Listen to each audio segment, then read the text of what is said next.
Добър вечер, чат. Привет.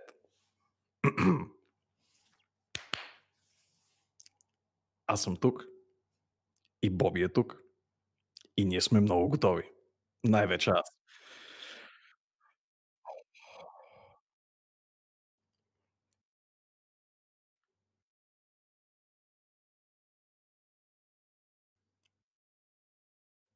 Стигаш ли до зърната на болвар? Горе-долу там, впрочем. А, не се чуваш, what?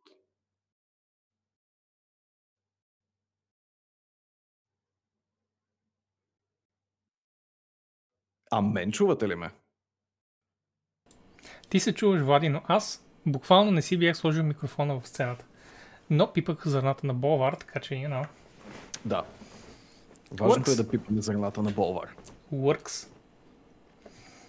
Добър вечер, гайс. Вау. Добър вечер. Колко хора са събрали. Много се радвам, че има толкова феномен на губенето на време. Да, и впрочем, има един час, в който да... Аз мислих, че ще има някакво пришъл, не знам защо съм съществувал с тази заблуда. В душата си, може би... Влади, ние съм сме се при надявал шоуто. тайно. Ние сме при шоуто. Ние сме при шоуто. Окей. Аз съм пришъл. Така. Мислим да си говорим много глупости с Влади, защото имаме един час. Гайс, важно е да си говорим интересни неща и вие да говорите интересни неща, защото иначе Влади ще заспи. Да. Влади Първата има... им позиция беше преди 45 минути. Тоест съм все по-близо до точката на пречупване. Влади е с фитил, но вместо барут накрая има някаква слип бомба, която като експлодира и той директно пада на бюрото.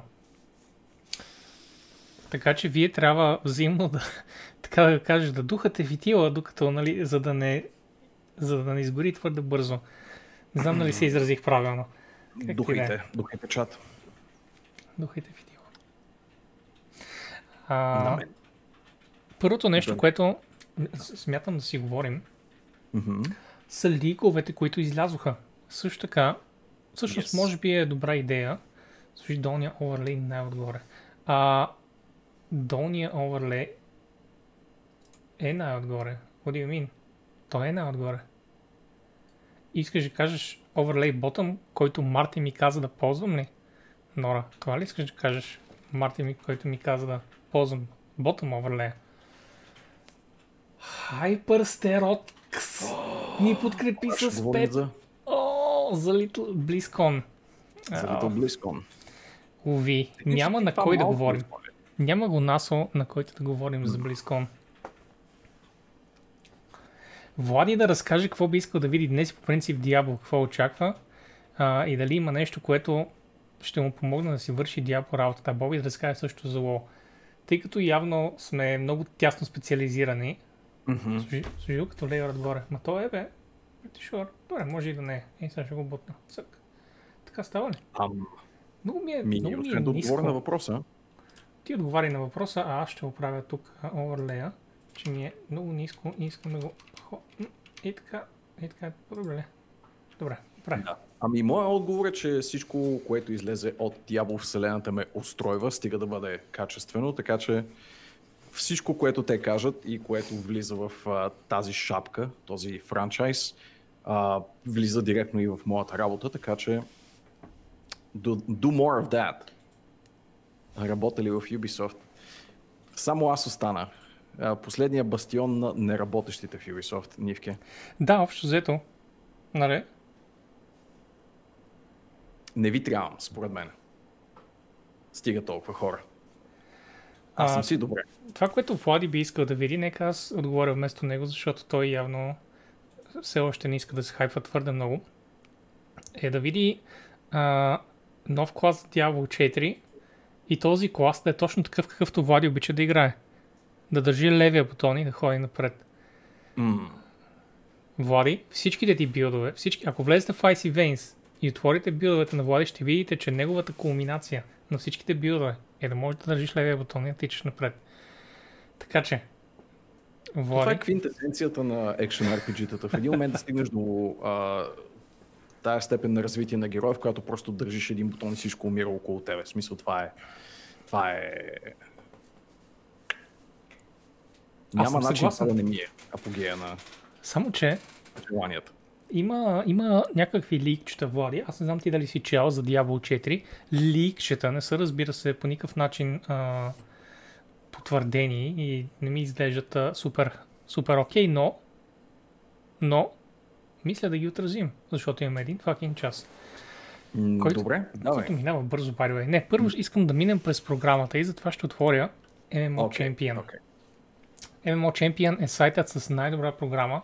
Ако някой иска да следи, ето тук ви давам ето това директно линче, за да знаете кое кога идва. В MMO Champion,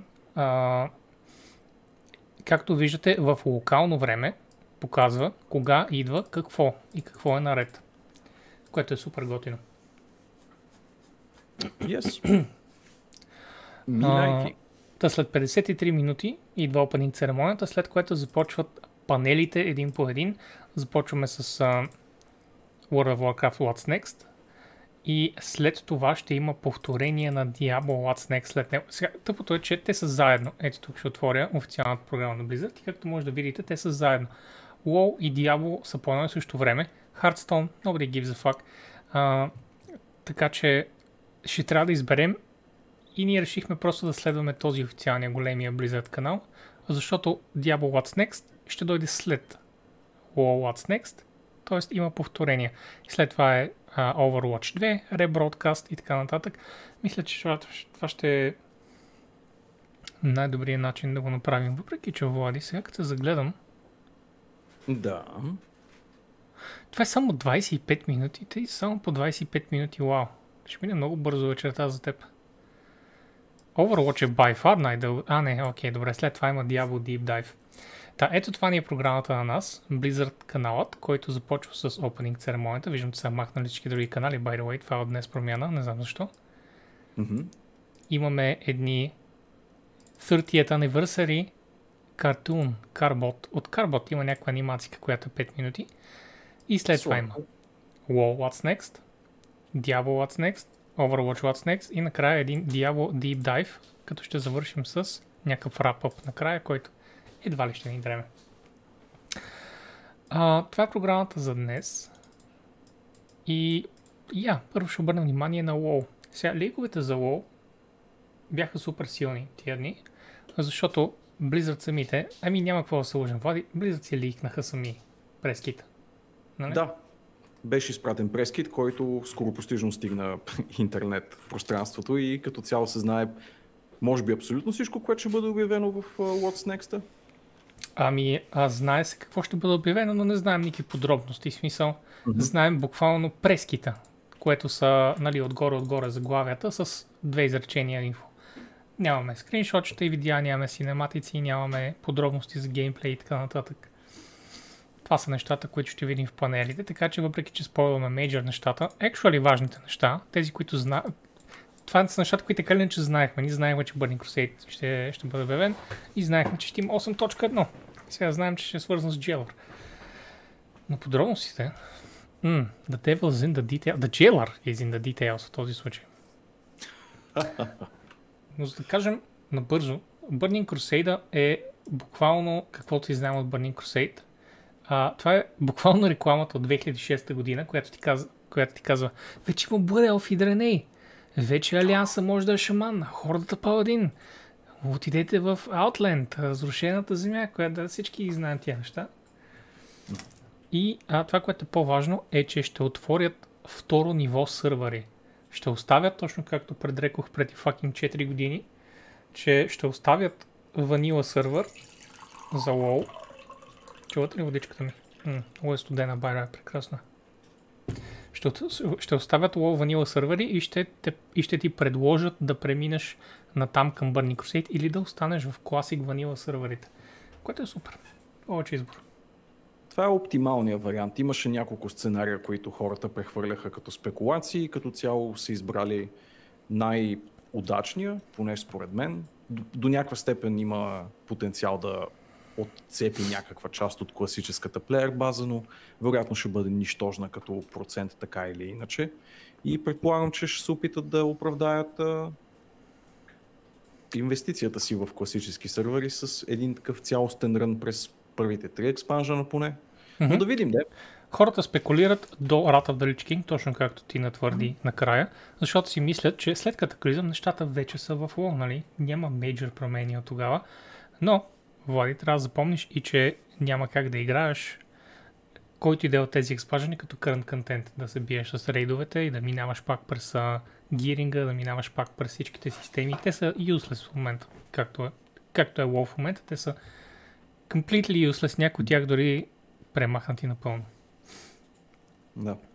Ето и OnGame казва, че според него хората ще си останат на любимия експанжен и обичат да играят на него, така че ще има някакво разцепление, но пък това е проблем, който Blizzard изглеждат готови и желаещи да го посрещнат, защото се прави най-големия реверанс към класическата публика, така или иначе, с начина, по който решават нещата да се случват. Демек да имаш опцията да останеш в Vanilla Classic или да тръгнеш към Burning Crusade Classic. Явно им е по-важно добрата воля, брауни точките от страна на играчите, отколкото да натискат всички да са на едно място. Та така. Аз съм съгласен, че хората ще останат и аз мисля, че Blizzard не го виждат като проблем. Напротив, всеки ще играе където иска. Blizzard преработват съдържанието до последният патч, в случая на Vanilla до 1.12, в случая на Burning Crusade мисля, че отиде до 2.4.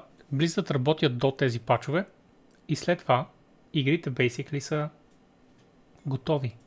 А хората ще продължат да ги играят. Хората обичат да си левелват в любимите места, да си слушат любимата музика, да си грандят любимите работи, да си взимат любимите титли с този клас, с онзи клас. Всеки експаншън, въпреки че има 2 години живот, човек може да прекара едни хубави 6-7 години в него, а за Blizzard това е огромен плюс, защото те са свършили работата по него. И си струва същите subscription пари. Да, няма такова нещо като най-добър експанжен. Очудващо правилно казва Тревиана. Това може би прозвуча по-грешно, отколкото трябваше. Наистина обаче зависи от гледната точка и съм чувал колкото хора, толкова и мнения за това кой е най-добрият експанжен и къде е трябвало да приключи тая игра. Най-сетне според мен. Впрочем, това е последния експанжен и от тук нататък тръгваме към WoW 2. Естествено. Няма как. Крайно време беше. Във връзка с... слаба връзка с това, което OnGameX каза за subscription-ите, само да напомним, че Vanilla subscription по принцип е общ subscription с retail, т.е. ако човек цъка retail, той получава и Vanilla WoW и абсолютно 95% теорията е, че това просто ще включва и Burning Crusade сега. Ако някой случайно си науми, че сега Blizzard че иска втори subscription or something, абсолютно не го виждам това да се случи. Сега Vanilla WoW преминава на Maintenance Mode, в който всички пачове са минали. Ще има такива Maintenance пачове, които са когато има нови технологии да бъдат вкарани, нали, свързани с Windows, с DirectX, с разни такива неща, да се оправят малки бъгчета и разни подобни purely maintenance работи, което е супер за Blizzard и е супер за играчите. Имаше една от теориите, за които Влади спомена за какво може да бъде развитието на старите експанжени. Една от силните теории на играчите беше да развият WoW от там, което за мен беше толкова налудничево. Защо ще бранчнат WoW за втори път на някъде? Holy fuck, това е... Не знам как някои хора изобщо им хрумват тия неща. Владко, не знам. Все едно Classic с екипа сега изведнъж да си прокара собствен WoW и какво ще прави? Да, просто ще си... в някаква нова посока има WoW по стария начин и WoW по новия начин. Това е невъзможно. И няма път, по който те да поемат, който да се хареса на тази имагинерна, така или иначе, old school аудитория, защото и там има колкото хора, толкова и мнения за това, какво трябва да представлява класическия подход към WoW, така че единственото адекватно нещо, което могат да направят е да следват собствената си история и да се надяват, че това ще привлече достатъчно играчи към всеки един момент, нали? Към конкретния момент, до който са стигнали. Така. Другото нещо в този лик, съответно, е Chains of Domination, което е 9.1 пача. И тук чуваме за нова зона в The Mall. Маунтване в света, но не в The Mall. В смисъл, т.е. маунтване, иска да кажа flying маунтове. Има летене вече в зоните, с изключение на The Mall. И не е ясно дали в The Mall отключват граунд маунтовете за всички или ще останат с това софт отключване, където трябва да вземеш мечката или от Torghast, или от Low Drop Rate Shadow Hound-овете, които са част от един ивент в The Mall. Това са единствените два начина да маунтваш The Mall в момента и не е ясно дали ще отворят друг за сега.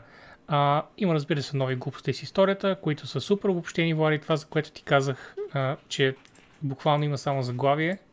The Covenant Strike Back и виж, Влади, Covenantите се съюзяват. What does that mean? Fuck if I know. Нищо не означава, просто медийни работи. Но, това, което знаем е, че ще има нов рейд с 10 боса, което означава, че това не е мини рейд, както обикновено има в тези пачове, с по 2-3 боса. Това е full-fledged 10 боса рейд, където ще видим Terragru, които играчите от Torghast сигурно познават, когато го фейлнат. И накрая, Влади, Силванас е последния бос. Да. И добре да живееш в света на Warcraft, ставаш в някакъв момент рейд бос и явно е дошъл реда на Силванка. Да видим само каква ще е съдбата и в края на съответния рейд. Другото голямо нещо е нов мега дънжън. Една заплата, че няма да я убият. Абсолютно. Holy shit. Първо, това са много пари. Но второ, аз съм абсолютно 100% съгласен, няма да убият. Тя най-вероятно ще играе някаква роля, където се секрафайсва, може би ще или дъннат на края на експанжена, където тя ще е новия джелър. Some bullshit like that. Honestly, Blizzard просто не ги интересува какво е геноцид. Искам някой да им зададе въпроса. Окей, ако в real life Силванас буквално пусне ядрена бомба върху някоя държава, цялата, и след това създаде други две войни, и след това буквално assassinate for world leaders. Ако вземе и се секрафайсне, хората ще... Даже не се секрафайсва, впрочем, просто сама се поробява or some shit. Хората ще остават ли на мен? Не, военен съд и край, в смисъл да разстрелят, да обесят някъде. Holy shit. Изобщо не им дреме на Blizzard. Тая fucking черна дупка на сюжета.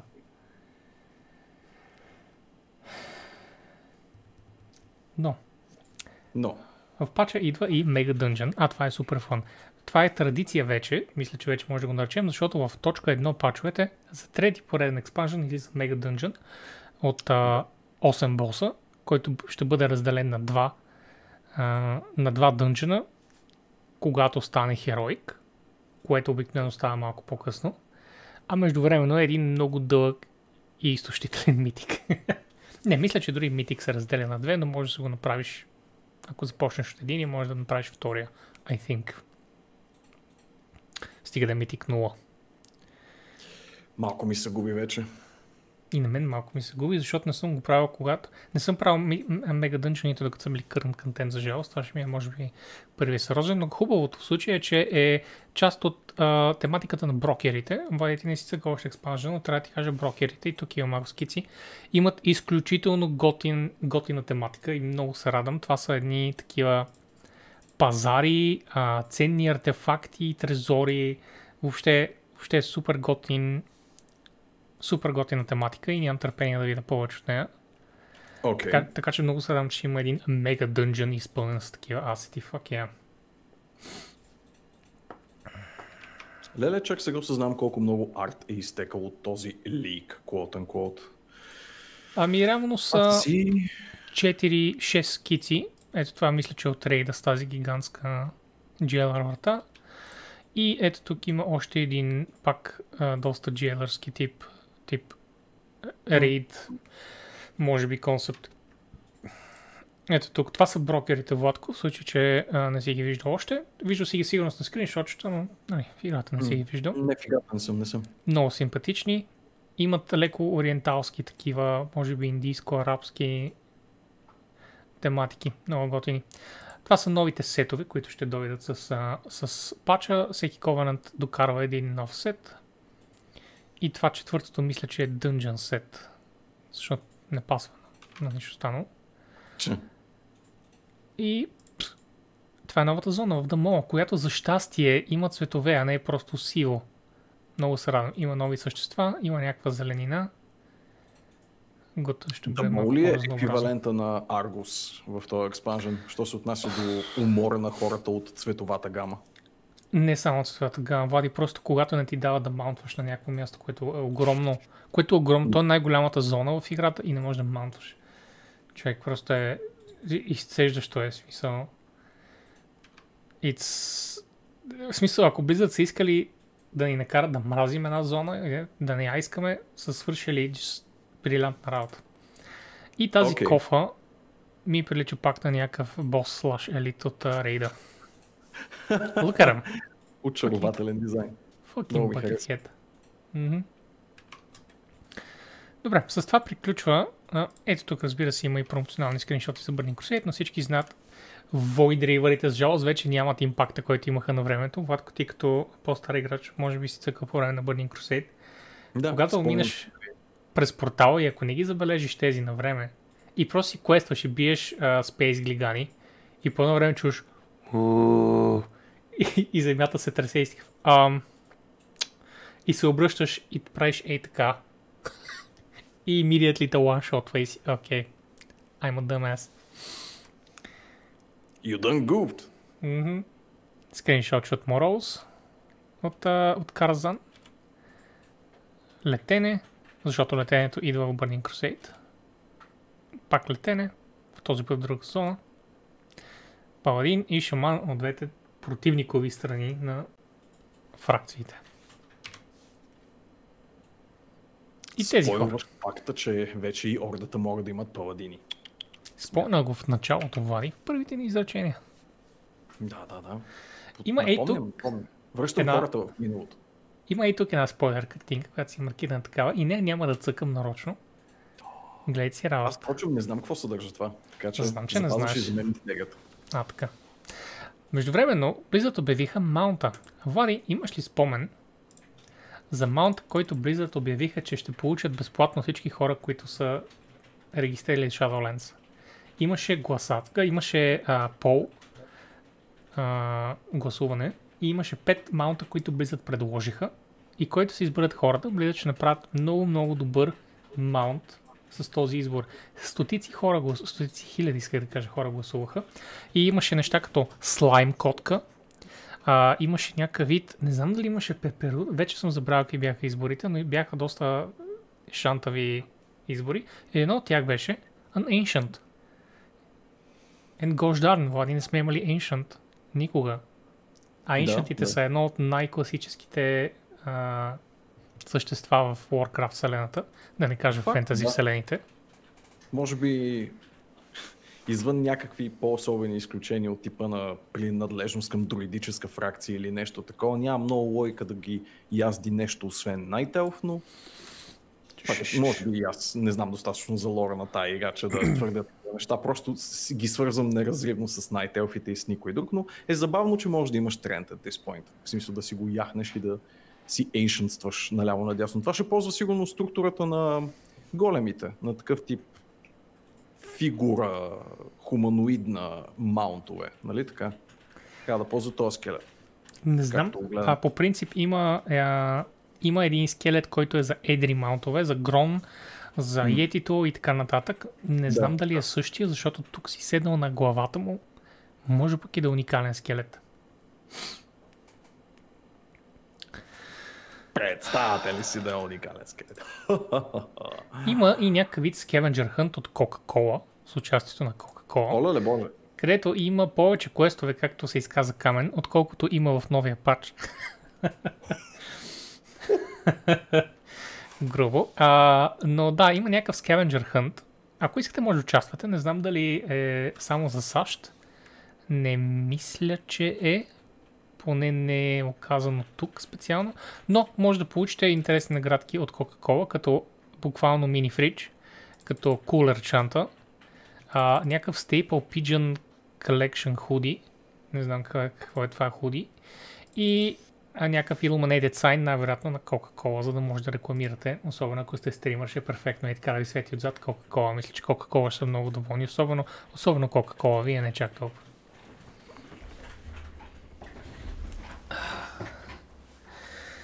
Countertop мини фридж. Та бих го взел. Българи могат ли да участват? Ами не знам, за жалост. Я да видим. Submit your answers. Complete rules here. Да видим. Сред държавите ли сме? България. Ето я. Ей! Работи. Участвайте. Ето тук отваряте, сайт ще го дадох по-рано. Или може просто да отворите Battle.net буквално и оттам да си цъкате. И може да следите за тези работи, да получите един fucking mini fridge, holy shit. Така, с това приключват Warcraft ликовете. И тъй като nobody cares about Overwatch, мисля да преминем към Diablo ликовете. Влади, ти чел ли си нещо по темата? Попадали са ми някакви много абсурдни твърдения от по-рано днес или вчера, at this point, не съм много сигурен, за Rogue клас. Точно това. Това е попадало. И аз си мисля, значи, това, което един симпатяга... Такъв, нищо общо с легитимността на лика, който видяхте до момента за Warcraft. Има някакво твърдение, естествено в Reddit. Това е някакъв пич, просто plain text е пуснал, гледай сега какво чух. Манов, из jokes, спокойно, ще гледаме и Overwatch. Просто за Overwatch няма никакви ликове и в момента просто няма много хайп за Overwatch, това искам да кажа. Но за Diablo... Това се дължи най-вече на Blizzard, защото Blizzard научат като риби, що се отнася до Overwatch 2. Да, така е. За Diablo хората 4 няма как да са хайп за нещо, за което не знаят почти нищо. Откъде да го избавиш това хайп? Много интересно предложение тук на този човек за Rogue да бъде четвъртия клас. Rogue. Откъде ще дойде на ум Rogue? И си кажеш, ми да, защото от оригиналните класове Diablo 1, виждаш ли, аз как знам, че от оригиналните класове... брат, stupid. В смисъл, толкова е generic agility клас, dexterity клас, който е такъв jack of all trades, но нищо интересно, защото Rogue не се асоциира с нищо, освен с някакъв вид стелт механика. Виж Assassin. В смисъл мога го направят, I guess, но ще се изненадам. Аз предлагам да вкарат барда от първата игра. Това липсва на Diablo като цяло, да има бард. Окей, Влади, окей. I see it. Особено в тези супер измъчени survival тематики, което е Diablo 4, където всичко е just мъртво и изпепелено. Той излиза с мандолината и throw a dagger at your enemy. Нали? All рога в пленти. Shit. Намесих рога.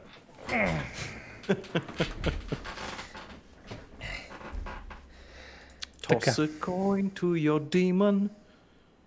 Hellfire, сайко, да. Няма. Извинявайте. Не, имаше планиран бард. Като много други неща. Част от скритите класове има бард и монк или нещо такова ми се върти в главата. Скритите в смисъл, че можеш да ги отключиш там с файл едитинг, май? Нещо такова. Мога ли да се върна изобщо? С това приключва, гайс. С това приключва, няма повече ликове. Да, имаме още цял половин час. Също така, според този лик, всъщност, Diablo 2 Resurrected ще бъде обявено. И ето къде абсолютно пропада на този човек реномето. Че може да смениш между старата и новата визия на Diablo 2. Това не е като ремейка на StarCraft 1, където това има голяма логика да може да се случи. Той пичага не си е премислил добре измишлотините. Не си е написал домашното и не е прочел малко за енджина, за да разбере, че не става.Ънц. Тръгна някаква музика от стрима на... Тръгна ли музика? Shit. Тръгна музика. Да. И вече може да го максимайзнем, за жалост. Защото е в различен цвят, омага. Is it? Да. Аз гледам на официалния сайт, то може би е пуснат някакъв друг YouTube канал. Да, може би. Не, това е World of Warcraft канала. Да. Интересно ми е тогава. Моя Blizzard канала. Затова е моя в синьо. Моя е официалния. Впрочем, може би трябва да минеш и ти на него, защото това е, нали, този, на който уж сме тръгнали да... Дайте ми линкче в чата. Пусни ми там едно линкче. Ето, заповядай. Thank you. 2 ремастера. Аз продължавам да се съмнявам в съществуването на този ремейк или каквото там решаваме да го наречем, но в случай, че не спра да се съмнявам, ще бъде 2D, разбира се. Ще бъде 2D със сигурност, да. Да го кажем по този... Потвърден е от кой е потвърден? От никой не е потвърден. В ликването, но хора, които са грешали и до сега. По някакви параграфи смисъл. Ама никой никога не е потвърждавал Diablo 2, защо и говориш тия неща? Хората вече не могат да преценят кога нещо идва от legit източник, Влади. О, не. И не ги обвинявам, разбира се, защото толкова много заглавия на медии започват с Diablo 2 потвърдена, нали? И след това отваряш статията и търси се имал бяла за работа отворена в Blizzard. Не става така. Сайта на Game Debate. Това по какъв начин е нещо официално? Сайта на Game Debate от Blizzard ли се държи? Само отрежи малко от дясната ми страна. Добре, аз мога просто да те преместя маничко. Да. Също така. Хоп.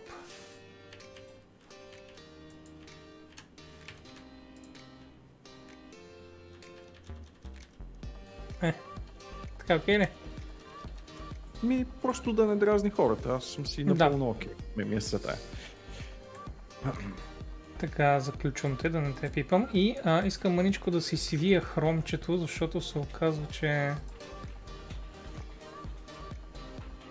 доста съм го разтегнал for some reason. Един момент, сега ще видите кофти работи на екрана. Но няма как, такава е професията.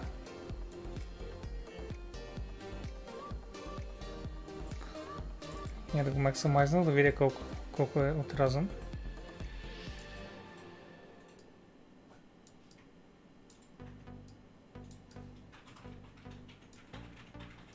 Защо толкова голям е този екран, Владко? Както и да е. Ето така го заключвам. Може би защото не го тествах на 1440p браузър. Всъщност, може би ще трябва една идея да ти пипне пак ключа, Влади, защото много се вижда за теб сега със светлия фон. Забравихме да тестваме със светъл фон, помниш ли? True. Добре, мисля, че максимално ти изядох от артефактите. Защо такава музика на YouTube-ския стрим имаше Blizzard музика? This is the inferior stream.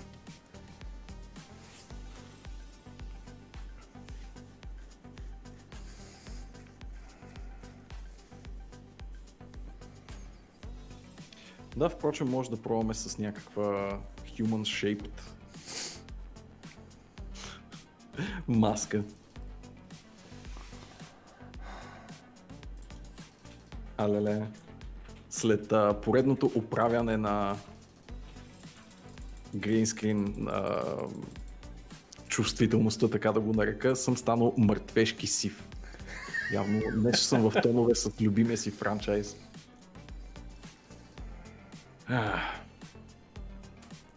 Аз се чуя дали да се крием по време на клиповете. Хората дошли и ни гледат нас, Влади, нали? Абсолютно. Ако искаха да бъдат без нашето присъствие, нямаше да са тук. В интерес на истината, BlizzCon винаги имал pre-show, ти беше прав. Аз се замислих и съм такъв, защо ще има pre-show, Blizzard глупости? И след това се замислих, actually да, винаги има pre-show с интервюта, с запознанства за e-спорт нещата и така нататък, с говорене за програмата, с някакви интервюта с рандъм присъстващи там физически. Което ми напомня. Са поспестили някакви пари. Което ми напомня, Владко. Колко аматьорско ще е според теб? Мина една цяла COVID година, в която големи фирми правиха големи ивенти онлайн и всичките бяха потресаващо зле. Включително Blizzard имаха един-два такива ивента.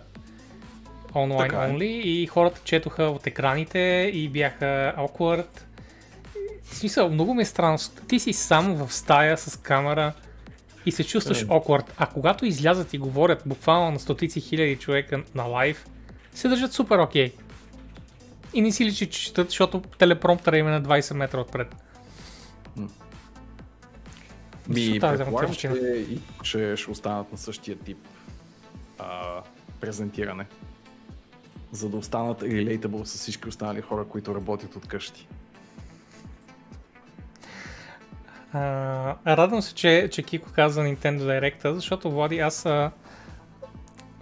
погледнах едно клипче от Nintendo Direct. Така. И то е най-японското нещо, което съм виждал до сега. Така че това предполагам не е комплимент за тях? По никакъв начин. Там накрая, където имаше един човек излезе и какво каза Влади? Той, като ме виждате... Няма новини Breath of the Wild тази година и в смисъл не на тази презентация каза, че има новини по-късно тази година. Не каза, че има по-късно тази година новини. Слушай клипчето пак, значи не си чул какво е казал. Не, гледа го това. Окей, не каза тази година. Файн. Добре, така. Soon. Blizzard Soon. Сега. По-добре да не казал, верно, тази година, защото... По-добре да не беше казал нищо, Влади. По-добре не се беше показвал там. Защо? Не съм съгласен. По принцип Nintendo отнасят доста критики за игри, които не са били презентирани на техните директи и понякога не е лошо да дават апдейти, дори когато са от типа на чакайте още малко. В смисъл, просто хората чакат най-знаковите им франчайзи ужасно много време. Понякога има абсурден медиен хайп, който им носи повече вреда, отколкото нещо друго, защото неизбежно тръгва малвата, че на този директ ще се говори най-сетне за следващия Metroid или сега ще кажат, ще пуснат втория трейлър за Breath of the Wild 2. Научили се май, че дори да казват отдалеч, че на въпросния директ няма да има новини, за което и да от тези заглавия, а този път казаха, че няма да има новини, за което и да от тези заглавия отдалече. Въпреки това не стига и да знам, някакъв жест е, I guess. Влади, моите любими франчайзи. Че новини все пак са на хоризонт. Моите любими франчайзи издават игра през буквално десетилетия at this point. And I'm not complaining, като няма новини. Просто чакам търпеливо. Мисля, че ако някой от Blizzard беше излязъл на презентацията от 2018 и беше направил същото, що се отнесе до Diablo 4, Blizzard нямаше да отнесат тежкия маркетингов беклаш, който понесох. Така е, но не е по-рано, защото не се знае какво. Blizzard свикнали да показват, когато има нещо. Няма смисъл да излезе някой и да каже нямаме какво да кажем за Diablo 4. Защото по този начин потвърждават. Защото по този начин потвърждават, че се работи по Diablo 4. А Blizzard предпочитат първо да направят една игра и да тестват и тогава да преценят има ли смисъл това нещо да се издава. Is it fun? Is it not? Фак, ние я обявихме преди 2 години, когато не трябваше, но искахме да кажем на феновете. No. Пак ще го кажа, Blizzard са свикнали на много неща, много от които не са правилни, така че това няма никакво значение. Не сме симетрични. Аз съм по-към центъра от Влади. Добре, ще съм мръдна маничко аз. Просто я да видя докъде. Да, няма смисъл чак толкова да стърча.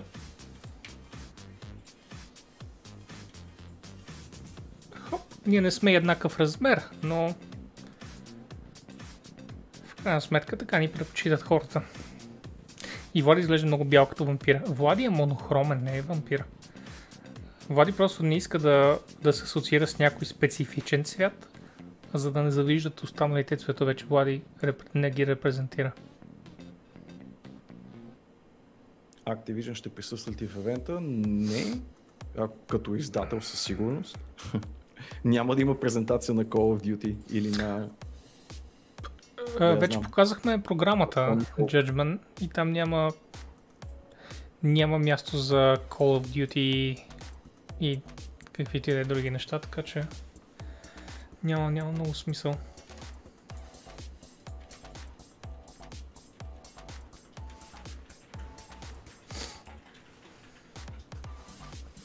Ще има ли нещо за Crash 4 в програмата? Ами, ще да е готино да има, за да има една хубава игра, Кико, ама... Anyway. You know. 20 минути. 20 минутки е таймера зад Влади, който не виждате, но съм сигурен, че гледате някъде и вие отделно.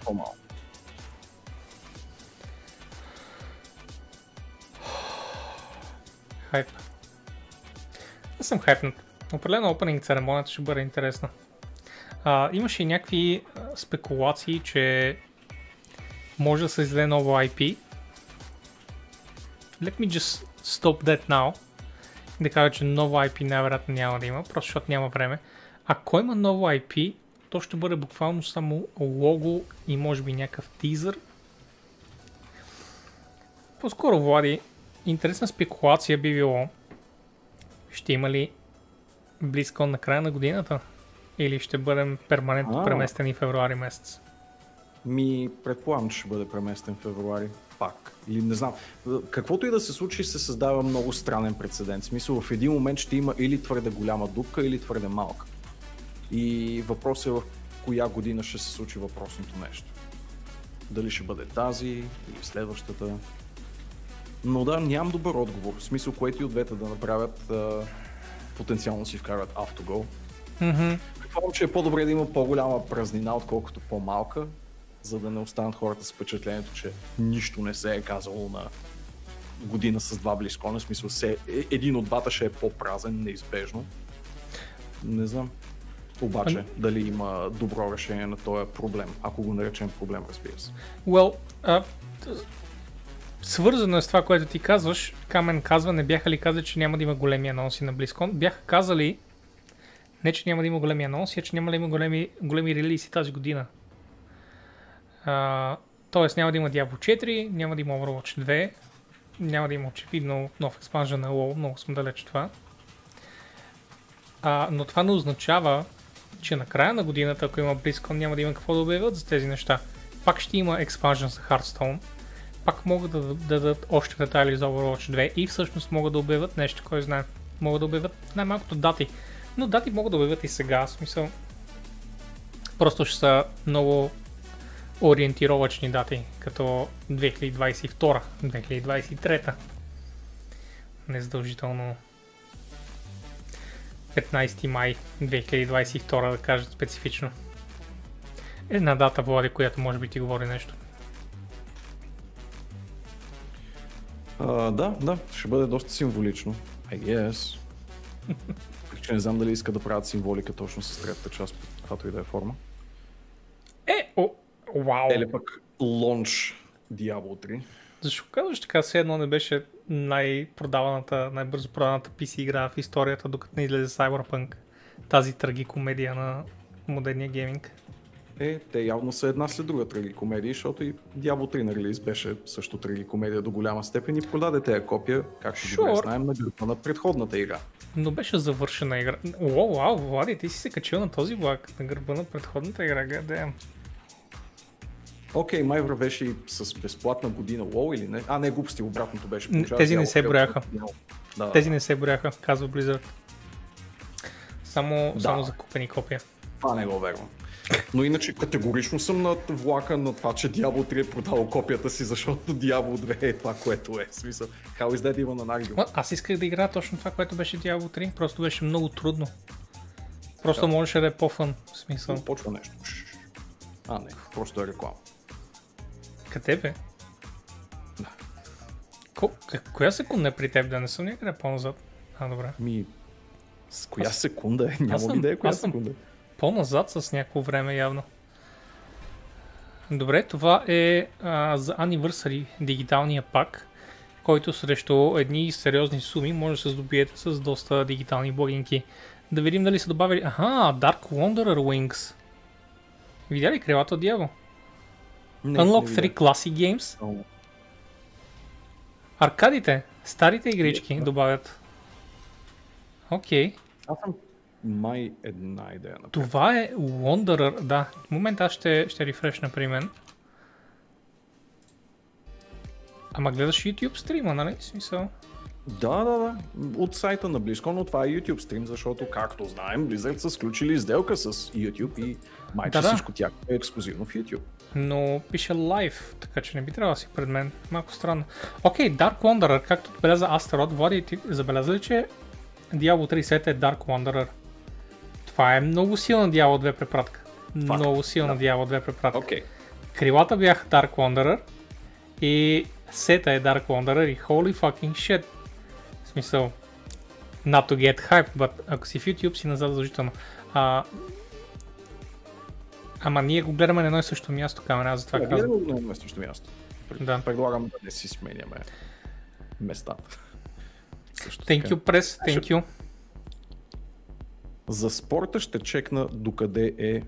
Ще е много лесно да се познае, разбира се. Ама... Twitch винаги е напред, да, така че можеш да погледнеш ако искаш, но аз така иначе предпочитам да гледам YouTube, защото винаги знам кога съм лайв с лайв бутончето долу. Аз не мисля, че... Освен ако не довиждам нещо, не мисля, че се излъчва. По принцип, да, това, което ти каза, те имаха договор с Google, всичките им стримове вече да са там. Warcraft канала излъчва, ама... Blizzard канала излъчва. Двете на такова... Я да го видим. На каунтдаун малко ми е трудно да... Да, с 30...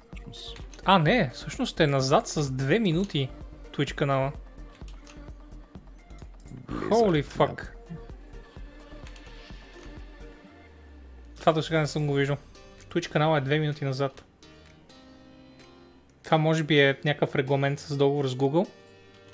Да, 2 минути назад е наистина. Доста интересно. Добре, другото нещо, което видяхме по време на тази реклама, което беше много готино, беше аркейд пака, който също са добавили към 30-та годишнина. Това вече със сигурност увеличава стойността на парите, които даваме. Ако забеляза Влади. Имаше старите аркади Lost Vikings, Rock'n'Roll Racing и Blackthorn. That's nice. It is very nice. Аз знам, че на теб предимно ти се спи, не че не си хайпнат, така че... Да, впрочем. Да. Така че ще ви казвам, че с Влади сме хайп. Окей, от тук насетне, от 12 ще говоря в множествено число. Защото знам, че Влади ще е съгласен с почти всичко, освен с явно хайпа за Diablo. Какво подялите е това? Което тръгна? Нямам представа. Мисля, че е някакъв рандъм ивент в самия BlizzCon.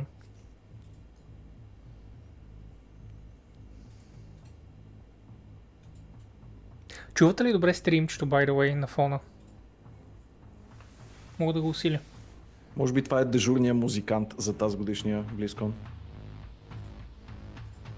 Не, няма как да е спонсор. Ще да го познаем. Може би музикант, да? Е този, да, тотално. Това е Ходор, който диджейства. Така ли? И диджейства и на BlizzCon от 2019. Да, явно след диджейства. It's Ходор! Yes. Как си стои сам в тяхна сцена и си мисли, че по това познах, че е добър актьор, а? Да. Ходор е голям пич, гледал съм много интервюта. Толкова е свестен.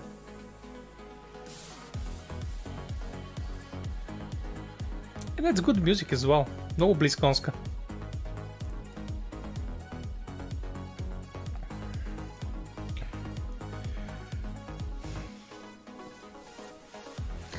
Сега вече имам една идея по-добро оправдание да си купя този пак, който така не ще да купя за 30-то anniversary. Но така или иначе ще остане известно време, така че ако планирате да го вземете и сега нямате пари, това нещо би трябвало да остане месеци наред, ако помня правилно. Да, май беше до март или нещо такова. Март всъщност е следващия месец. Може би смисля за нещо друго, не знам, но майче наистина ще остане някакво време. Да, септември. Под март 15 септември. Март е септември. Новата песен на Влади. Yes.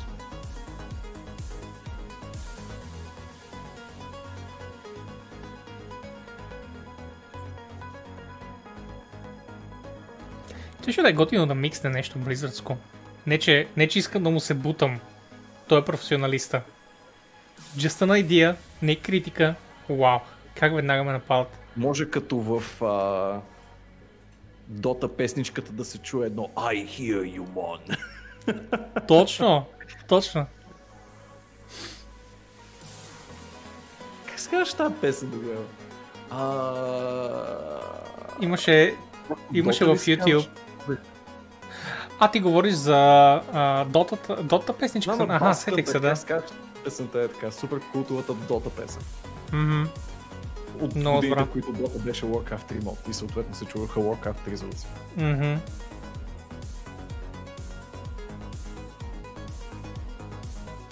Шпиле елите Дота. В смисъл така не се казва, това са просто част от лириките. Да, това е част от лириките. На Bass Hunter Warlock, Дота е песен. Само Дота ли се казва? Това ли така ли се казваше самата песен? Очевидно е за Дота, но... Да, окей, cool. Плам, ти подкъде ще знаеш песента на Дота, как се казва? Аре, молец.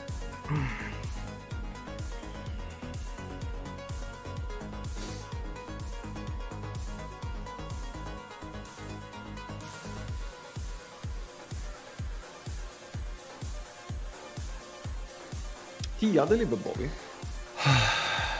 И ядох към 6-7, Влади. Това всъщност е... Благодаря, че попита, защото това е перфектният момент да ти опиша какво ядох. Защото аз знам, че ти няма да ядеш. Така, Владко, 2 кренвирчета взех, 2 най-обикновени кренвирчета леки. Резнах ги по средата и в недрата им сложих доста кашкавал, колкото се побере.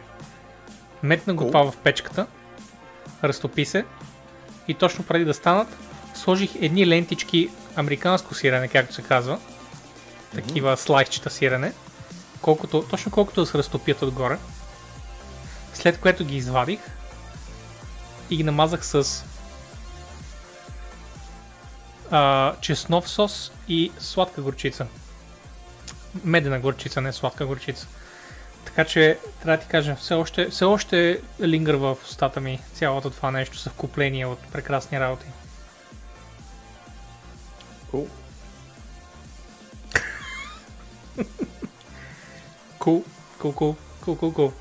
Така. Повечето ми реакции тази вече ще бъдат cool. Yep.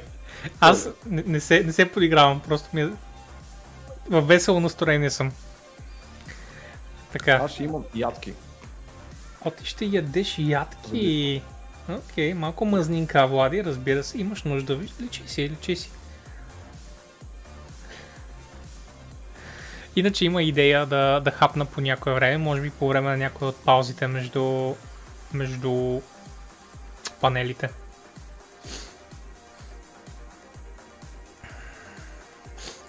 Всичко се гледа приятно с мазни хамбургери.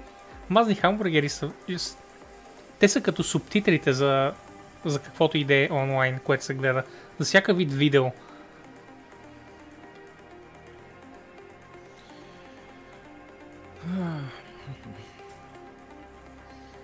5 минути, Влади. 5 минутки.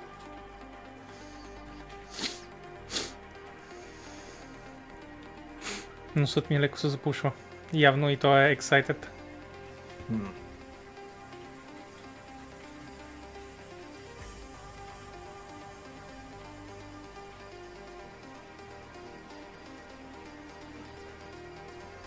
Да, Влади, дръж се. Сега ще започне. Споко. Знам, че музиката те приспива. Малко да, впрочем. Нали?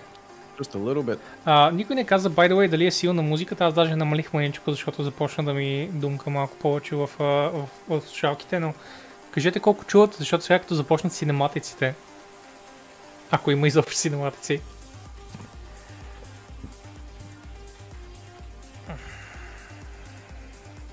Hey, Юзлинг! Sup, man.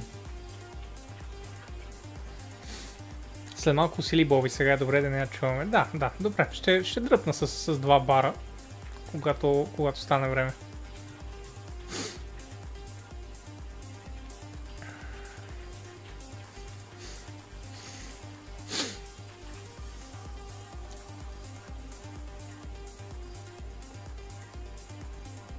Той до края ли ще го докара? Наистина ли няма да има никакъв вид? Не, по-скоро ще започнат от 0-0. Щом има таймерче. Да. И точно когато го казвам, излизат неговите надписи и сега изведнъж приключва. Не, той просто премина в друга песен. Окей.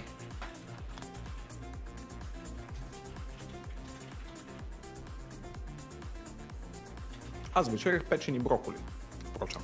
Печени броколи? Искаш кебабче? Да. Влади, окей. И свежа салатка.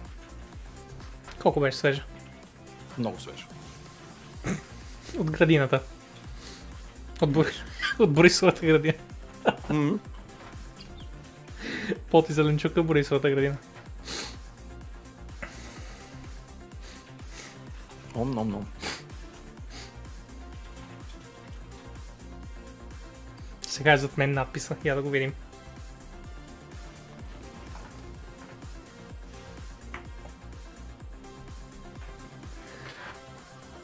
Край, камерата сега ме изгуби. Няма да ме фокусира повече. Аз съм цензурир... фокусираме. Ще да е фън.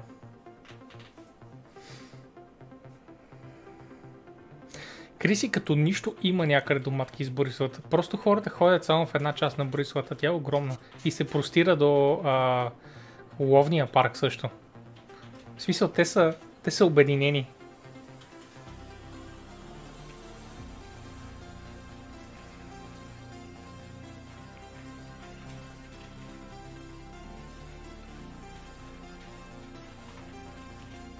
None of us are sure.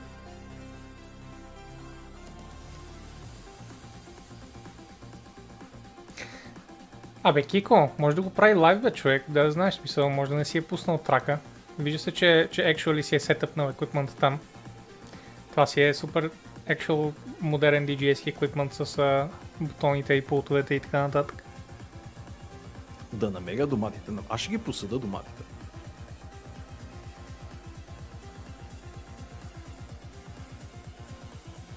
Оставям, че искам си го гледам на спокойствие. Приятно, Роско. Cheers. Монтаж не е лайв. Манов, как може така? Всичко е лайв, винаги. Монтаж било. Няма такова нещо. На колко секунди си в момента, Боби? Аз съм на 28, 27, 26. Колко си пред мен? И защо? В смисъл на минута и таймаш. Да, минута и 15, 14, 13. Окей. Мисля, че съм 7-8 секунди пред теб. Как? How does that work? По-близо съм до Blizzard, в смисъл. Буквално не си, by the way, аз съм по-близо. Don't you know? Географски. Добре, не реагирай твърде остро. Окей. Или ако искаш, паузни си за 5 секунди, за да те настигна. Как ли пък не? Паузи си с 5 секунди, Влади. О май гад, никаква колегиалност с теб. Да. Ето, аз даже ще ти казвам. 39, 38, 37, 36, 35, 34. Паузна ли? Какво правиш? Ние лоши новини. Повече от 5 секунди са. Колко са? Колко секунди остават на тебе? Сега 24, 23, 22. 10 секунди пред тебе съм. Паузни, Влади. Паузни. Ако искаш, влез си работата.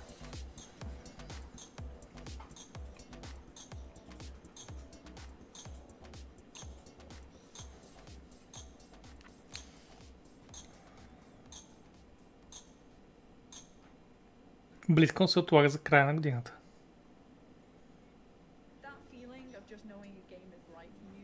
Винаги започват с комьюнитито. Омафъга, крип.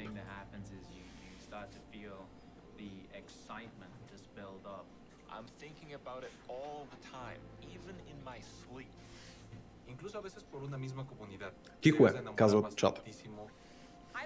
Увеличих на макс. Ще увелича още. I guess video games allow me to be what I can't. It's fiction, but it's not. And come home, log onto your PC, and disappear into a different world. I am a part of something bigger, a part of something beautiful. As an autistic person, video games give me a place where I could be in a world that... Това е еквивалентно на YouTube Rewind в момента. Blizzard винаги започва BlizzCon с комьюнити неща, така че може да се разочаровате, но не се шокирайте.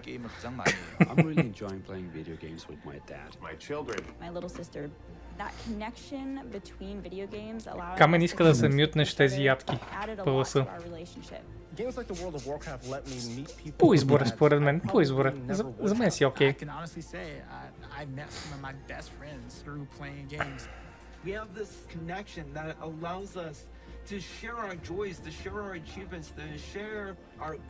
Ето и Криси, единствената ентусизирана за Heroes of the Storm човечка.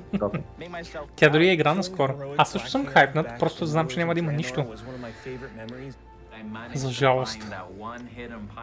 Poor you. И с нощ си играла. Best game.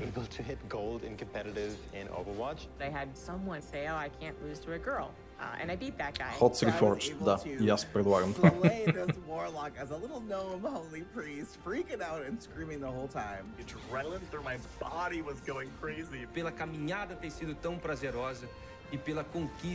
Трябва да дойде Прич да си разкаже някои от неговите лоу драми тук. Това ще е something worth listening to.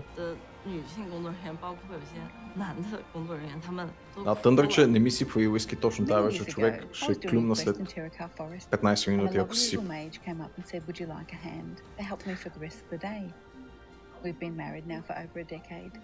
Those video games filled a void. They filled the friendships that I didn't have. There isn't a huge LGBTQIA+ community. Хората много искат още звук. Добре, да те увеличавам и теб, да знаеш. Ще се опитам да те намаля. Окей. But video games were my escape. When I was a teenager, my dad was diagnosed with ALS, and I looked to video games as a way to escape from that sort of reality. Everything happens for a reason, and I'm just glad video games were there for me. I'll never stop playing video games. There's no way. I imagine myself one Това day кажи речи being a максимума на... 80-year-old grandpa gamer. До тук достига просто видеото. I don't think I would be who I am today. My passion, my interest, my excitement, they belong. Video games opened for me the world. And because of that, I'm forever. Ще стоя по-лъж да познаеш какво е на BlizzCon. Най-вероятно нищо не съм познал, бухаш. Сега ще видиш.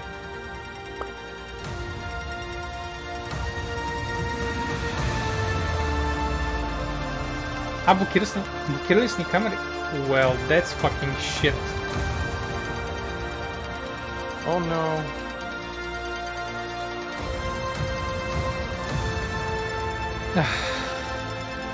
Това е по принцип голям проблем. По принцип, да. За сега ще ни скрия. Окей. Пък, нали, ако имаме време, после ще го правим. It's fine.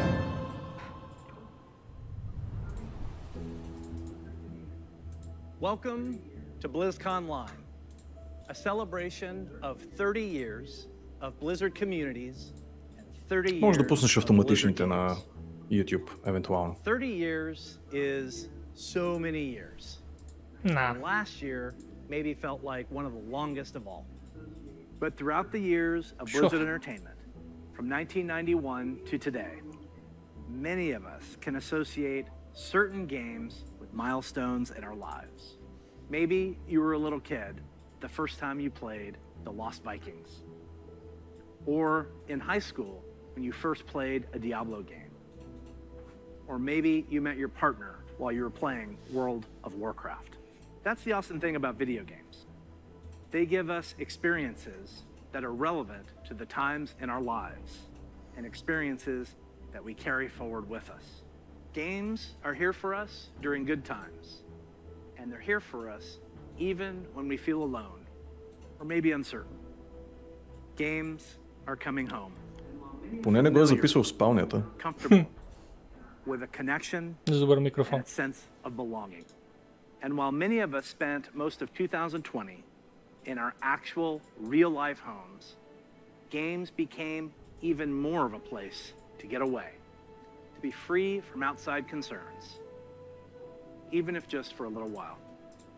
So, this is pretty weird. Usually, when we start BlizzCon, Грешен избор. the opening call is to my favorite Warcraft faction, the Alliance. Or Поправих my камерите. favorite faction, the Horde. I get confused. Usually, Гледайте I'd ме be как ям speaking това. to 40,000 of you in person at the Anaheim Convention Center and millions of you around the world. And usually, that would be a perfect way to celebrate. But nothing about the last year has been usual. The pandemic has been hard on everyone, and for many different reasons. But if there's one thing that the last year has taught us, it's that being apart physically doesn't stop us from moving forward. It doesn't stop us from connecting with our player friends around the world, diving in as warriors and heroes, and checking on each other as humans. It doesn't stop us from sharing our latest epic gaming story or celebrating those of others. Субтитрите са on point, by the way. Continue to unite us.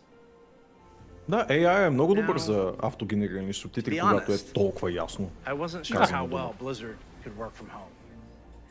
There are thousands of people, all needing to work together in creating our universes, games, and experiences.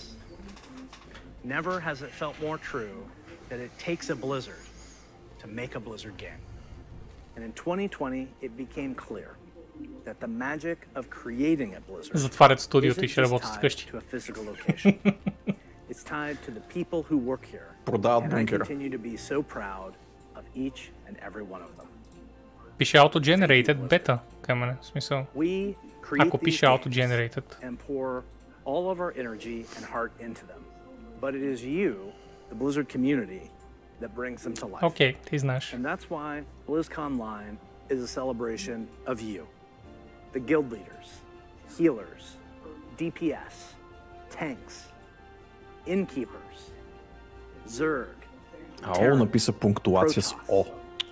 Blackwatch, Shimada, the heroes of Sanctuary and of the Storm. These next few days are for you, Да ви събуда our малко. Blizzard community. For World of Warcraft, we'll be showing you what's next for both Shadowlands and Classic. I'm sure you're all burning in anticipation. Hearthstone is getting back to its roots in a major way. We can't wait to show you how. Влади, не можем да реагираме на шегите, когато си така напред. We also have news for our Diablo community. Some of you were able to dip your toes into the depths of hell in the Diablo Immortal Technical Alpha. I personally Акноледжнаха really Diablo enjoyed Immortal, впрочем. seeing Прав players текст, не мога да embrace повярвам. the multiplayer aspect of meeting in town. We can't wait for more of you to get your hands on it. So, it's only the beginning of the year, and already there is so much to look forward to, even though we can't yet be together in person. Мисля, че The те чувам Overwatch League will be kicking things off стрима, in by the way. spring, and we'll be watching closely to see Tough if shit. San Francisco Shock can continue their championship. Много ли е лошо? Не трапчило ли? Абе, World of хората го чуват. Warcraft esports Все едно is back някой гледа в хола. with the Arena World Championship and Да, кое е, Mythic бе, така? Dungeon International Чай. already in full swing in Shadowlands. StarCraft 2 and Warcraft 3 Кое. Значи всичко are ви е going наред. strong with our friends at the ESL Pro Tour. And qualifiers are already Да видим underway дали ще for the кажат first ходс. online stop of the Дали ще признаят, че още има игра. Hearthstone Masters Tour, with the first event taking place next month. But before we get too far ahead, Nope. let's take a look one last time. Twin times were a little simpler. In the early 1990s, the internet was a baby. CD sales had finally eclipsed cassette tapes. Cassette tape, it's a rectangle piece of plastic, and there's a tape inside, and music would get recorded on, and sometimes you needed a pencil to wind it and make it tight. I know, it sounds crazy. We were all playing video games on Super Nintendo, Sega Genesis, DOS, or Mac PCs. I personally was a master of config sys and auto exec bat. So many simple things in simple times. If only we could relive them.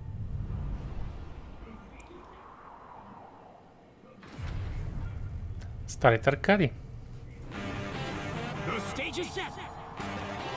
The green flag drops. Let the party. Ако не сте се събудили първия път. What a collection! 60 евро. Не знам дали ще ми повярваш, Влади, но actually съм играл Lost Vikings, докато беше релевантен. Now we're talking. Бас, колко си стар, Боби. И играх го при съсед, признавам се, аз нямах пари за конзола. При едни съседи богаташи. Играх Lost Vikings и беше супер weird. Защото разбирах от нищо, разбира се. Crank up the volume. Unbelievable. Може би съм играл Rock'n'Roll Racing, знам, че имаше една такава игра и изобщо не ми харесваше перспективата й. Затова играех само топ-даун колички.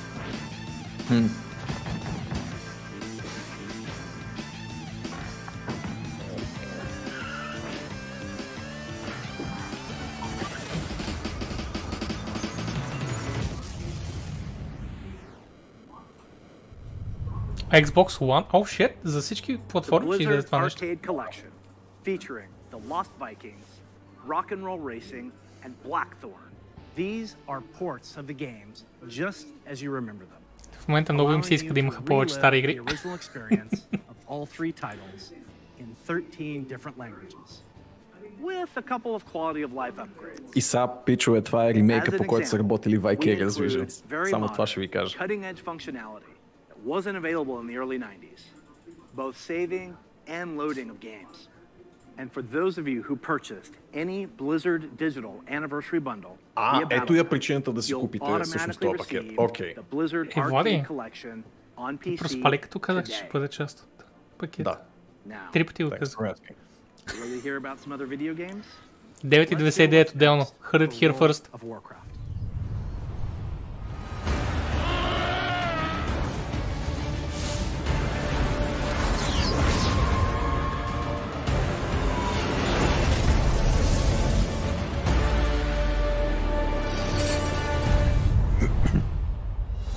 Hello, everyone. Thanks for joining us today. No matter where you are, World of Warcraft unites us all. Whether you're exploring the Shadowlands, classic Azeroth, or another part of the Blizzard universe, I'm glad you could make it, because we've got a lot of good stuff to show you. But first, let's start with some Covenant Pride. Той почва да се е бава, нали? Take flight! Night Fae, let the hunt begin. Necrolords, to war! Vintha, let's party! The world has thrown a lot at us since the last BlizzCon, and the thing that's really kept everyone going on the WoW team has been connecting with all of you. The bonds we Всяка година forged така with ще our нова. guilds and family and friends in WoW are powerful and real. As WoW enters its 16th year and Blizzard celebrates its 30th anniversary, we're so grateful to have the most dedicated and friendly communities in gaming. Let's recap the events in Azeroth. In WoW Classic, we fought an endless battle for South Shore and Tauren Mill.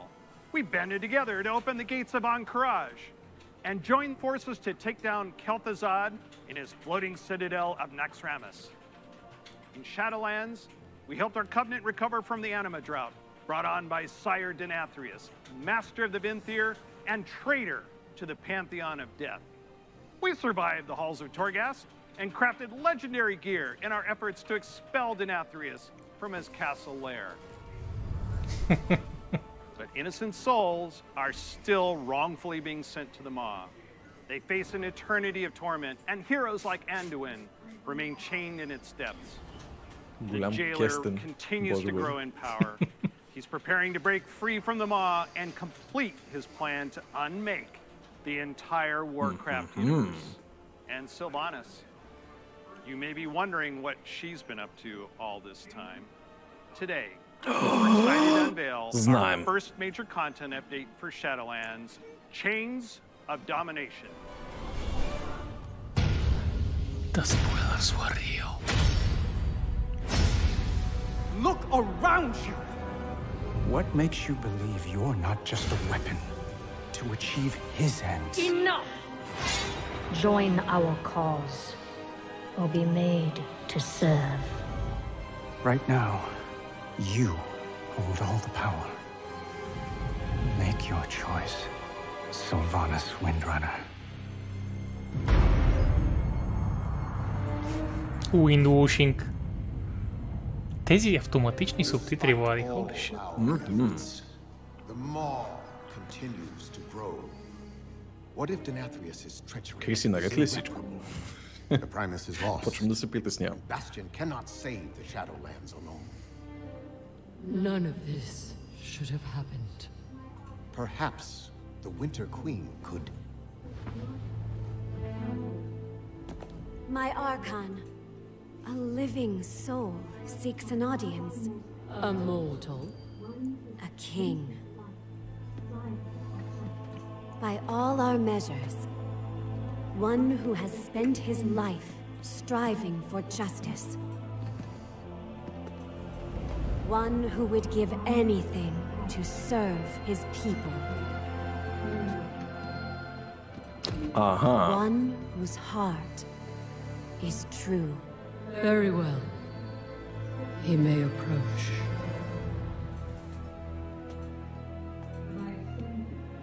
Step forward.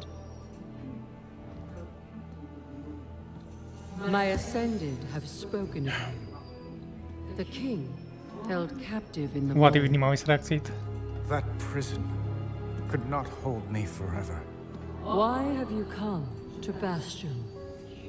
You have a key that I need.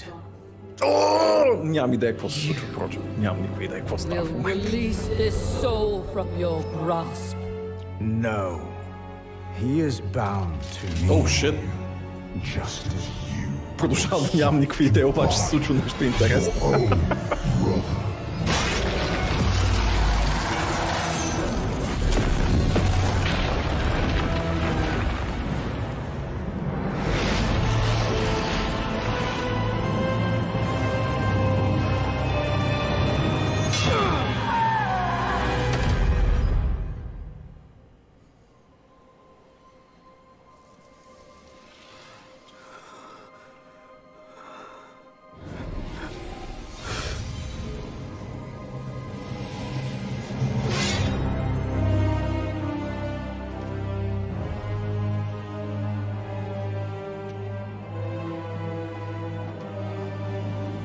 vessel performed its part flawlessly.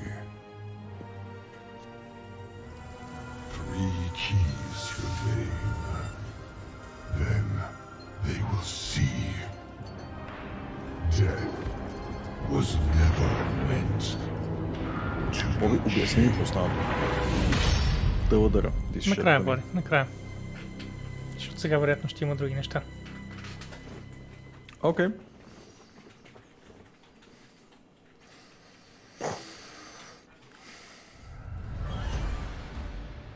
That is so intense. I know you probably have a lot of questions about what you just saw and what it means for the next stage of your Shadowlands No, I'm pretty sure what it means. Later today, my teammates Ian and Jeremy will be telling you more about Chains of Domination in our Shadowlands update. Please check out the World of Warcraft channel to find out more. Next, I'm excited to share our upcoming World of Warcraft charity pet program. We've heard a lot from our community about how much they love these pets and the opportunity to give to a good cause, along with ideas to make the program even better. So during this upcoming campaign, you'll be able to donate whatever amount you wish to directly support our chosen charity. Once donations reach our goal, everyone playing World of Warcraft will get a pet for their collection as a thank you, whether you were able to contribute personally or not. And to make this a fun challenge, if we reach a stretch goal, everyone gets a second pet too. And here they are. Harambe. The first pet is Bananas. Literally. He was originally available to select few back in Burning Crusade era, so we're excited to give everyone a chance to adopt him. And if we reach our stretch goal, you'll also get Daisy the Sloth. Oh my fucking god. She's an all-new pet who'll hang around your neck It's a when you need a hug. Fucking sloth backpack. Will go to support the medical humanitarian organization Doctors Without Borders, also known by their French name Médecins Sans Frontières, or MSF. They're an amazing group doing important work around the world. The goal is already reached. We're grateful to have such a generous community, and we hope you'll help support this worthy cause. We'll be sharing the details about the charity pet program on the World of Warcraft website soon. So we've talked quite a bit about Shadowlands. Classic players, now it's your turn. It's my pleasure to hand off to my teammate, Holly Longdale. She's a longtime WoW player, a veteran MMO developer, and she's going to tell us what's in store for WoW Classic.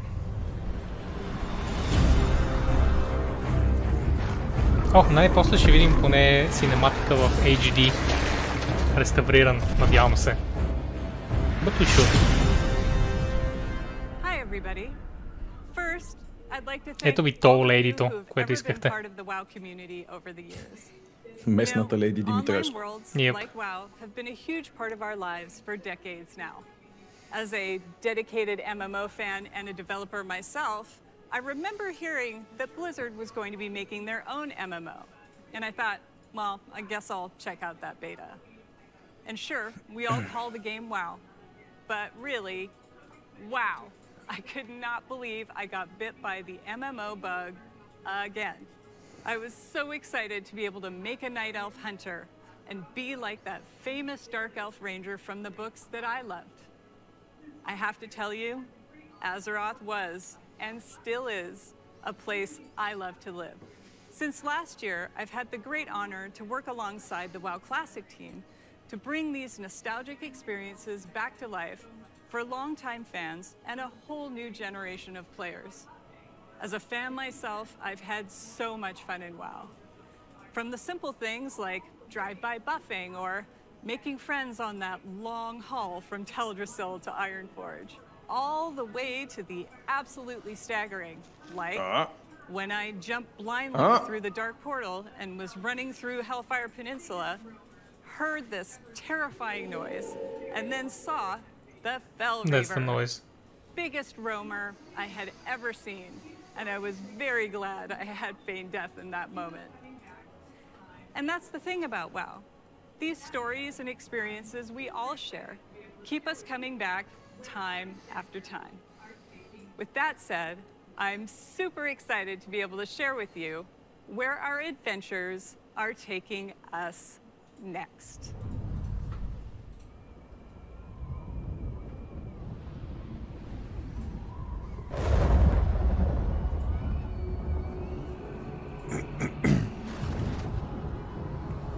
Upscale на да го еб.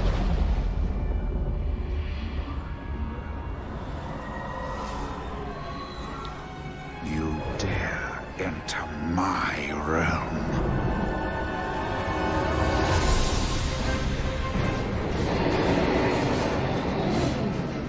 Но не го показаха.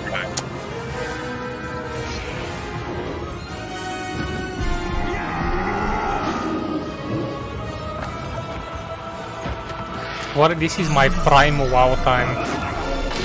Okay. Тук рейдвах за първ път. Трупах ачивменти. Събирах мантове. basically my start, въпреки че цъкам от ванила. И какво виждаш ли си да скочиш на Burning Crusade? At some point, когато имам някакво свободно време, защото са много бавни, знаеш. Много е бавно да ги цъкаш. На времето, когато в дънжени като Shattered Halls трябваше буквално всеки пак да имаш по 2 крауд контрола.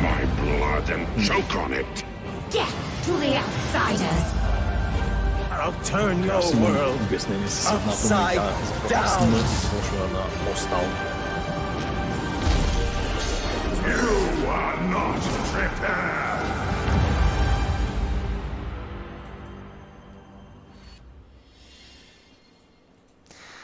Крас хората просто си обичат един период и им липсва и искат да си го цъкат. Това е. That's simple as that. Както хората се връщат да играят Diablo 2, по същия начин. Being awestruck at the chaotic magic alive in Netherstorm, the Draenei in Exodar, the Blood Elves in Silvermoon. I love playing them both. Do you choose to enlist the Aldor or the Scryers in your quest to fight the Legion?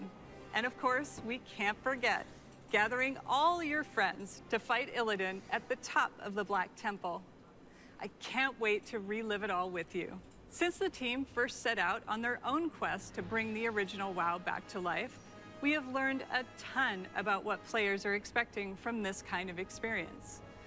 We've also learned when to keep things just as they were and where we all might be open to some changes.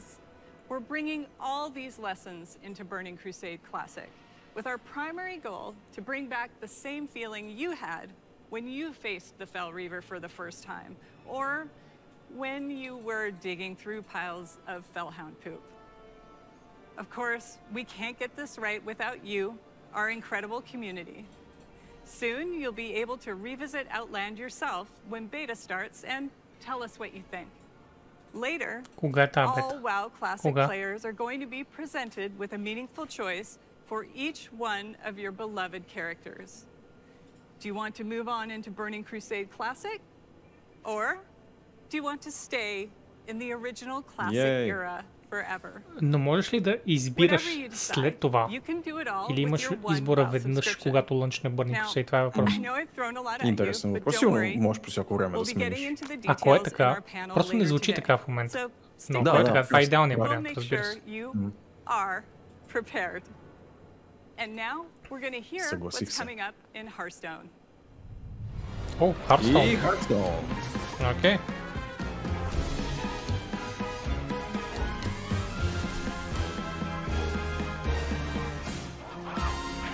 Лаздета мека келто зад. Толкова съм изпуснал нишката на Hearthstone. We're truly excited to share with you everything that's coming to Hearthstone this year. But first, let's take a quick look back at the year of the Phoenix. We added our first new class, the Demon Hunter, and ventured into the ruthless Outlands. Then we went to Skullman's Academy and got to explore dual class cards and their powerful synergies. And with our third expansion of the year, we brought you Hearthstone's biggest update ever, alongside the menacing old gods in Madness. Previous Ben не е там от 2 години. Коя му е играта? Какво работи? Докарва габаритите на стария Бен, така че има още малко стъпки да достигне. Няма го смеха обаче. Има нужда от оная кариера, нали, за която постоянно носеше Бен. Смеха е по-важен, смеха. Това ще е трудна част от имперсонацията.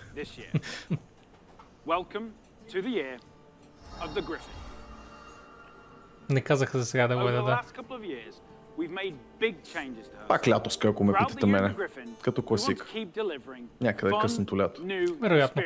Make sense. Ай, сада Бен. Сомбър Бен. First up, we'll be giving the standard format its biggest shake-up ever, with the launch of the core set later this year. Това част от блога. The core set replaces the old basic and classic sets with a collection of 235 cards made up Прочетохте ли нашия блог от преди седмица? as well as 29 awesome brand new cards. And the best thing about the core set is that it's entirely free. So, There's never been a better time to get into Hearthstone. Here are 3 of Hearthstone's legendary dragons, reimagined to feel more up-to-date and competitive for modern-day Hearthstone. Ysera the Dreamer. You'll finally receive her full arsenal of dream cards right away.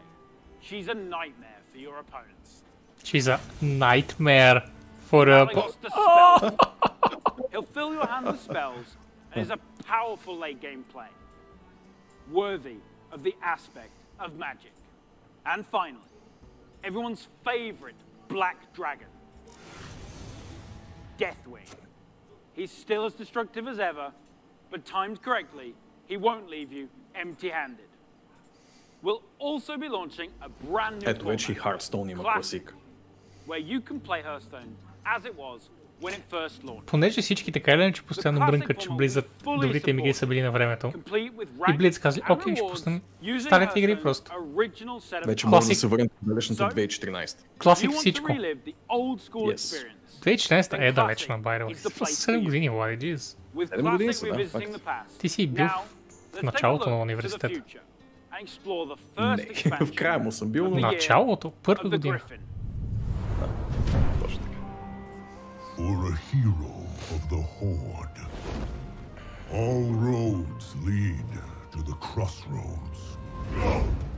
You have come for adventure, but the Barons wants to break you. Your axe Гошо, и аз искам това да чуя. must be sharp. Your wits must be keen. And your heart must be mighty.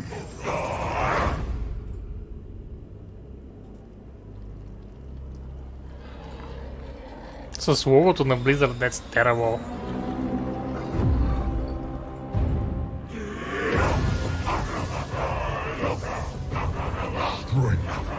По-скоро ще слогам на Valkyrie Visions. Абсолютно. This is who we are.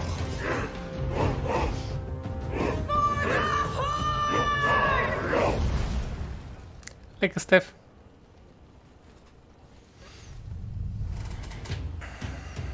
That's right.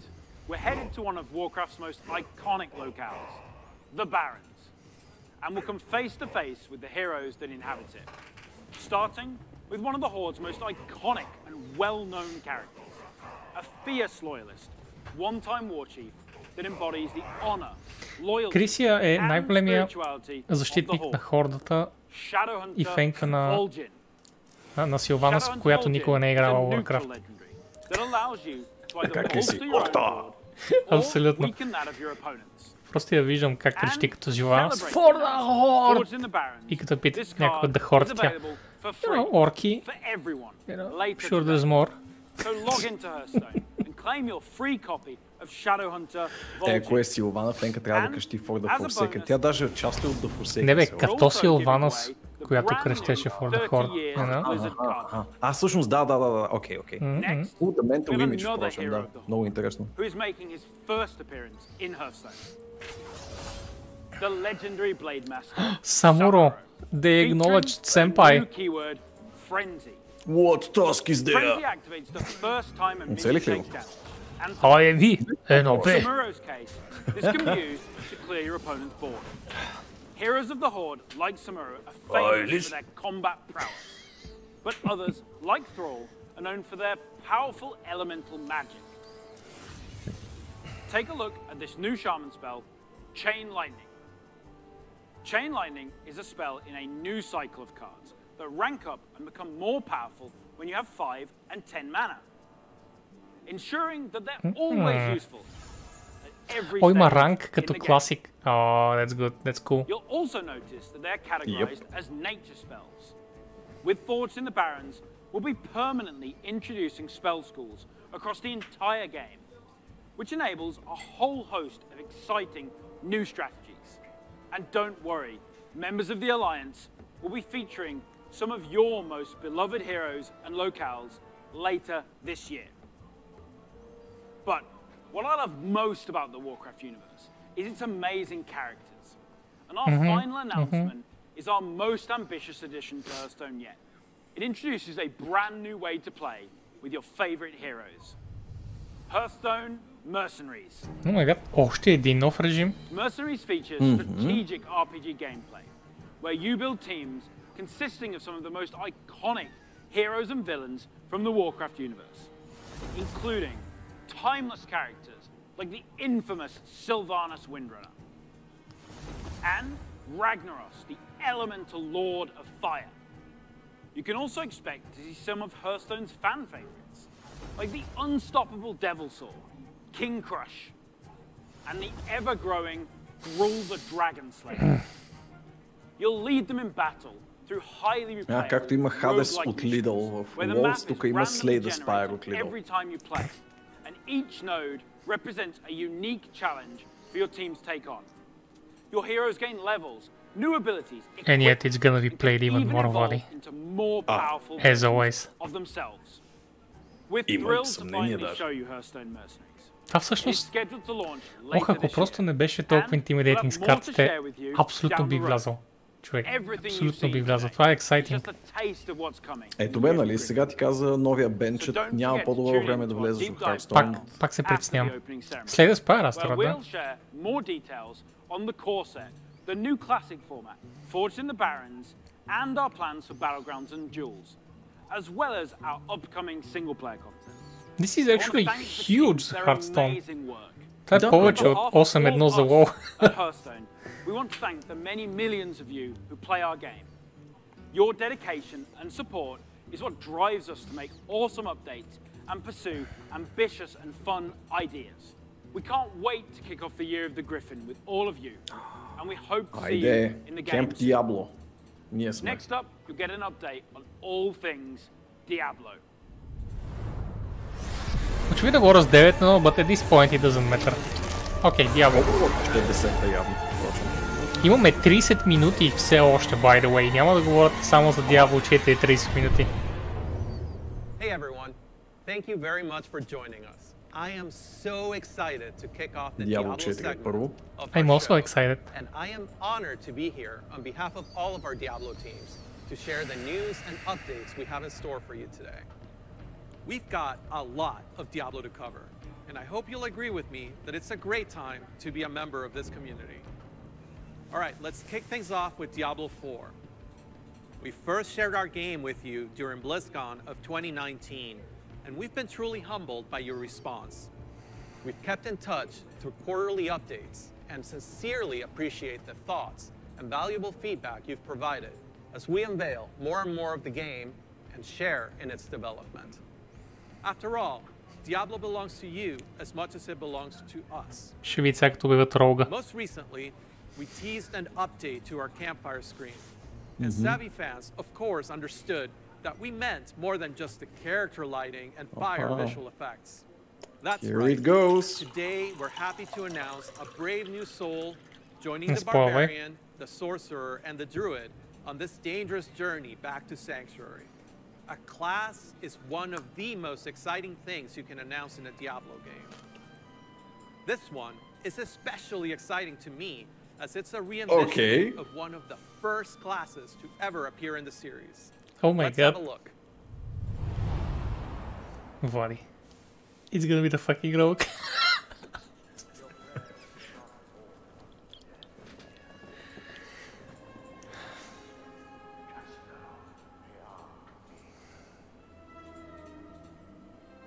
There is justice within the light, but you have to be patient. Now, pray with me. May Akarat guide and protect me. May Akarat guide and protect me. May he shepherd my soul May he shepherd my soul. and grant Еха. it mercy. Ебате лик. And granted mercy. What are you doing here? This is not the time. But this is confession. And I have sinned. I was a thief. who stole from those more fortunate. Holy fuck. I strayed from your light and found my trade in the shadows. They call it murder. I say, job well done.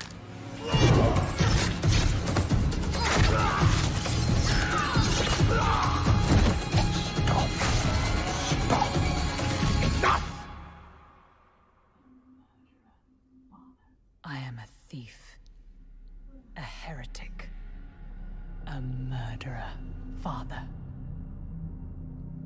Will Akara save me? You mock our light.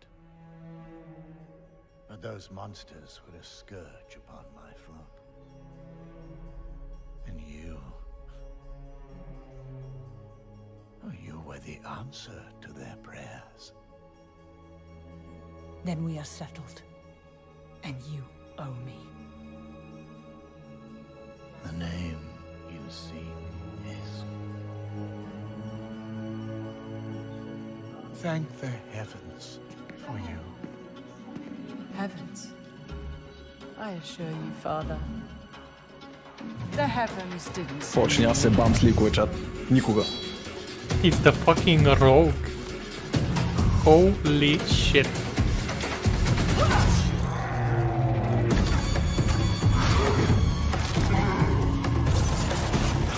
Oh my god, анимациите в тази игра са insane, човек. Не, че не го знаехме преди, но...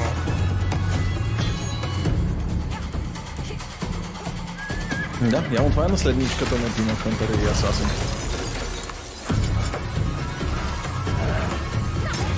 Окей.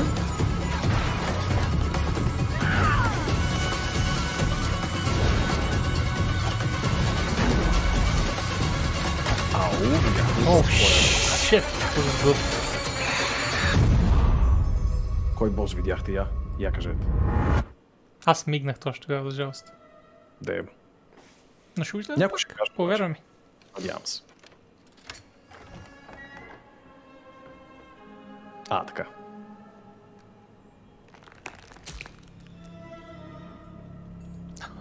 Бой.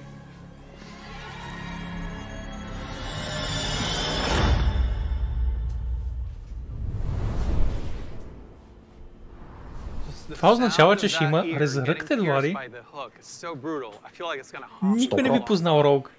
I've been a huge fan of the Rogue ever since the original Diablo. Even seeing them come back as NPCs and mercenaries in Diablo 2's Rogue Encampment served as a great bridge between the games. With the setting of Diablo 4 being a larger world than we've ever played in before, we're excited to show you not just what the successors to the original rogues in the series have been up to since the fall of their order, but also what some of the other rogues in the world of Sanctuary might look like. Си поговорим малко за кастомизация. Изглежда. Разбира се. Това беше част от лика, by the way. The Rogue has been an incredibly flexible class, able to adapt to any situation. Our goal is to let това е Ада. Това беше Хел. Whether it's an unrivaled archer modeled after the original Sisterhood, or a cloak and dagger rogue from the darkest alleys of Chaldea. Oh my god, толкова асасинско. I fucking love it. You will have the freedom to create the rogue that you imagine by customizing the looks, the background, and the playstyle of your character. Please stick around for our segment later today. Не знам дали забелязахте, но в трейлера липсваше ушето на роуката. Явно умирала в PvP. Губила. Defeated, Влади. Not killed. Those severed ears are not just for show. But Diablo 4 is not the only Diablo game we're talking about today. If you're looking for an authentic Diablo experience on mobile, we've got you covered. Diablo Immortal has everything you'd expect. Кажи ми дата. Просто ми кажи дата. Интересното, че Луис говори на сцената.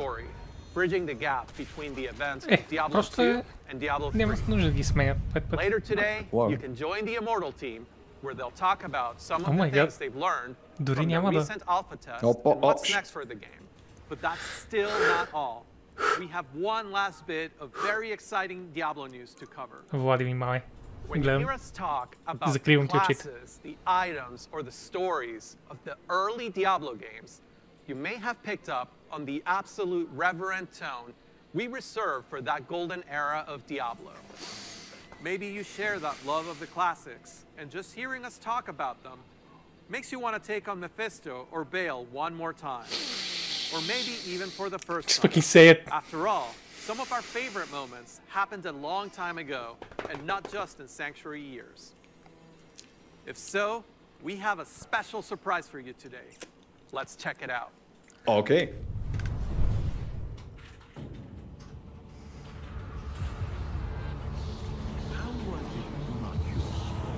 Oh, Jesus Christ.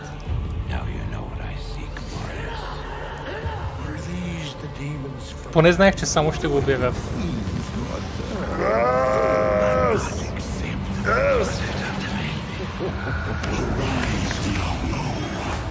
Lord of Terror. Това е старата игра. Though this be our darkest hour, it may yet be your greatest moment. Ще има ли скриншот поне? Силно се съмнявам, но... By God, дай ми само скриншот. Ето... О май гад, it's...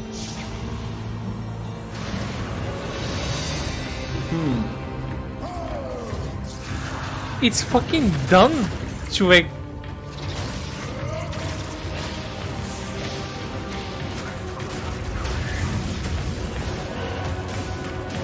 Това изглежда толкова добре.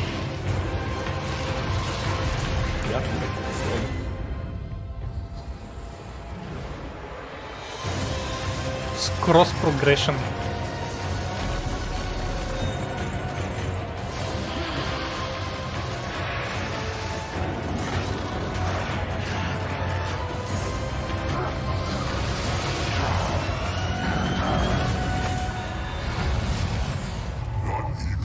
The Switch can save you from me. Sign up for the PC Tech Alpha. Sign up for the Alpha! After more than 20 years, the Dark Wanderer has returned. And once again, he travels east. Always east. Diablo 2 is a landmark game for Blizzard. Diablo 2 Resurrected is a full HD remaster of both the original Как 2021 хора? and the expansion. Holy shit. It takes the 2D sprite-based classic that we love. My schedule is very tight this year. In 3D, utilizing up-to-date graphical rendering and lighting technologies. It also includes modernizing all 27 minutes of cinematics, recreated shot for shot with the explicit intention of preserving both the look Те са and the recreated. pacing of the original movies. Те не са upscale-нали. Has a long history of Recreate-нали са синематиците. And when we think about Diablo 2, we think about it as a definitive pillar in our foundation. Now, it's funny to think that some of you weren't even born when D2 was released, which makes it all the more important that we deliver an authentic experience wherever you play. We want everyone Пишат ми от to работа. relive their memories. I know. Or experience the game for the very first time on their platform of choice. And so we're excited to bring Diablo 2 Resurrected to PC and console, along with cross-progression. And for those of you who are in love with the original, and you just wish it worked more seamlessly on modern computers, you can bring back all of that nostalgia exactly as you remember, and enjoy the game in its original 2D form. Влади, точно както беше лика. Може да сменяш как? There's a lot to talk about. Does it make sense? Later today, Те са пресъздали цялата стара игра в нов енджин. A roundtable with members of the development team on the dedicated Diablo channel. if you are a Diablo 2 fan, I encourage you to take a look. So, from Diablo 2 Resurrected, to Burning Crusade Classic, to the Blizzard Arcade Collection, it's a whole lot of looking back. And while we have teams dedicated to bringing these timeless experiences into your hands, it's actually a very small percentage of our developers working on these projects. Far more people are working on the future of Blizzard. And in addition to what we'll be talking about during the show, we can't wait to tell you even more about our plans over the course of this year and beyond. If you had asked us 30 years ago what gaming would look like today, none of us could have predicted the current Blizzard lineup of games. The advances in technology are one thing, but it's really what those advances have enabled that's even more incredible. If you think about the people who play games and the communities that have grown up around them, the way people can connect instantly, no matter where they are in the world. Теги станато и честито на Judgment. Да, благодарим на станато. Който му гифт на събче. Честито, честито. Това е кеф от анонсите в действие.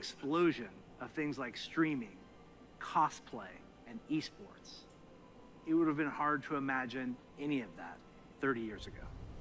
And at Blizzard, that is what excites us about the next 30 years. There is so much that we're working on. And some of it you already know about. The rest, we look forward to talking to you about it when the time is right. Just like the real world, the worlds of Warcraft, Diablo, StarCraft, Heroes of the Storm, Overwatch, and Hearthstone are diverse, споменаха всичките франчайзи. and full of potential. We are not only iterating on Нямаше презентация за Overwatch. Има презентация. Тя е след Diablo. Не, в Opening нямаше, да. Няма много какво да обявят. Интересно. Има все още 18 минути по програма. Да. I guess. We want to continue to bring those same feelings of joy and achievement that we all felt when we first За HOTS и за StarCraft не се и очаква като цяло. Да, няма в програмата за тях. Because when we geek out from those experiences with others, we can't help but би трябвало да има много ново, Манов. Би трябвало да има много ново. Сега излиза Киану Ривз. There are new Blizzard worlds that we haven't visited. Quite yet. Току-що хинт на ново IP, Влади. Our hope is that you will see in them what we do. О, мага да. That no matter who you are, току-що каза, че работят по ново IP. Where you can create new stories, forge new friendships, and make memories worthy of lasting a lifetime. Не казах нищо за мобилните игри, by the way, освен Immortal. Kinda sad. To creating the most epic entertainment experiences ever, along with our core values, led by gameplay first, will continue to guide our way. So on behalf of everyone at Blizzard, thank you for being on this journey.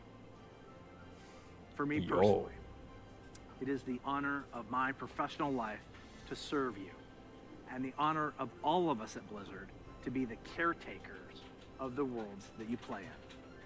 We are so excited for what's to come this year, next year, and the next 30 years. Oh shit. Now, next 30 years. What's coming next for the show? Okay. Well, it depends on where you watch. Не Overwatch. For those of you looking for Ще an спомняш update on така Overwatch, грешно. check out the behind-the-scenes look into the development of Overwatch 2 over on their dedicated channel right after the conclusion of opening ceremonies. There, you'll hear about Overwatch 2, new content, new features, including new maps, hero missions, talent trees, and more of what we think will make Overwatch 2 a unique gameplay experience. For World of Warcraft, Diablo, Hearthstone, you'll get a closer look Манов, at their respective channels. Какво говориш? Какво ти казвам? Ще ме слушаш. StarCraft Legends will be going head Така, гай, сега има 3 канала наведнъж. И въпреки, че на мен много ми се гледа Diablo канала, ще изпуснем други неща по този начин. Затова сега продължаваме по главния канал.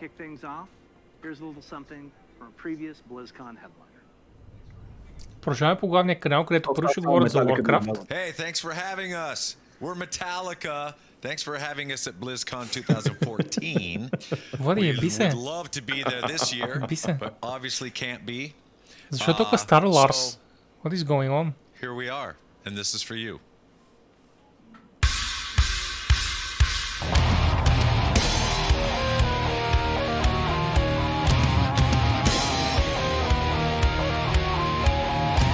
Айде, DMCA Takedown. За всички, които гледат BlizzCon в този момент. Diablo 2, човек. Diablo 4. Diablo Immortal. Тази металика е абсолютно заслужена. Мисля, че е прекрасно аутро за нещата, които научихме. Holy fuck. Точно както си помислих, Владко,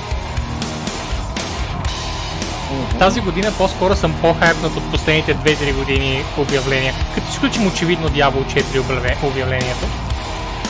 Поне сега знам, че е по-близо и получаваме повече информация.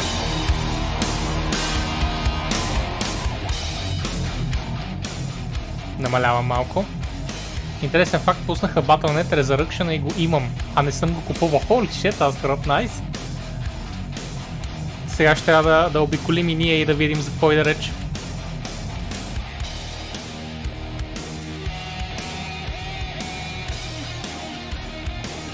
Влади, аз си влез в аккаунта и кажи.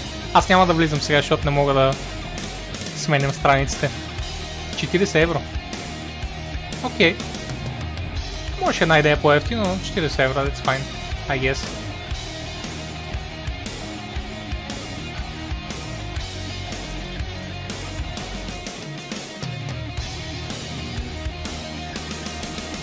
Самия Battle.net не се гледа, така че много трябва да реаланчва. Нищо много не виждам.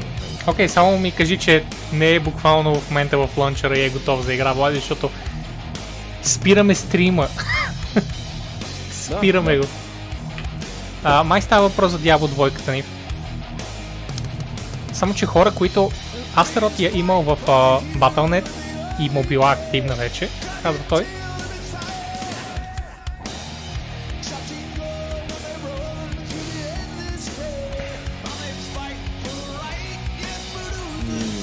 И Ник е имал Battle.net. Сериозно ли? Не, чакай сега. Ник в смисъл влеси в Battle.net. И ми кажи, имаш ли наистина Diablo 2 Resurrected активен?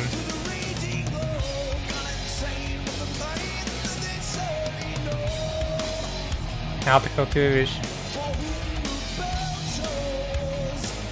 Да, също имам Diablo 2 в Battle.net. Да, Владко?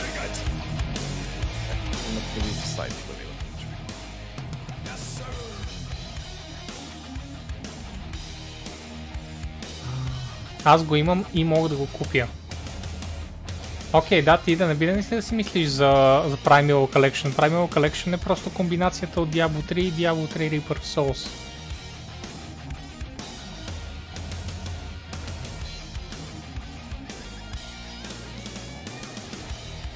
Виждам Resurrected на цена от 40 евро.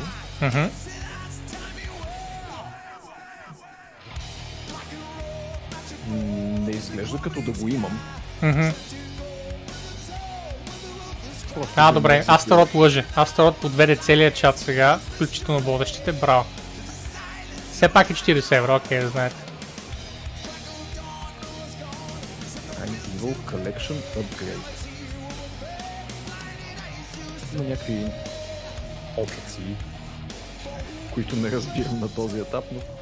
Добре, значи, както казах сега, приключи Opening церемонията, това са обявленията, които ще бъдат за този BlizzCon. И сега с Владко продължаваме до 3:30. Стяги се, Влади. Имам още 3 часа стрим, в който първо преминаваме през Warcraft 9.1. След това преминаваме през Diablo 4. Всички тези са по 40 минути, ако помня правилно. Минаваме през Diablo 4, Deep Dive и след това е Overwatch панел. И накрая отново има Diablo панел, за който ще говорят. И аз ще съм бурен за всичко това, пък Влади, нали, няма да ти опирам пистолет в главата, Владко, ако ти доспи по някакво време заминаваш. Но аз най-вероятно ще изкарам до края. И ако някой реши да приключи за тази вечер и че са му достатъчни тези анонси, а да знаете, че утре също ще стримаме от 9, може би 9:30. И ще отразим отново утрешния ден, в който също ще има много Diablo информация, много Warcraft информация и един панел за Diablo, който ще пропуснем днес. Това е програмата за днес и за утре. Та може да прецените дали ще останете с нас до по-късно.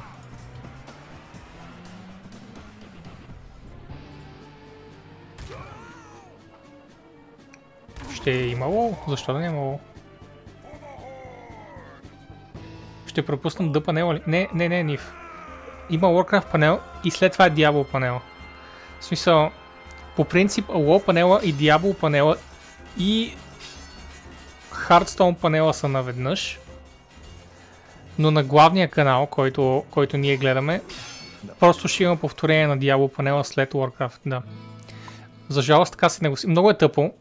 Много ми е неприятно, че WoW и Diablo са наведнъж, но поне има повторение на Diablo след WoW, така че затова това е единствения начин да минем през всичко, без да пропуснем нещо важно.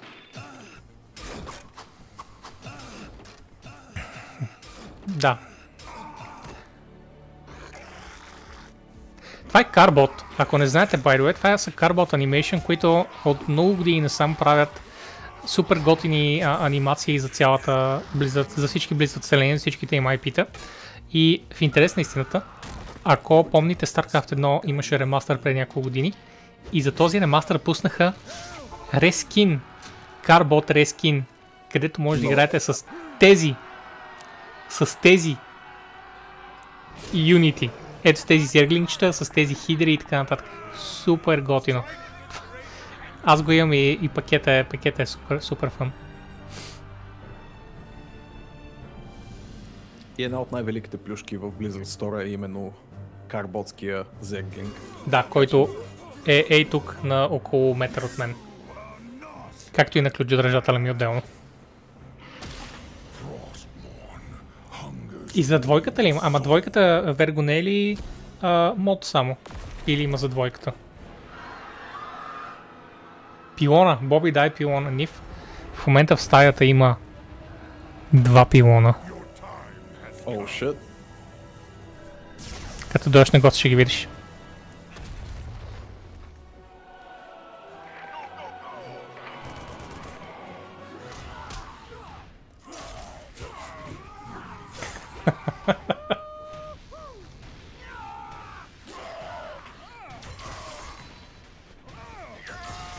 Искам да видим на единия пилон.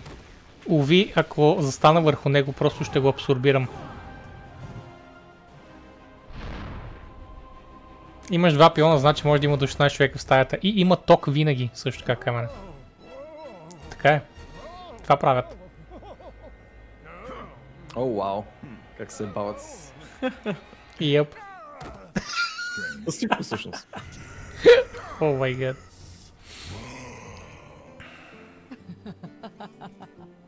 Greetings to you. Seems you're ready for the real thing.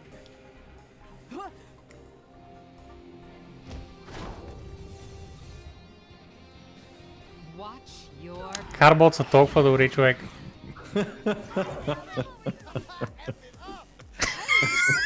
Ефет ъп, вика.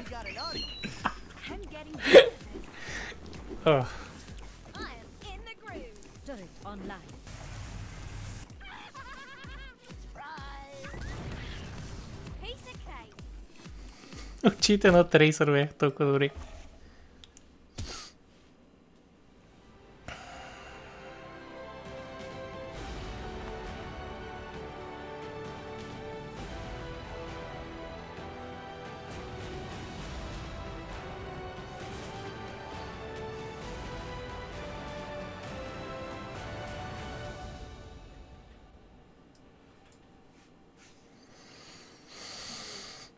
Браво на Карбот. Абсолютни железарки. Добре, имаме 5 минути почивка най-вероятно. И започва Warcraft панел. Да, въпреки че... Влади, това е момента, ако искаш да идеш до туалетничка. Ето, има го и за Switch. Burning Crusade Classic Deep Dive. Това няма ли да е за едно? Welcome everyone to our deep dive panel for WoW Classic. I'd like to start with some introductions with these fine gentlemen and myself. I'm Holly Longdale. I'm the principal producer. Аз не видях да има два deep dive за WoW, така че. A little bit about my background. I spent 13 years working on EverQuest. I started as a game designer and eventually became the head of Скоро ще 50 на 50 EverQuest franchise. That said, I've always been a WoW player since beta, so this is obviously a dream come true for me, and I'm thrilled to be here with you. I'm Patrick Dawson. I'm the production director for World of Warcraft. Тук къде е бил Патрик Досън? Къде е Том Чилтън, Влади? Няма от 6 години. Проверих и все още е в Blizzard. I've also been at Blizzard for 15 years. I started on World of Warcraft. I spent about 3 years on Hearthstone as well. Работи по новото IP, дето не го казаха кое е. Сигурно, ама толкова години, човек. Blizzard не са дали свали големи игри от Diablo 3 насам. И Overwatch е голяма игра. Не бих казал. It's arena-based team FPS, без кой знае как, без кампания, без някакъв кой знае колко голям свят. От тази гледна точка. Окей.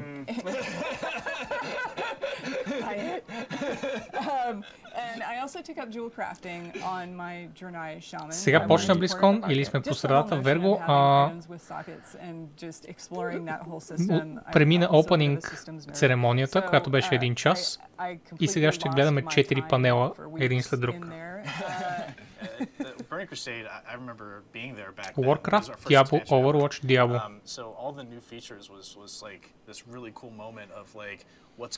Във Фейсбука ти се базика, че Diablo 2 разръкът изглежда по-добра от D4. Те са базиката и с Immortal за същото нещо, by the way, Нив. Модовете за... До сега съществуващите модове за Diablo 2 ще трябва да бъдат пренаправени, да. Със сигурност. Нещо, за което нямаме отговор е дали ще има все пак достъп до старото Diablo 2. Това също, да. Дали са научили урок? Реформатирането на стари игри. Обявиха Diablo 2, Кико, да? Проспали го? О май гад, Кико. Литали най-големия ивент. Чата се побърка. Писаха в Caps Lock, like 4 екрана. Мале Кико. The frustration of dealing with Bubble Hearth on the other.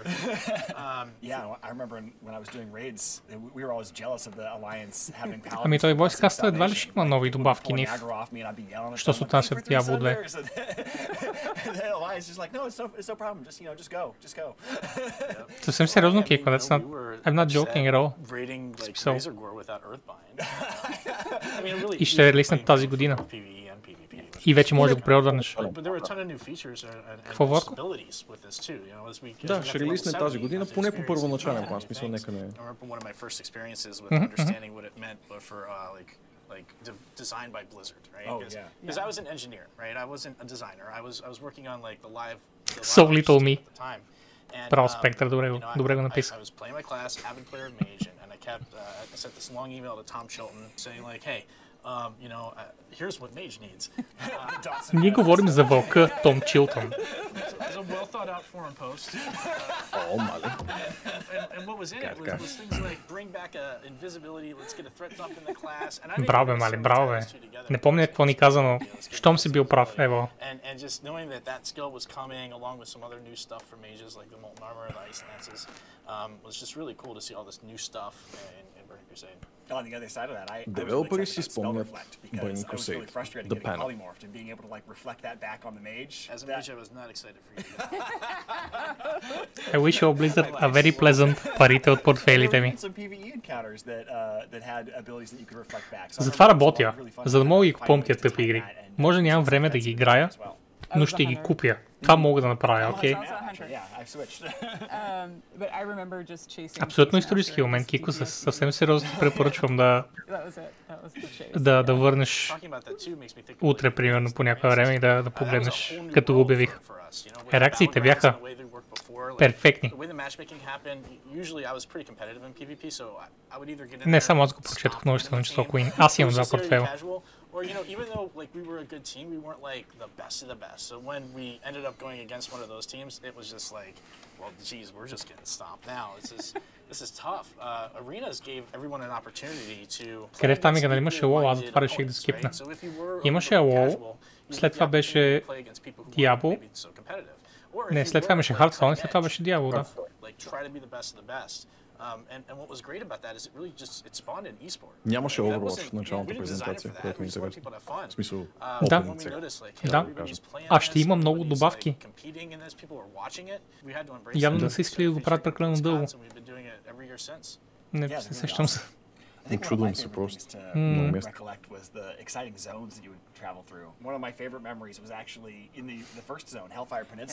Той е ремейк. Ремастър е малка дума. Окей, Влади, ти сега четеш някакви неща ли? Добре, дай да отворим. Дай ми, ако искаш, откъдето ти имаш информация хубава. Най-вероятно има в MMO Champion много информация, както винаги. And you're like, oh my god, I gotta run, he's right on top of me. Sound still haunts my dreams. Oh, I know, yeah, it's terrifying. Even in life, it's just feign death. And then the payoff when you later go to Netherstorm, and they give you the quest, they're like, could you get me a part from inside the Fel Reaver? You're gonna have to kill him. And you're like, that guy? Like that guy that used to terrorize me? They're like, yeah, I think you could take him now. And that was such an exciting payoff to be able to bring that full circle and see him again. Това е World of Warcraft What's Next и е 30 минути, а има отделно WoW Deep Dive. Както и да. Дал си ми линкче.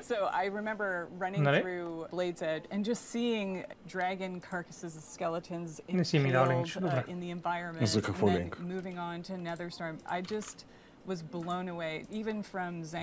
Мисля, че ще ми дадеш някакво линче за Diablo 2, защото ти явно четеш за него. Линчето чата. От чата ли четеш? Окей. Интересно ми е какво се появило като информация. That's what I love about WoW is you can have epic storylines and still find lightness in it. So I just loved it. I'm an explorer. So you know, for me, камерата на Влади замръзнала. A new gameplay type for me. I became a collector in Burning Crusade, right? And it kind of started with the Outdoor and Scryer rep. Because I got my outer rep all the way up, and then I was thinking about switching to Scryer, and people were like, "You're insane! Don't do that." And I was like, "I bet I can." Оправих ли или ти просто... добре, оправил съм, просто ти си изключително немърдащ. Then I started doing other things, like there were all these new like mounts and pets, and I went back and even got some of the older reps, like Thorium Brotherhood and Winterspring. But then like things like Netherwing Ledge came out, and the world just opened up for me in Burning Crusade to really start my collection. Of course, we also had flying mounts, which I loved. Мисълта ми, че невероятно and then decided to play with some friends on a PvP server and was running around Hellfire and Death from Above, which is likely just Pat. Probably. Yeah. Ето тук най-вероятно са споменали. I was getting a lot of honorable kills. So that's just a quick look at some of our memories for Burning Crusade, and that was 13 years ago. So that code has been hanging around for 13 years.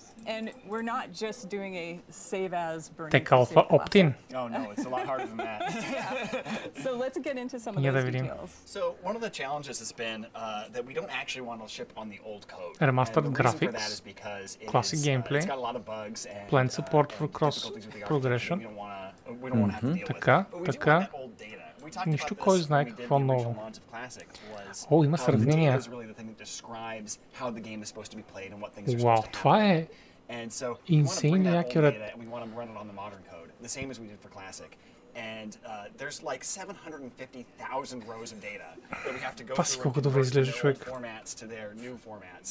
And fortunately we have really talented engineers and Шамана вдясно и шамана вляво са на практика идентични. i3D. compare them with how it used to behave and make sure that we've actually done the conversion correctly.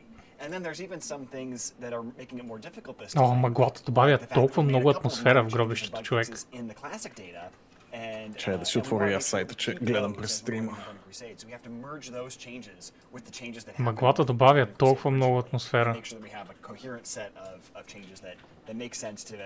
Send link. Секунда. Мисля, че ето това би трябвало... Добре, Камен даде. Лут голейн. Изглежда прекрасно. Освен това 60 FPS, не знам дали виждате, но 60 FPS.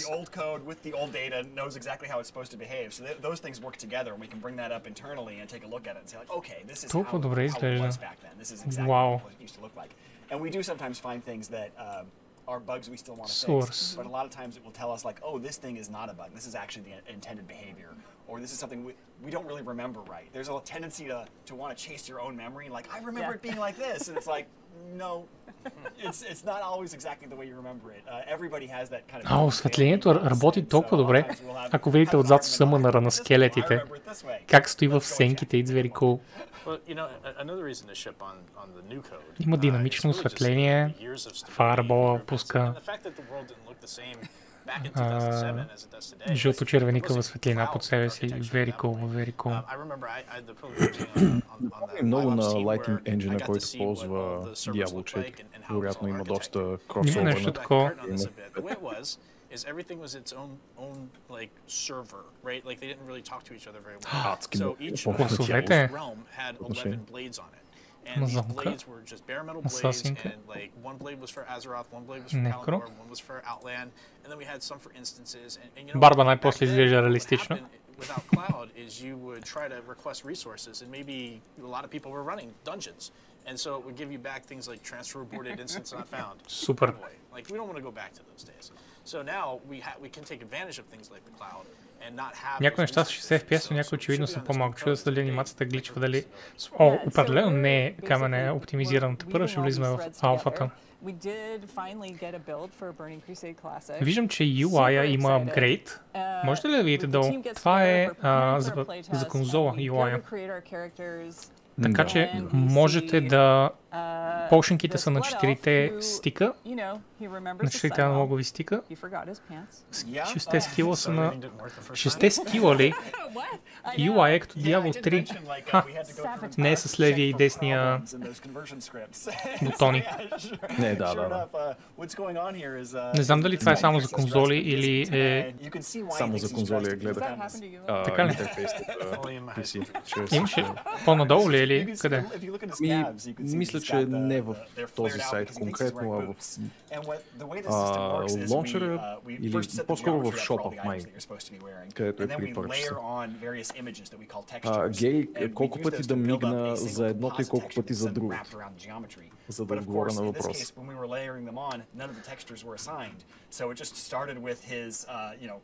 Naked body, and then was going to go layer on textures and didn't find it. So it thinks he's Крипдос е тук едно линкче. Скрони нагоре само, защото това е до къде съм стигнал. Ага, Redesigned User Interface.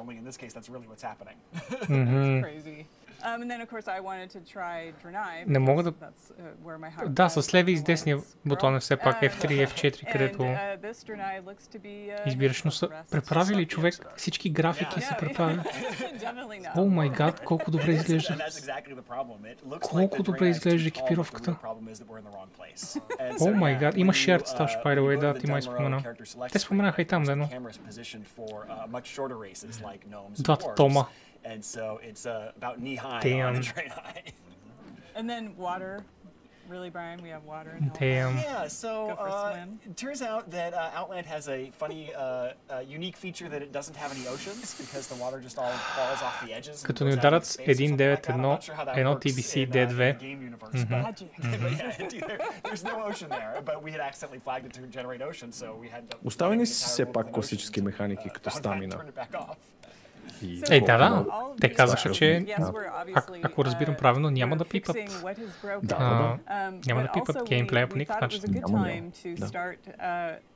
Така че Energy остава все така useless стат, който никой няма да бъде пипнат. От никой, литерали. Пак са разпределени статистиките един път. И разбира се, кърлицата е най-отгоре в ладъра. Това се знае от сега, че е факт. Просто тук се е прекръстила, за да не си личи, нали. Cross-platform Diablo 2, да. Me Online, да. Right? And they're right. Like the times have changed, the world has changed, and so some of those things that maybe were out there that were not great back in the day. Чакай малко. 1, 2, 3, 4, 5, 6, 7 и един Blood Golem. Игрите дали стигат до 8 играча? Имаха скриншот с доста играчи, не знам дали бяха 7 играчи и един Blood Golem. We actually had a lot of requests originally for spell batching in that kind of no changes charge, where they said, hey, I used to be able to have two natives polymorph one another, and they would both end up polymorph. Силно се надявам да вкарат самите Players 8. And so we said, okay, well, we can put that back in. But the system that causes that is, of course, that the spells are batched up and processed in these, giant batches. But over the last 2 years, people realized that what that comes with is about a half a second of kind of Tech Alpha Opt-in. Guys, идвате на този сайт, линкнахме го 2 пъти, цъкате Tech Alpha Opt-in, окей? И също така продължавате, разбира се. Защото всички сме ботове. Впрочем, най-отдолу на сайта естествено има чат джем. Разбира се, че има чат джем. Ако цъкате чат джема достатъчно, by the way, стане нещо много готино. О май гад, actually ми стана червен.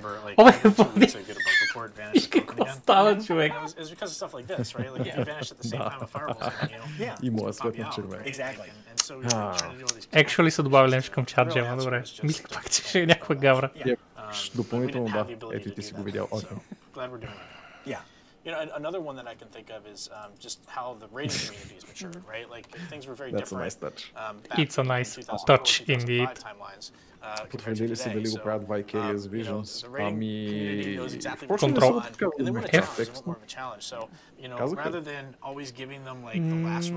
Nope. Не пише никъде Vicarious на страницата. Да. Те дали вече съществуват като студио под това име.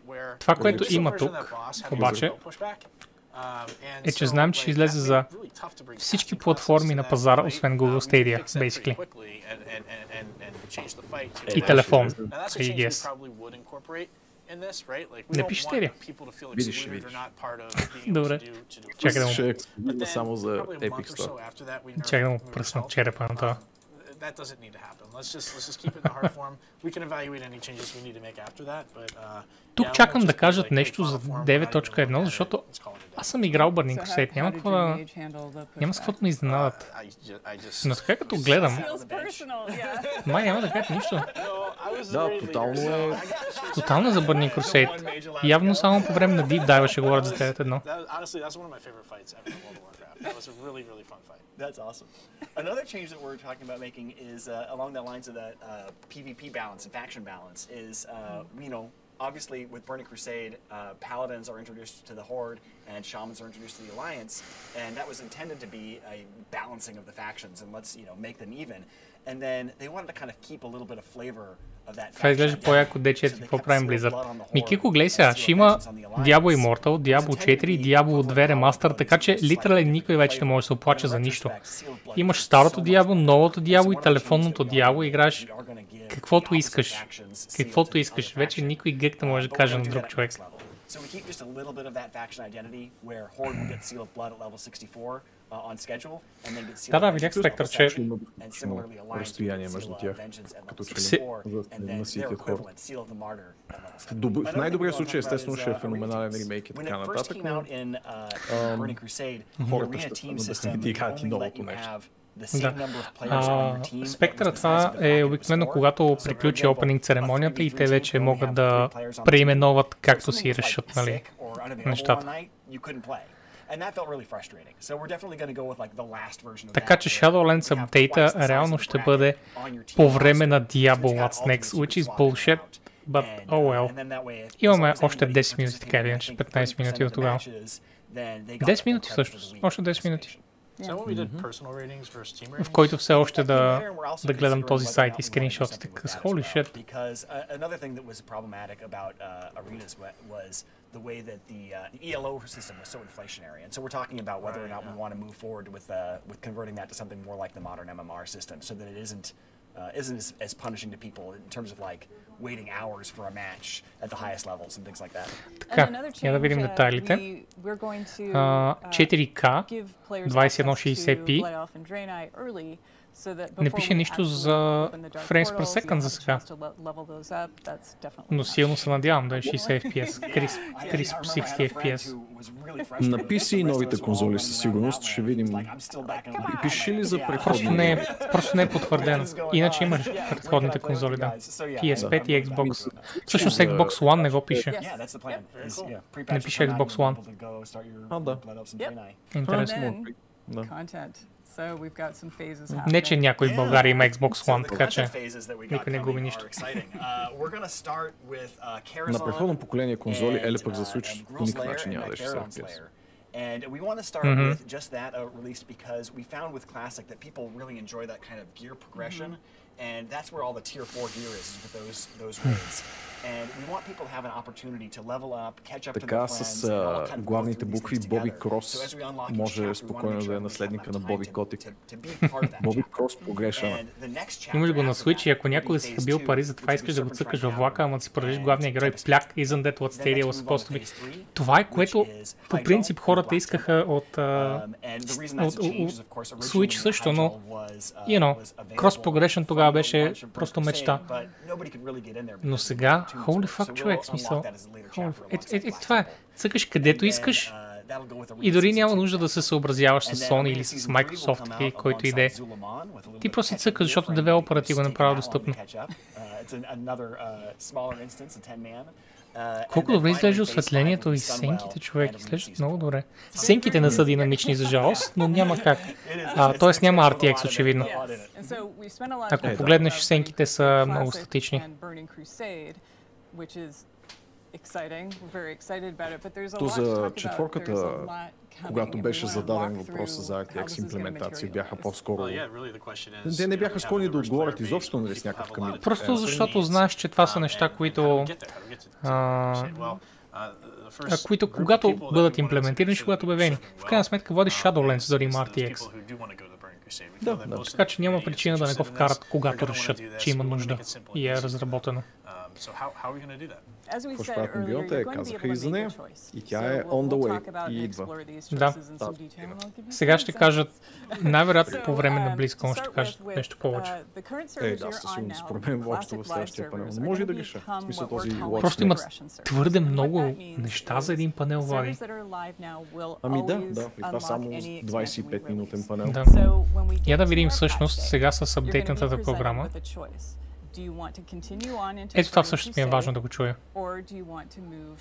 Кое? За Burning Crusade.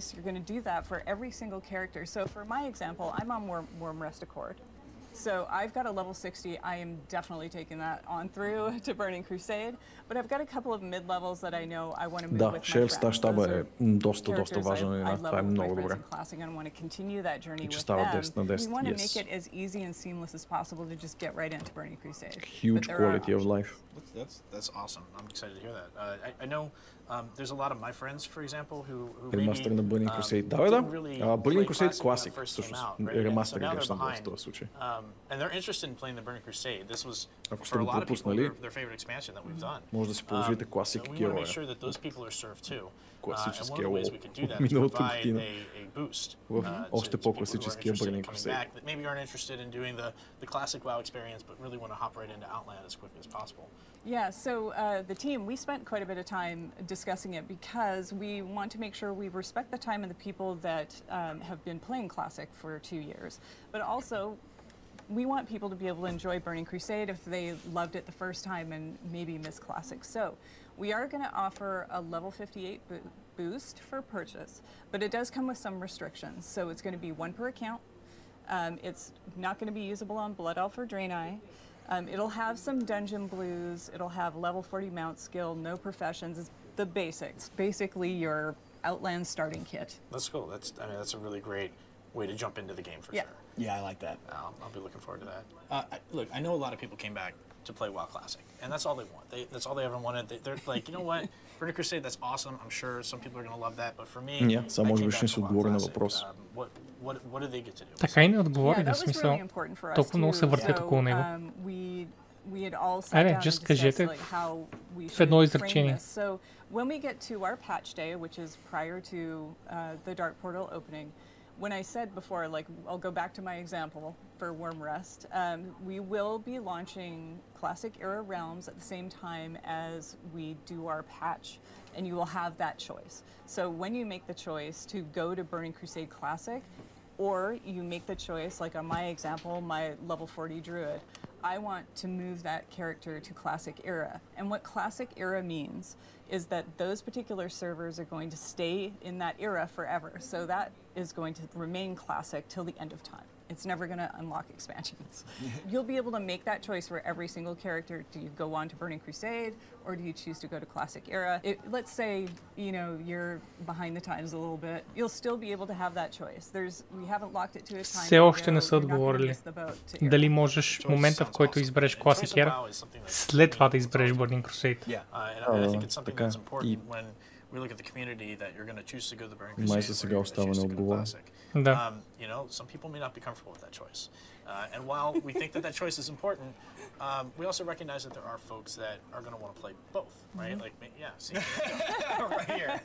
You have some stuff left to do in Classic that you wanted, and you want to keep that character in Classic, but you also are interested in that same character with your friends. That's exactly. So what does that look like? How do we make that happen?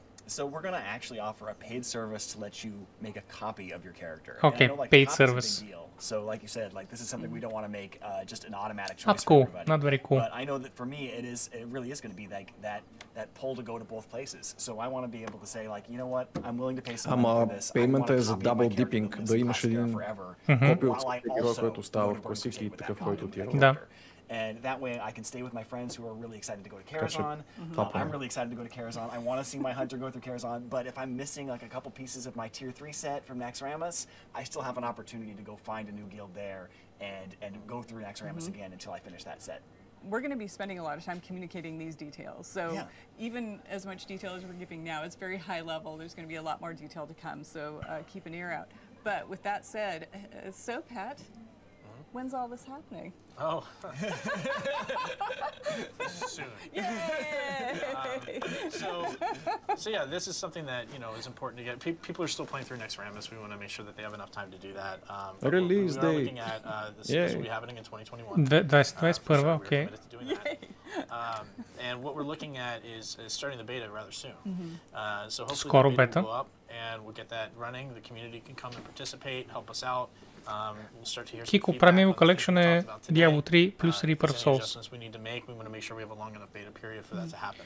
Абе не баш, малко са го променили и май Плюс има нещо Necromancer, много май. Yeah, it's exciting. Двойковско вече в него. So any final words?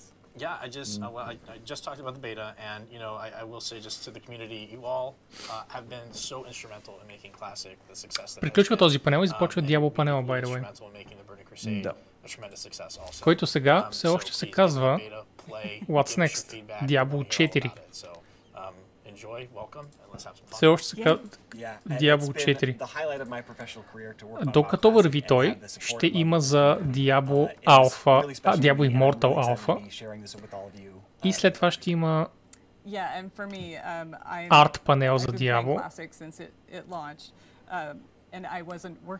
И накрая ще гледаме Diablo 2 Resurrected. Окей, гайс, значи за Diablo 2 Resurrected е в 2.40 панела.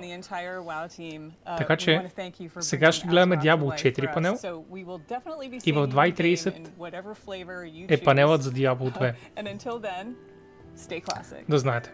И между тях има един Overwatch панел, защото в крайна сметка аз всъщност съм супер любопитен какво са направили с Overwatch 2, защото мисля, че го експандна доста повече, отколкото някои хора предполагат for some reason. Силвана с фигурката ми клюмна, което е знак, че е време да се гмурна в леглото. Come on, too much Blizz Games. Не знам как ще изнамеря време на всичко. Не, Спектър, ще да гледаш за Дявол сега, така че, сори, ще кажеш на Силвана с бърба. Ще гледаш тук. Точка.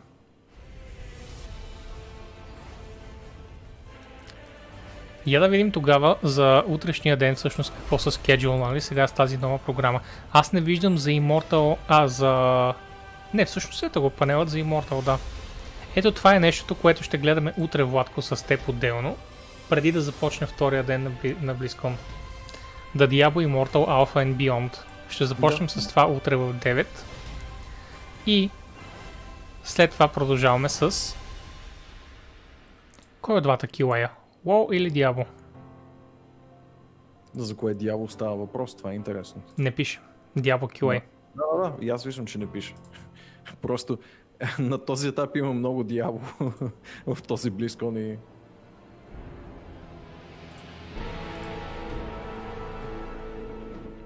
Ever since we announced Diablo 4 at last BlizzCon 2019, Diablo 4 panel. we've been sharing updates with you guys through our blog, whether it's items, skills, zones, even user interface updates, and you guys seem to have really enjoyed that. Today, to mark the special occasion of BlizzConline, rather than doing a blog, we're actually going to share lots of video, introduce a new class like we saw in opening ceremonies, and also cover some open world topics, including mounts, camps, and PvP. Yeah, this is like the ultimate blog post, right? We get to actually hand deliver it. Ще да говорите, стига с това интро. It's all finally out there, and we can talk about all of it. Thank you за хоч Just in трайва. case some of you guys missed it during opening ceremony, let's take another look at the И благодаря за фоллоуа, Мели Халил.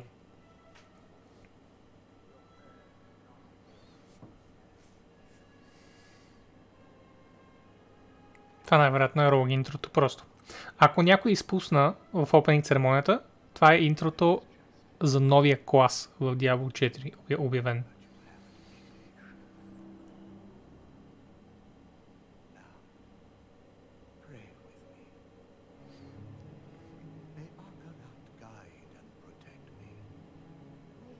Да, само ще ви помоля пишете на кирилица, че модераторите ни ще ви се сърдят.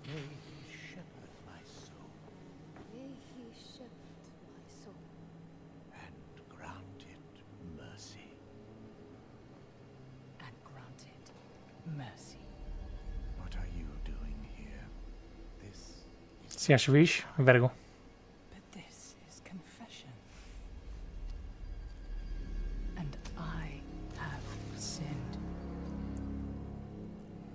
I was a thief who stole from those more fortunate. I strayed from your light and found my trade in the shadows.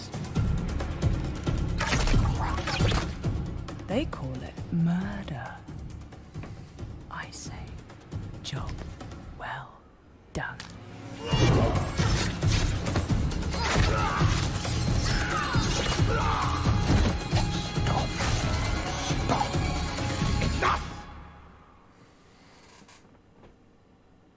I am a thief, a heretic, a murderer, Father.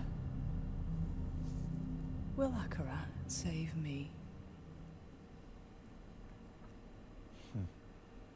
You mock our light. But those monsters were a scourge upon my flock. And you were the answer to their prayers. Then we are settled, and you owe me. The name you seek is... Thank the heavens for you. Heavens? I assure you, Father, the heavens didn't send me.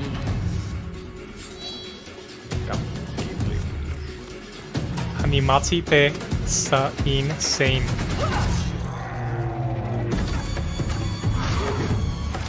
И това е Ада, мамка му. Ада е тук. Diablo 4.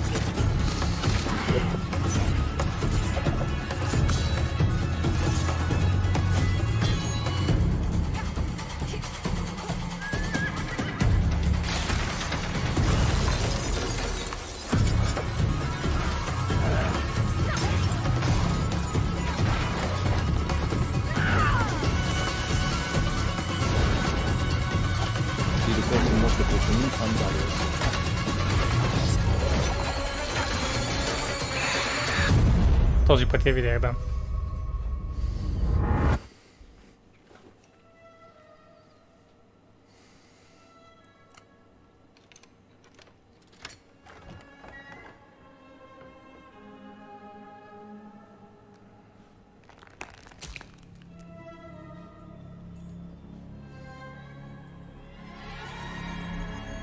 Много ще яко, ако ги яде ти уши, това преди след това.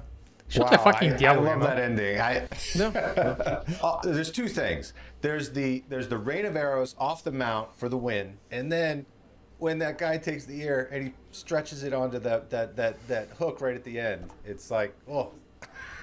That ear box never gets old. You know, I always wonder where all those ears from Diablo 2 when you kill other players went. Now you know there's some creepy guy in a church collecting ears and putting them in a box. Just what we always thought.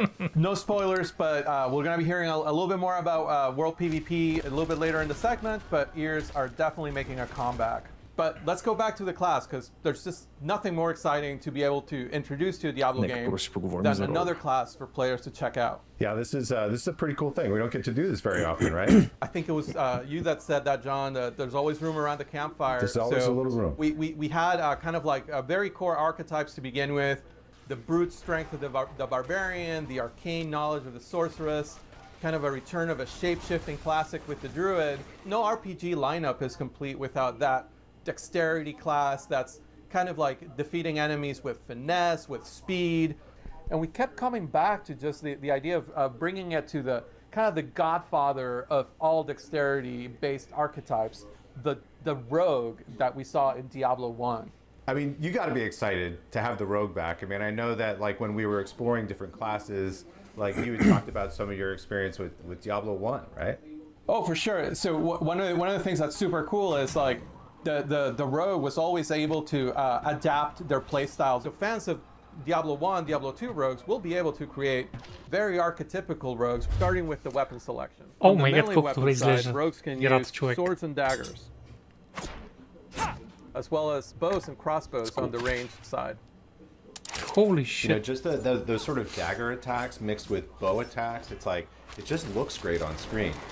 With all the classes having this real strong identity as far as the animations and what they do. You think about the druid and shape-shifting, or the barbarian with sort of, you know, his leap attacks. There's just all these great things that you discover with the rogue that you can't really do with other classes. I love that you can start cosmetically from such a iconic place where you're wearing the red armor, you kind of look like part of the sisterhood of the Sightless Eye from the original games. You know, you can maybe even add some tattoos into the mix, some scars, make that rogue your own. Oof. Or if your fantasy of the rogue is a more traditional RPG outlaw, you're definitely able to create that and put on your kind of hood and half mask and be more of a shadowy character. Yeah, and the character customization, you kind of mentioned it, being able to craft that, you know, that class of your dreams or your nightmares. It was a feature that I was honestly super nervous about when we started, because we've never had this in a Diablo game, but seeing where it is now, it's one of those things that like I'm super excited about with where we're at. There's just a lot of creativity and fun looks, and you can be that you know, tattooed criminal outlaw, or you can be a more noble looking kind of, you know, sort of like thief with good morals. Well, one of the things that we kind of kept running with beyond just the cosmetics was customization. We had this niche to fill in the class lineup that spoke to the finesse player, to the dexterity player, and just that everyone's idea of what that could be was a little bit different, whether it leaned more on range or melee. But we took that a little bit of a step further. We really wanted to have each class in our game just have that one thing that makes you go like, that's bullshit when you see a player use it, and then makes you want to re-roll that class, because no other class gets it. For the rogue, it's the class specialization. The 3 specializations are combo points, Shadow Realm, and exploit weakness. I like Shadow Realm because I take the problem and I make it smaller. I mean, it's just, I just pull 3 guys into the Shadow Realm and duke it out, and then I come back in, I'm like, all right, smaller problem. I love the idea of exploit weakness. That is very the cool. way it works is during some of the enemy attacks, players will see an icon flash over the enemy side, during which time they will get to retaliate with much more damage than an ordinary attack. If you're quick on the draw, this is the specialization for you. I'm just like a little bit skill capped there, and you know, like every time I try to make it work, I'm just a little bit shy of the skill level that's required for that. It's almost like you're a surgeon, and it requires a really strong ability to assess what's happening all around you. My personal favorite is the combo point specialization. As you might expect, this ability lets you build multiple combo points, which enhance your spender's effectiveness in combat. It basically, you just like get into this rhythm of combat of like 3 builders to a spender, lets you build up to these big moments.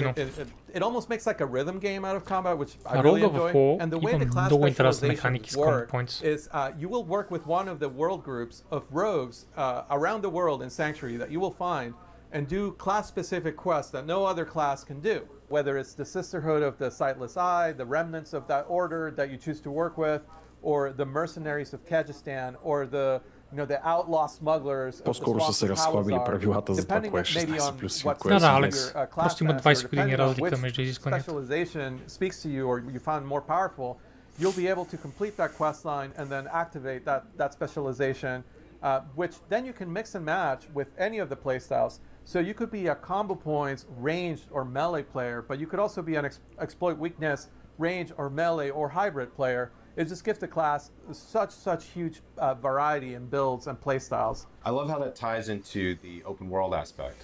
You know, the ability to go to Kyrgyzstan or Hawazar and get these special quests that only the rogue can get. That touches on one of the things that I love that we've done, which is like connecting the weapons and equipment to regions. When you're exploring the world and you pick up a sword in Kyrgyzstan, it's a scimitar, right?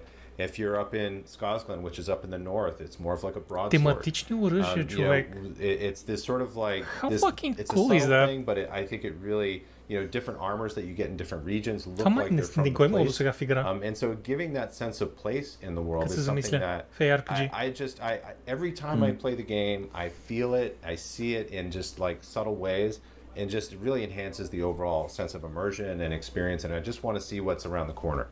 The weapons are also, like, going back all the way to Diablo 2, just such an integral part of the class, and the ability to augment your weapon through magic, through enhancements, is just something that really spoke to us when we try to tap into the core of the class. Going back to those mercenaries that you could hire, it was always kind of cool to see what kind of special arrow shot they would come with. And it's something we paid homage to with the imbue system, all the way from directly elemental imbues like the frost imbue, which feels a lot like the ice arrows that the D2 mercenaries used to shoot, all the way to we expanded it to feel a little grittier, a little darker, into things like poison imbue and shadow imbue. Just the ability to take any sort of attack, mix and match with those imbues. Once that kind of clicked for me, that I could take any ability and imbue it with, either of those elements. Rain of arrows with frost and rain of arrows with acid is completely different, right? Like you're essentially freezing the battlefield. And then I just love poison imbue because of the gruesome deaths that all the monsters experience. And we've had a ton of fun making that art, so it's always fun to kind of see that, just a field of goatmen melt into nothing. You just kill everything on the screen in a gory mess, which I never really gets old. It's a really flexible way to take a build that you're already comfortable with, that you already like. Say you're really comfortable with flurry and shadow step as kind of your melee skills, and you find yourself needing more crowd control. Without changing your playstyle, you can just add the frost imbue to your bar. And now you're able to use those same abilities to slow down enemies or build up to a full freeze. Yeah, and Frost Imbue plays pretty well with group play as well, right? Where I can freeze an enemy and somebody else can blow it up. Or also the way that chills work in the game, they build up to a full freeze. So if your best buddy is a sorceress player, your chill spells and your Frost Imbue chills will actually build up faster than if you were using a single player. So, just ask to open with Blizzard before you Frost Imbue, and you'll basically be freezing enemies twice as fast, which is super awesome synergy. So the last thing that's worth spending some time talking about the rogue is like how mobile the class is, just how able the class is to kind of close the gap between themselves and the enemy, even while they're mounted, you might find yourself, a full screen away and just dismounting into a rain of arrows, closing the rest of that gap with maybe like a dash, and then getting back out of there, dropping some caltrops. They can basically control the fluid motion of combat in a way that no other class can. That's something that beyond all of the other customization options that you have, whether it's the playstyle, whether it's the range at which you engage with enemies, whether it's the cosmetics, just the sheer mobility of the class lets you just adapt to the situations. Even when you would have totally been toast as another class, a room full of elites, you're able to use offensive abilities in creative ways. Abilities like Shadow Step, right? Like abilities like Shadow Realm, abilities like Dash. So you're able to kind of like use them to your advantage in a way that gets you out of a very dangerous situation by picking that one lone skeleton archer that maybe is not surrounded by everything else. You can Shadow Step there, get out of the way, and live to fight another day, which just feels like such a rogue thing to do. When I play the rogue, I really do feel like surgical precision. I really feel like I can move through the whole screen without. It feels kind of effortless and almost sometimes a little unfair. It's like when I go into Shadow Realm and I'm dashing, I'm like, am I cheating? Did I just break the game? And we'll hear more about PvP in a little bit, but I just couldn't go without mentioning that some of our most feared PvP players on the team play rogue, and just the way they're able to like surprise you. You might be with a group of friends, and just that mobility lets them go to the middle of the group, unleash a rain of arrows that's frost imbued, and before you know it, you're all frozen. And looking at a rogue while you're frozen, let me tell you, there are fewer scarier things in our game right now than that. So Luis, this was this was like the ultimate blog post. This has been a lot of fun getting to share a new addition to the campfire.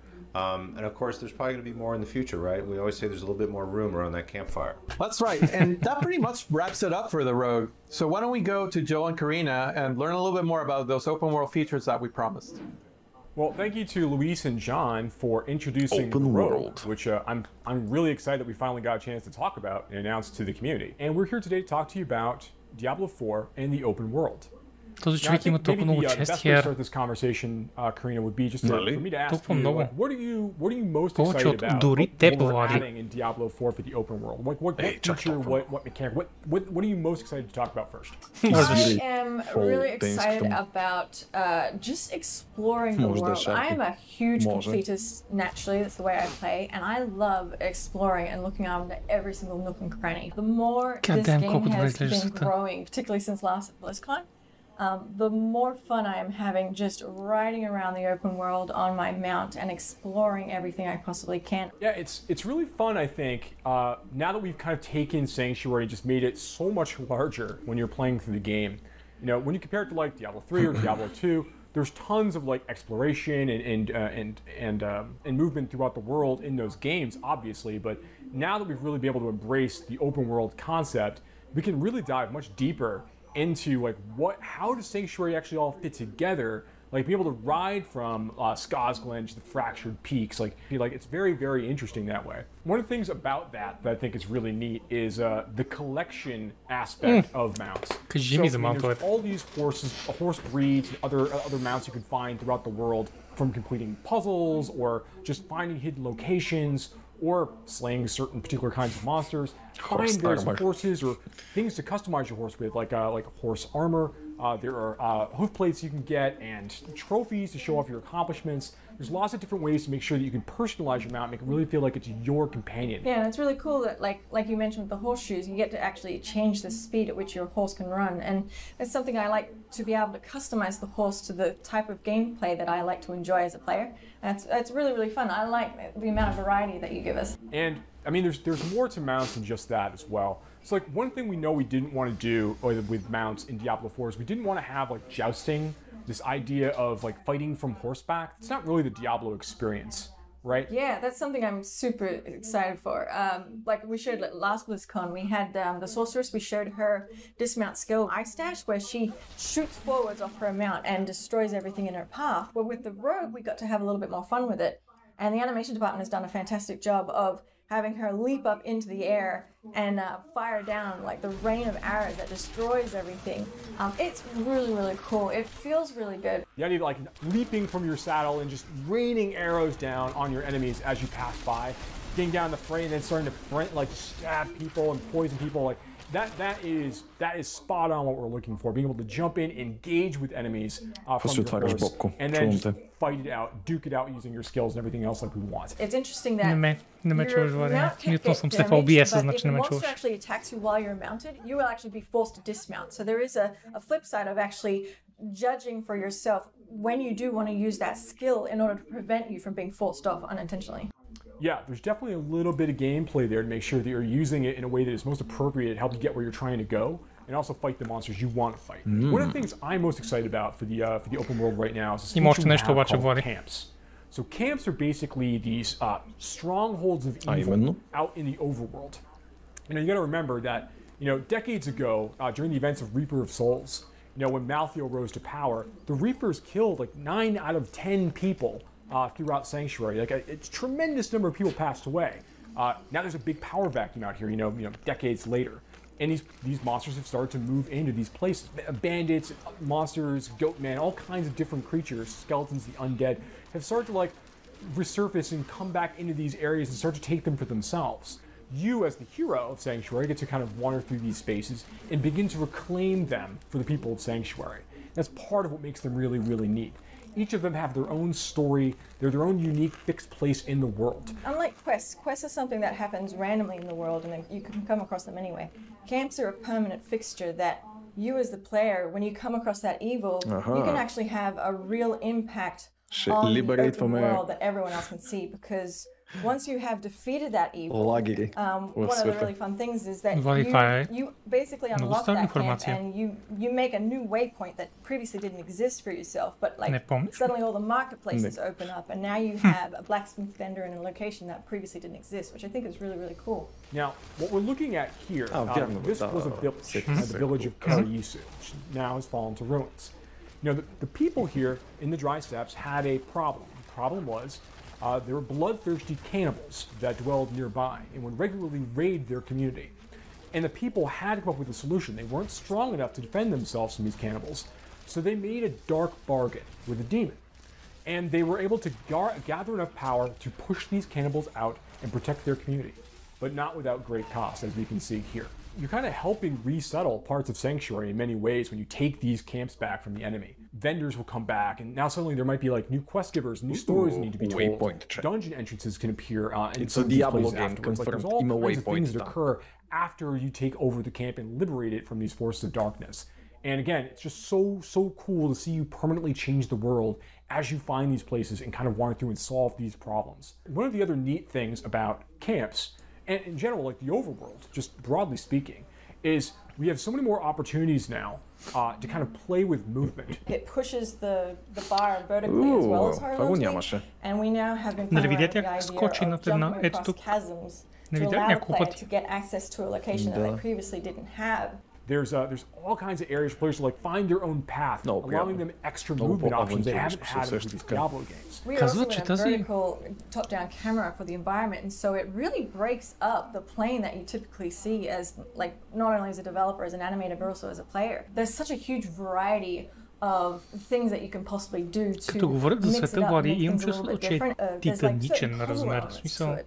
That it's not so straightforward and not always obvious. So it's not just a matter of running through the world and getting to your goal. You have to think about it. Yeah, definitely. Now, Karina, I know that you're very excited about PvP. I'm a huge fan of PvP. I love the first time that we all actually had a chance to, as a whole team, play PvP, because the amount of feedback that generated, I think it took design like 3 days to go through it all. And what that showed me is that I find everyone they either love it or they hate it. And I personally love it. I really enjoy it. So the way that PvP works is that the hatred of Mephisto has been bubbling up from hell and has created these areas in the open world that you can freely walk into that kind of consumes you and makes you turn against your fellow players. PvP, even in these areas, these fields of hatred, right?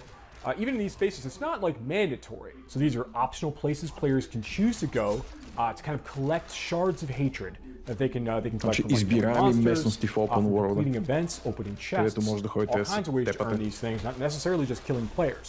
And as you earn these shards of hatred, they're kind of in an unpurified state. They're in a basic state. You need to bring them to a purification event in order to turn them into a currency that you can then use in the nearby like small encampments around the What's really neat about that is that when you're trying to purify these things, that's when everybody nearby неща, които може да са уникални за PvP, ако цели зони са PvP заключени. Kill those players and take all of their shards before they finish. Once you purify them, they're yours. You can't lose them. But before they're purified, they're free game. Yeah, I think it's really important to note that like even if you don't want to engage with other PvP players, you can actually explore those areas and collect the shards of hatred from specifically monsters. Super. But the second you need to then turn them in and purify them into a currency where you can spend them on Не се потвърждава, че този гир е специфичен за PvP, но със сигурност ще има гир награди. And actually can be attacked during that single moment. But I think that really creates a lot of opportunity for you to team up with friends for just that one little moment in order to gain the reward that you spent so much time for. So you call it earlier that the shards of hatred are used for like some of the vendors you find in the fields of hatred. Мога да намаля по-скоро стрима. Но мисля, че хората искат да чуват стрима. Да, разбира се. Доста по-важен са те. Намаля се една идея. Nothing that's like strictly more powerful than stuff you can get in other parts of the game, but stuff that really like speaks to your desire as a PvP player. And I think one of the things that's really kind of neat about the system in general is that as a player, if you choose to go hostile, betray other players that are near you, try to get as many shards of hatred as you can, you're going to slowly begin to kind of like infuse yourself with that same curse of Mephisto.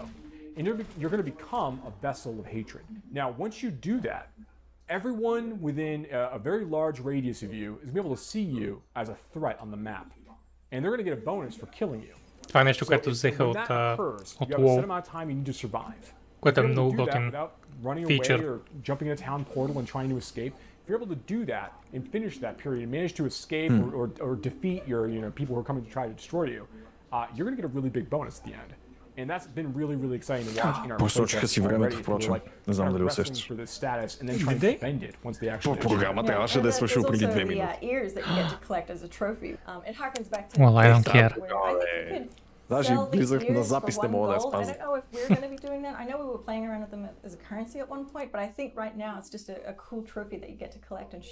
Да, признавам се, смисъл, имам енергията да гледам в момента.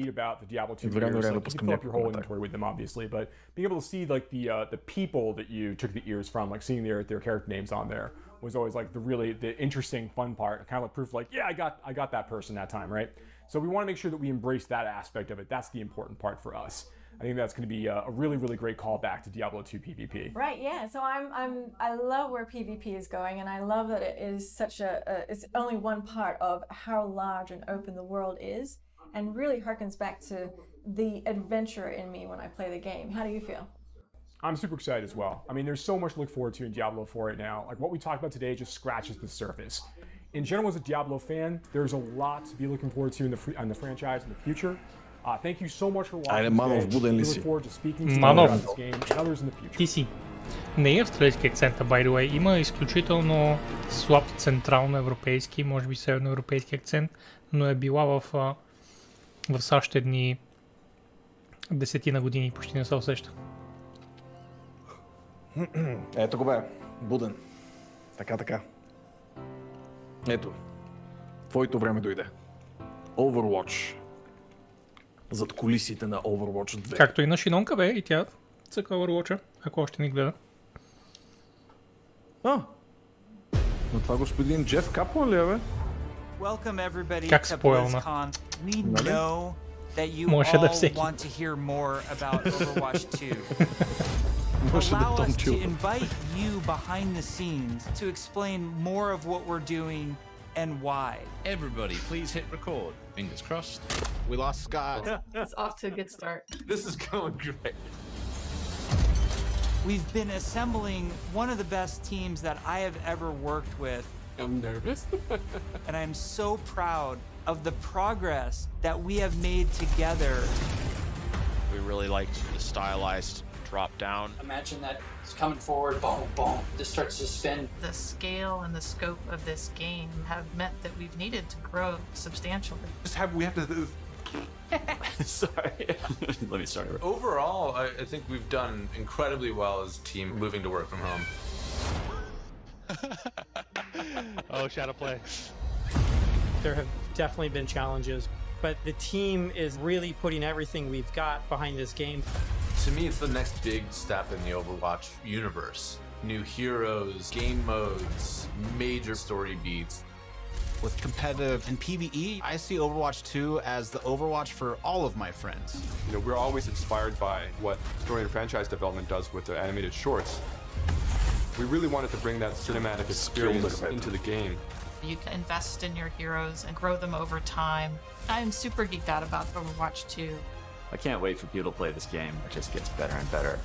There are some things that we just can't do without a sequel.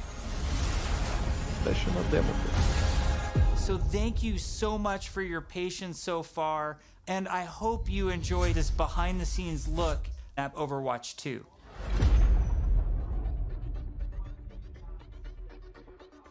All of our players at home, they want to see one of the new maps that we've never talked about before. Really? I can just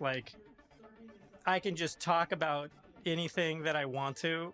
Yes. You're serving this up to the guy that is like unintentionally leaked information in past interviews. You can do it officially now. No записи pitch, it's fine. So one of the maps that I'm most excited for in Overwatch 2 is our Rome map. We always want Overwatch to feel like this globe-trotting adventure for our players. So we're having a lot of fun coming up with the Overwatch version of Rome. We wanted a very romantic, sort of this powerful feeling of old world architecture. One of the most exciting things for me is the early building of these maps, where we get to sit down together with key people from the environment team, level designers, effects groups. We'll spend some time talking about moments in the game that we really want to see, like the Colosseum or a grand view of the hills of Rome in the backdrop. And then we'll go back and do a paint over, or we'll do a concept painting of certain things based on that. We try to draw inspiration from as many different sources as possible. For example, one of our environment artists had just taken a trip to Rome, and he returned with thousands of pictures and was so excited to work on a map set in Italy. There's a lot of ancient architecture in Rome that represents the empire that it used to be. So we brought some of that back. Some of the things that are destroyed in real life, we kind of rebuilt in a kind of an Overwatch style. It's one of the most beautiful pieces of environment art that I think we've made for the entire game, and it just Аз само не съм сигурен дали говорят в момента за Overwatch карти или за Overwatch 2 карти. То вече няма да има за Overwatch 1 неща, нито герои, нито карти. Всичко е Overwatch 2. Освен ако добиват нещо друго сега. Why don't you reveal, like, is there an artified, like, let's pick an artified one. I know what map I want to talk about. It's the one that I just get super excited about. New York City. New York City is just an amazing Overwatch location. We're really striving to make it as authentic as possible while still putting this Overwatch spin on it. There's a lot of amazing buildings and architecture pieces that just, especially for artists, stands out a lot. And they usually use this kind of Art Deco style from the 1920s, 1950s. We started in an area that's a little bit like the Village. There's some smaller shops there. There's a fire station, little pizza places and things that people that are familiar with New York City will either recognize or maybe see the reference that we're trying to make with some of our different locations. It feels like something you haven't seen in other games before. Трябва да спуфнат някакъв фейк Overwatch-ски Spider-Man, според мен. Well, we should move on, otherwise we just have to reveal more maps, so... Това беше прекалено много човек. Аз се зачудих защо изведнъж подсъзнателно почвам да си мисля за Доминус. Тотално видях пица в това трейлър и не се усети даже. Прав си, да. Is some of the philosophical changes we're making to the approach. PvP feels different and new. We're upgrading our combat feel. The roles are playing differently. When it comes to all new maps, it's a pretty big departure. from where we are on live right now. So I can't wait to see where we end up with it by the time we launch this thing. We're also experimenting with the idea we call role passives, which are passive abilities that a hero can have based on what role they are. For example, currently in our internal builds, the tank heroes all have knockback reduction against them, and they also generate less ultimate charge for enemies that are shooting at them. Damage dealing heroes have a movement speed bonus, which is great for flanking around the map. And healing heroes, support heroes have automatic healing that kicks in after they haven't taken damage for a while. Very similar to Mercy's passive, but a little bit of a lower rate. One of the more shocking changes that we've been exploring in Overwatch 2 PvP is a change to the tank role entirely. That's applied to all of the tanks. We want to try to make them more toe-to-toe brawlers and less characters that just stand back and protect other people. So, for example, for Reinhardt, we've given him 2 charges of Fire Strike, so we can throw Fire Strikes a lot more aggressively and more often. Also, his charge, he's able to cancel it now, and you can steer it more aggressively, so you can, not quite turn a corner, but you can definitely more accurately pin targets. And because you can cancel it, it allows you to use it much more aggressively and, really go after those key targets without feeling like you're going to sacrifice, all of your positioning, everything to get there. He's almost more terrifying now with this, be able to unleash his full arsenal more often than kind of just being the guy with a shield. The changes to Reinhardt that we're trying, and they might not shift, that's just the reality, but the changes that we're trying right now are to try to embrace more of that instinct that players have when they want to play a big burly character that looks aggressive and feels like it should be aggressive.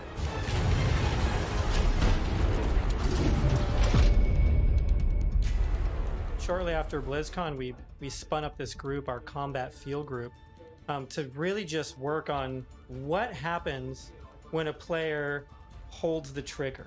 We're putting a ton of effort into looking at all of our characters and trying to give them even a more visceral weapon feel. From sound to VFX to animation to the design of these units, all new sounds for a lot of our weapons in the game, and a whole new sound system that's driving it. And we didn't just level up a unit, we leveled up the rest of the game.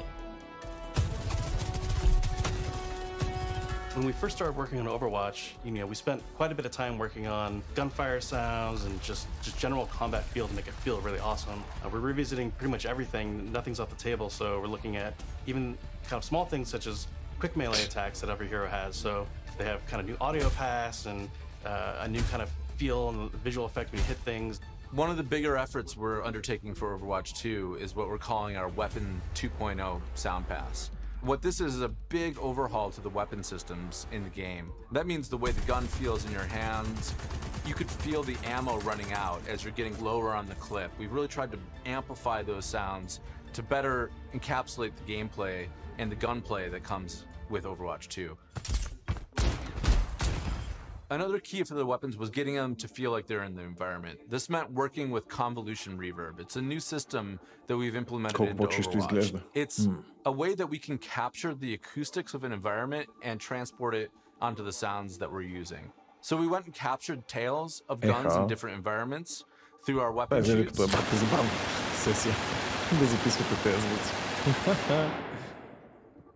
Now they had some fun.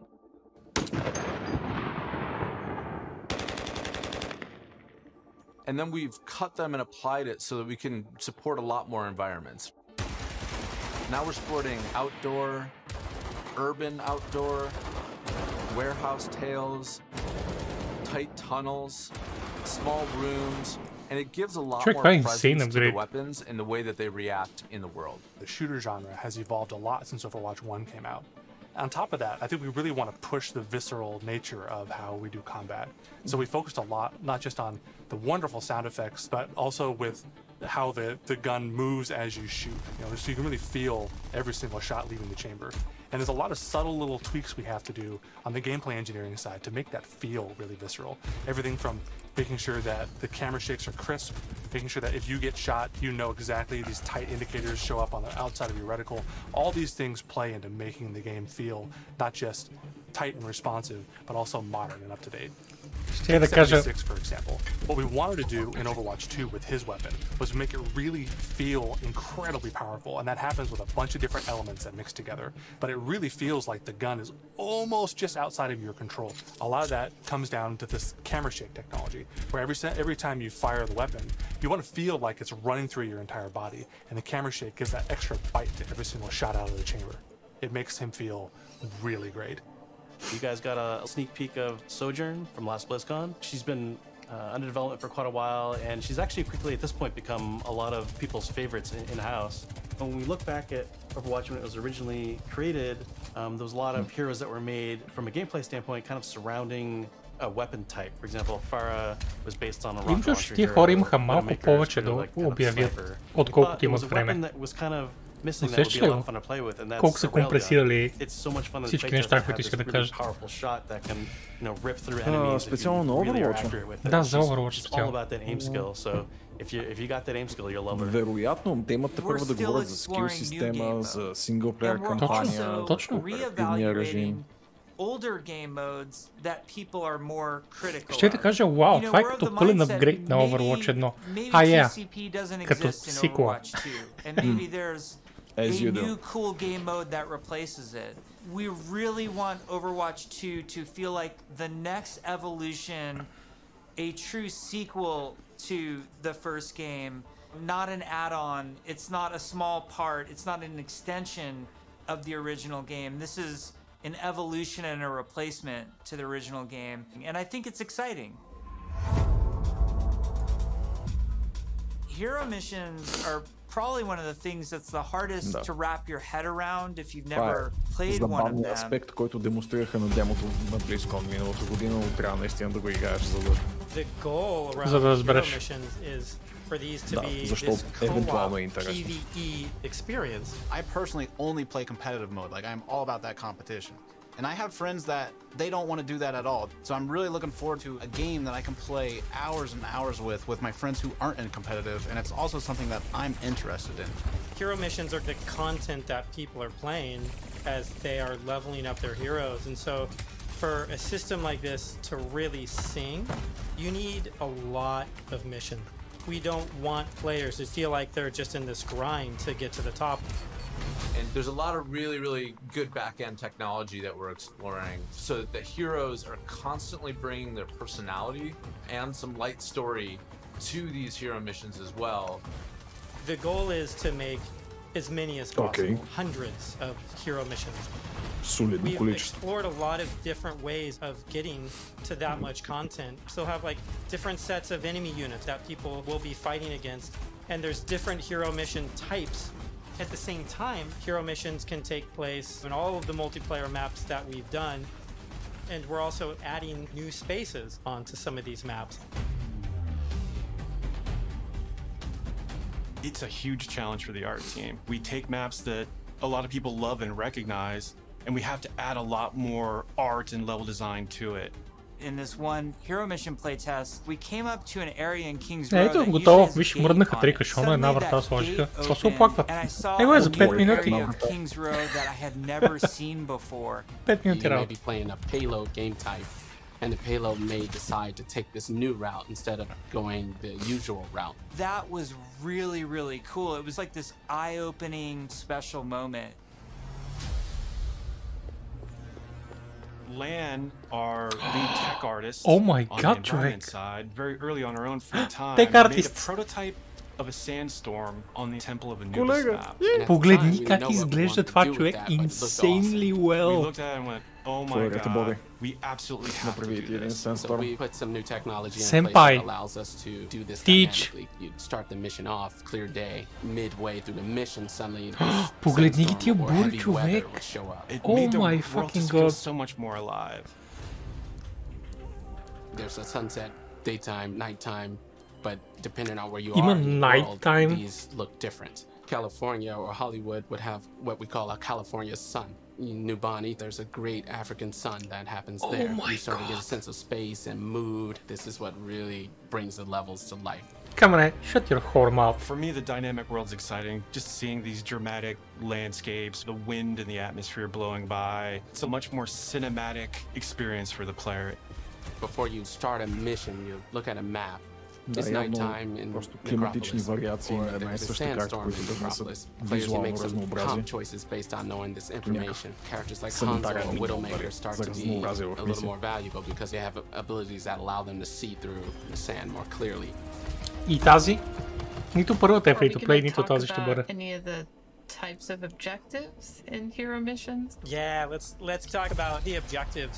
Players are being asked to do different things from one hero mission to the next so that they all feel really fresh to the player. For example, we have Gather and Return, where you're trying to go and grab these different canisters to kind of safeguard them so they don't go off and affect the population in a negative way.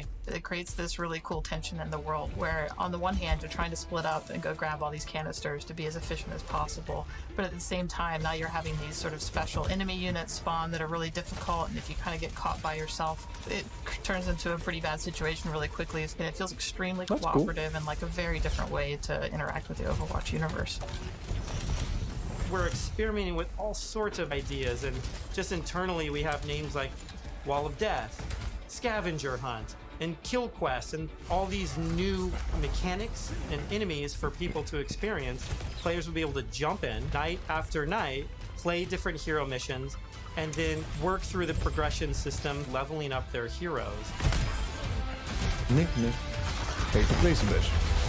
На по-ниска стартова цена спрямо други близърски. At BlizzCon in 2019, we started to talk about и беше безплатна веднъж в Humble, като част от Cat, мисля. Но толкова. Which I think was really cool. We had that one talent where like Meg became the rolling snowball. It was a big hit. We've really blown that system out. I'm real excited about talents. You can play the same hero in so many different ways. Now with the skill tree, you can have fun every night doing different things and kind of experimenting. Oh my god, Soldier остарял, има брада, човек, видя ли? And rich, and every single hero has different trees. You might open up 76's tree, and as you're leveling and picking new talents, you're starting to feel your hero change. We've had some pretty hilarious versions of the healing one where his biotic field travels with him. It also repulses enemies. We called it the snowplow build, where 76 is like running through spaces, pushing enemies away from them. Designing these is super fun because it's like we get to break all the rules that we've sort of established for ourselves, and we get to really take the gloves off and do crazy things like Junkrat can dual wield grenade launchers, and we've had Mercy be able to area effect res their whole team at once at super long range through walls. It's been a ton of fun, kind of like mad scientists making all this stuff. You're all used to using these kind of kinetic weapons like Soldier 76's rifle or fire attack like what Reinhardt's Flame Strike does. As soon as you start to mutate these things with talents, all of a sudden maybe you're doing freeze damage or electrical damage, but it gives the animators a bunch of crazy opportunities. You know, the animations are going to change to show them freezing and shattering.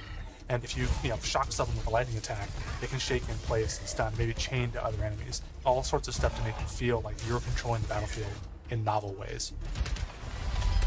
As a huge RPG nerd myself, the first time I opened up the talent tree systems, it was like, oh my gosh, this is speaking my love language. Like, I just want to plan, and I want to see like where do I want to invest, and how am I going to play this character? Yes, it's so great. And you start at the bottom of the tree, like yes, oh my, exactly. Like Tracer gets to do what? Yeah. And then you start working and kind of planning how you're going to get down there. It's like, it's so fun. Но ме кефи колко са надъхани всичките. Винаги е толкова фън да гледаш в Blizzard екипите колко са надъхани за игрите си. 2019 and we talk about some of the criticisms that we had. One of them as a development team that we felt was that the combat was just not engaging enough. So the fact that our combat wasn't highly engaging to us as players meant that we had a problem with the enemy units and that they just weren't feeling interesting enough. Just because we show something to the public, it doesn't mean that that is what it's going to be. If we make discoveries where things aren't working how we want, they're not reading how we want, they're not fun enough, we're totally down to reinvestigate, reiterate, and just really find ways to level kind of all aspects of things until they feel good.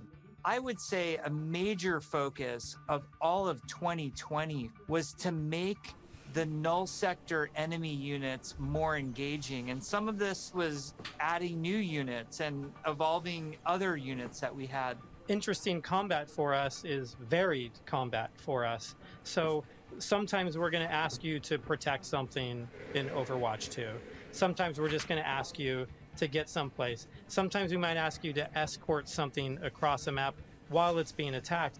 And so it's a different type of spawning, and it's a different type of units that are in there, and it's a simpler objective. There's a lot of units Aaron is talking about. Lots of different units, lots of different types. They serve different purposes. You do different things to them. It's really going to help a lot of us find the fun and make sure that Overwatch 2 is a blast. One of those sets of enemies is what we internally call objective units. And they're typically units that don't even attack players. The simplest version would be something like the Breacher. It's two legs with this huge bomb on its back.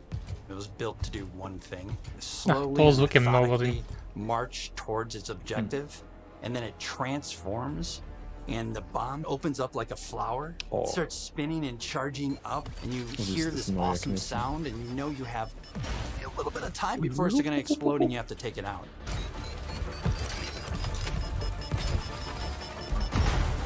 We have units like the slicers, which you guys have seen before. They're little, we call them the chickens. Like little chicken snares. They run really fast. You know, we have a guy right now who flies and drops these bombs that create these kind of ever-expanding smoke fields that you have to escape from, but because they're super deadly. So you really get to use your mobility options to kind of escape that. There's things like the Polar. You could be moving through these darker alleys, and as soon as you hear that Polar spawn, it suddenly becomes like really spooky and kind of scary. This very tall, elegant looking character that's blindfolded, 3 orbs that circle around her as her eyes, and we basically spun those orbs around her head as a big tell, launched them at the player, and then activated this tractor beam, and it's bringing you in, and then you get this awesome like anticipation of the hair opening up so you know what's about to happen. Oh shit. One thing we've just recently been experimenting with is this idea of elite units. We didn't want the elite units to feel like they're just, oh, this guy's got double health and double damage. We want to make sure the elite units feel like they have different behaviors and have different attacks. So, for example, an Omnic Grunt, normally he fires his gun, he dies pretty simply. If you fire elite Grunt, his weapon fires in a burst fire pattern. It's very deadly if you're close. And if you manage to take them out, they don't just die right away, they instead can crawl on the ground towards you and you try to back away because if they get to you, they can explode. Artillery at BlizzCon, we're all just staring at this and we're like, what are we going to do to level this up? One of the things we really felt wasn't coming through was the damage states. We intend for players to shoot these guns off, but currently it's not reading as something that can happen in the game easily. We changed the design, we changed the animation, and we go back and forth and just continually iterate. We decided, hey, you know what? We're gonna just delete half of these damage states, so now it's super readable. From an animation standpoint, we decided on spinning barrel version. Just did this really nice kick back. The tip of the barrel opens up when it's about to fire, and shifts into place, and boom! It's oh my god, really it's so badass, Trick. Fighting an artillery unit, and you can see the guns on the side, and as you're shooting the guns, they're actually visibly taking damage, and then you can blow them off, and it reacts and kind of stumbles to the side, and really makes you feel like you're there, and it's super fun. In a lot of the stuff we've showed so far, you're fighting null sector. These are evil killing machines intent on marching you down. The way you're going to stop them is by shooting them, and we want to make sure that feels responsive. Really making sure that when they take a hit, it feels like their whole body has been punched, almost like hit by a truck. That's what really sells this fantasy that you're playing these superheroes. One of the cool pieces of technology oftentimes you'll find null sector bunched up, marching maybe a half a dozen units abreast. You expect if you shoot one, they're going to knock into their buddies. So we make that happen. Turns out it's really fun too. Защо не се пенсионираме на 35? One of the things that we showed last year at BlizzCon was the new looks for our heroes. The theory kind of going in was like, you want to preserve the essence of your hero, but also show that heroes evolved and kind of changed and moved forward. So we have a lot more new looks. So I'm excited to see how players and fans react to all of the ones that we've done so far. Maybe we'll share some of those new looks today, which would be cool. We're going to reveal McCree's new look for Overwatch 2 as well as Pharah. Той човек не напусна ли Overwatch екипа? Не знам защо си мисля. But first I wanted to talk a little bit about това беше character директора. What that really is using very techy fabrics as well as having very intricate but functional straps designed in a way that is very aesthetically pleasing. With McCree, we took a couple different approaches. He's got this classic cowboy look that is really hard to mess with because if you try to make him too sophisticated or too techy, it might not feel right for the character. But as a concept artist, you always want to change things around and try different shapes and silhouettes. So we did identify as Red Serape as the main thing for McCree. We also tried a couple different things with McCree's cowboy hat. We didn't really want to mess with that too much because that's a very iconic part of him. So that's another piece that we kept. We tried some retro cowboy looks that mixed in some tech here and there. Ето виж в Канада some that were a little bit more techy than others, some that were a little bit more classic cowboy. We gave him a little bit of a longer beard, and it really gives him a nice kind of like a more aged look. What's different about Pharah than some of our other heroes is Pharah's completely covered in armor. We didn't want to change her silhouette too much. It was more about experimenting on different colors. So it felt really appropriate for her to be the one to harken back to those original Overwatch colors of white and blue. One of the things that we wanted to update on Pharah was her visor. Instead of being completely opaque and reflective, we tried a little bit more of a transparent approach, and being able to see through it a little bit now allows us to see some more of her emotions. Reaper was actually the ones I was very excited to work on because I could see a lot of potential in how we can integrate his cloak and his cowl and his armor and how we can make all those shapes really sing within that classic, Reaper silhouette. We tried a couple takes with the first pass, like completely silver arms, more layers to his jacket. Reaper's mask is obviously pretty sacred to us, but the thing you'll notice immediately is that it's now completely silver. Instead of the bone white, he's got this like almost like deadly edgy silver that just gives him that classic Reaper look. With Widowmaker, we started with the idea stage, exploring a breadth of ideas. We tried things like a more insectoid approach, treasure hunter. One of them made her feel like a classic Bond villain, so we kind of steered it back towards one of the more cyberpunk looking ones, almost like a futuristic femme fatale, which is basically what Widowmaker is, but she even feels more upgraded. So I'm super glad that we went down this route. We played with different hairstyles too. Widowmaker has the really long ponytail that's really key part of her look. And we really liked the hairstyle on one of the designs that was more braid, and it was really interesting look that also preserves Widowmaker's original silhouette with that long ponytail. Braids girls. We've been working a lot with our domino engine and making our cloth look better. We have this cloth tech. We're going to be able to make some really cool, unique silhouettes that will help them stand out from other heroes. We put a lot of time and effort into our face rig, and what I mean by that is we're gonna be able to get really close to these characters, and it's gonna feel really cool. It is absolutely worth the time and the effort to invest in the technology, and that way we can make these characters do more things that we haven't really been able to do before. It's been super exciting working on the new looks for Overwatch 2, and it's just been so inspiring to watch the team try things that we've never tried before, and I just can't wait to show up more in the future. Това трябва да е за всички герои едно цяло клипче, please. Is probably the largest opportunity we've had since the inception of the franchise to really expand what Overwatch even means to our players. In Zero Hour, we saw that some of the heroes got back together, but we're also seeing that there seems to be a second huge Omnic uprising. We're going to learn who's behind that uprising, why that's happening, how globally spread is it. The story and franchise development group, they were really the torchbearers of what the big story is that we're going to tell for this game. We have a lot of interaction with them. They're working on in-game cinematic intros and outros for every one of our story missions. It's been really great to see this collaboration grow and develop. The story is just a little more integrated into our missions than it ever really has been before. All the available heroes get dialogue. Набил ми се един коментар от преди няколко години вече, че сякаш всичко интересно в Overwatch се случва извън самата игра. Има нещо такова, да. or parts of the environment or other characters. Мисля, че затова си взели бележка я. Да, надявам се. Просто всичките сюжетни. Той други мултиплеер центрични игри имат този проблем, но... The different challenges that these characters are going to have to overcome in Overwatch 2 are things that they haven't ever dealt with before or dealt with on this scale.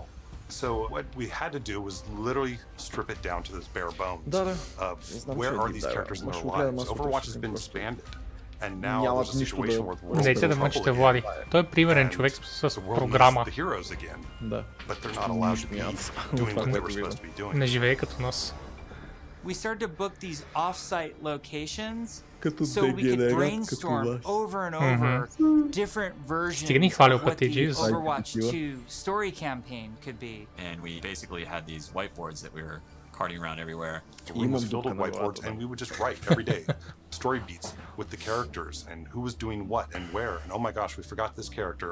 We had these giant sticky notes, and each one of them would be a mission with a bunch of notes on it. You know, somebody say, well, what if we moved Rio to the end, and they'd physically grab it off the wall and stick it on the end. And we did this for a while, you know, until we all felt that it was pretty close to what we wanted. Then we could send it to our writers' rooms. The writers' rooms then had a much clearer direction of where we wanted this process to go. Ultimately, we come up with something that we think is right for the game, and then we pitch it back to the game team, and they point out everything that we missed. And that allows us to actually back up and go and make it right and make it better. Because the scale of this story is so huge, it takes place over the whole world, basically. It just requires a constant iteration, constant refinement to make the story as best as we can make it. From writing, we go to storyboards. The storyboards get crafted with the edit. From there, it'll go to a previs department where they'll start to flesh it out in 3D. Once we've kind of figured out our camera work and our cinematography, that'll then go to the animation department.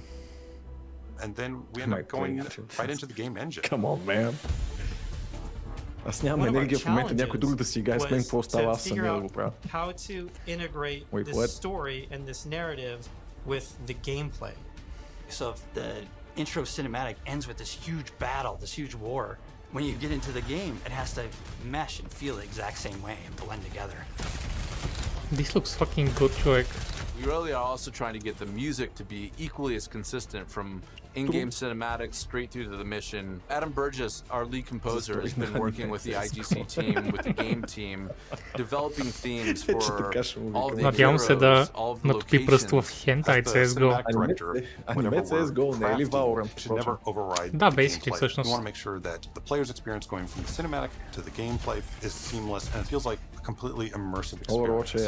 The engineers, we have to find a way to actually make that come to fruition. fruition. вече е аниме. The choreo tool is a tool that allows people to coordinate different events to happen at the same time. Like in Rio, if you played our demo, one of the buildings explodes, and so that kind of event needs to happen as you're running by, and you need to have it timed, because if it blows up too early, then you don't see it. It allows story moments in missions that interact with the environment, that interact with our characters. The new tech, the new abilities that we have now are allowing us to push our storytelling farther than we could have previously. Представяш ли енджина, т.е. едитора на какво ще прилича? Едитора на Overwatch е много силен. И като са го развили чак толкова, човек. Да, можеш да правиш сюжетни мисии. Actually, нормални сюжетни мисии в Overwatch. Да, играчите ще могат да правят custom maps, да. Нямаме такова обещание. Къстъм сюжети. Къстъм сюжети, окей, не къстъм мапс. Може би. India is one of our biggest maps, and it's a fun map because it has a few story beats that we've taken from recent comics and characters in the game. We've written a history for each city so that the cities feel lived in. And I think това that е пълно informs с информация, the човек. artists Аз so ти that казвам, they know едва what са it се is събрали the в city това has been време. through. Gothenburg was our chance to show Torbjorn's workshop. We created a space that kind of fits his height, so there's step ladders and scalable tables. We designed the space as if we were Torbjorn. Molten steel is pouring out of walls. It's pretty epic when you walk into it. Но това са синглплеер картите, смисъл, това са... Къстъм мапс си правят с къстъм мапс, да, звучи много добре, особено с новите инструменти за PV и сценарии в самата игра. Това звучи като fucking dream. In Overwatch 2, we want to give you choice to be able to play this character or that character. So we're designing a lot of systems around how their relationships develop over the course of story missions in the campaign. We have a cast of many characters all on screen, all at the same time, and it's fantastic to actually see them all interacting and working together in ways that we've never actually seen. We've always thought about it and hoped for it, but now it's actually happening. It actually requires us to have a whole new branching dialogue system. If you happen to have Genji and Mercy in the second mission of the game, you might get this dialogue that's about their relationship. Is this your life? Voice actors bring the characters to life in ways that everybody has fallen in love with, from inside Blizzard to the fans. It's just to hear this collection of actors all together, all interacting, has been a real treat. I wish people could see how many people are involved when it comes to something like telling the story of Overwatch. It doesn't just come from a singular person, it comes from a group, and it's a really talented, fun group that all works together. We've been developing what we hope is one of the best stories ever. There's some key story moments that I'm really excited about. And I really can't wait to see how people Не, Берго, абсолютно никакъв случай няма да кажа сборка. Това ще да е в опенинг церемонията. Няма как, това ще е гигантско нещо. I know you all love it so much. Right now, we can sit down and have a night of Overwatch 2 and have it be a really fun experience. And I think we need some more time till we can say it's perfectly polished in the way that we want it. We've made such incredible strides since we first announced this and showed it to the community at BlizzCon in 2019. The thing that I'm most excited about is that moment when we hand the game over to the players. We want to create something that really moves people, really touches people. That's why we do it. We create the game because we want it to become part of your life and for you to experience it. For Overwatch 2, we're upping the bar. It's kind of 5 games in one. It's a huge undertaking. The new tech and the new aesthetics and the new looks bring you closer to the characters that you love, and we're just getting started. The fidelity of the gameplay experience is much richer. We are making cinematics that push the boundary of what we can do. 5 games in one, камен, стига спорил. We want this dynamic world. We want things to feel alive. Разбираш.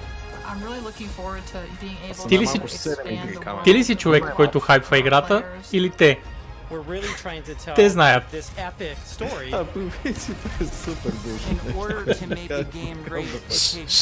Стига, Влади, стига. Не разбирате просто.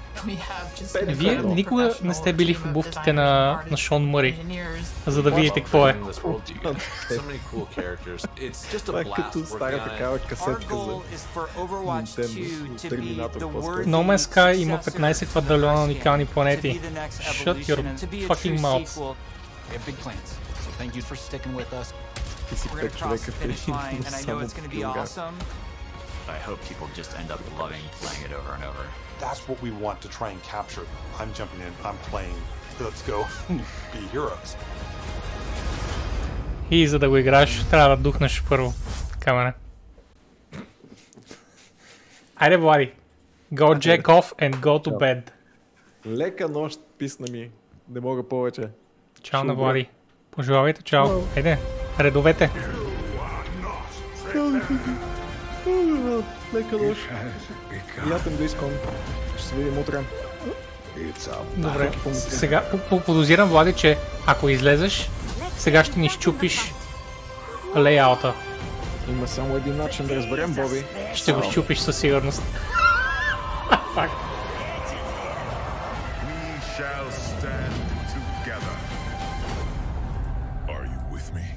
Ще трябва да... Ще трябва да измисля нещо, за жалост. Ама не знам какво. Я да видим сега, ще мога ли да си сложа камера.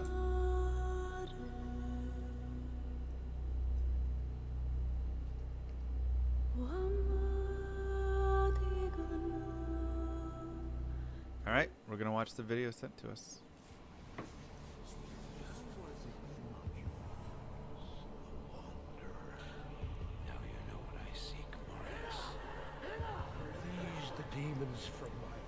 got Kane back? Oh, it's 2. It's 2. It's Diablo 2 Remastered. It's Diablo 2 Remastered. Come on. Come on. Show it to me. Though this be our darkest hours, it may yet there we be go. Our greatest moment. I knew it was there somewhere. Somewhere out there I knew. Somewhere out there. Yo, sick. Ooh, love the campfire. Oh, that multi-shot looks awesome. Wow.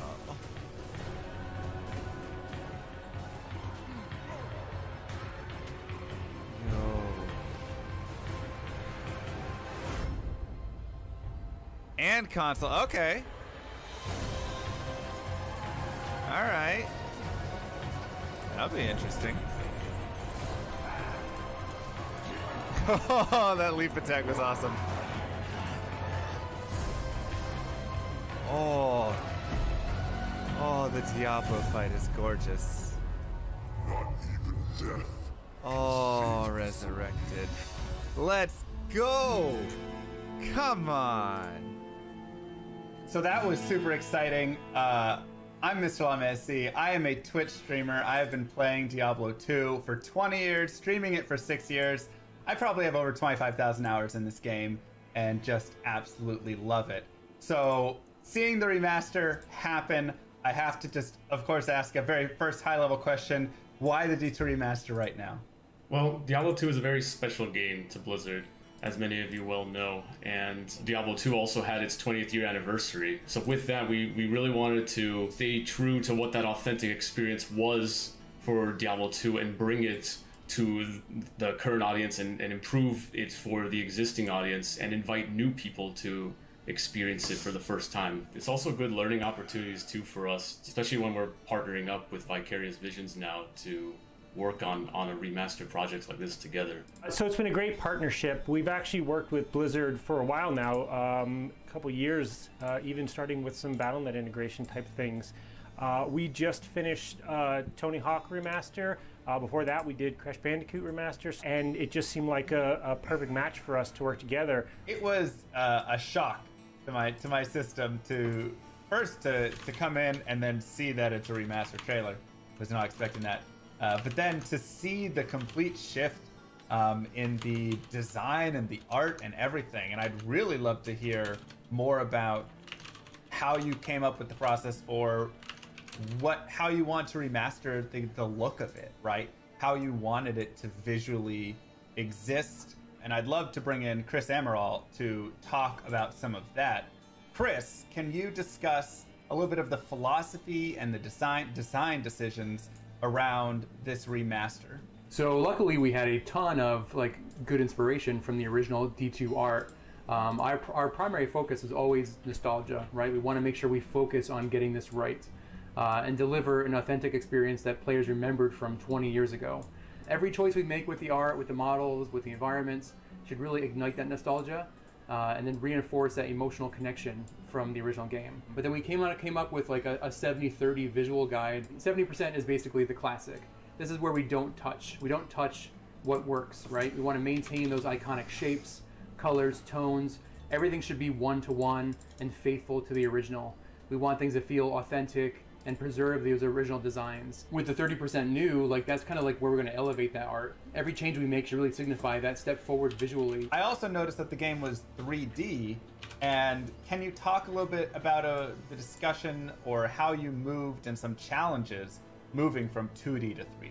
Well, I mean, evolving from a 2D sprite game, like a 2D image game, to a 3D is very challenging. We basically had to write a complete new PBR renderer, so a physically based renderer on top of the old game logic.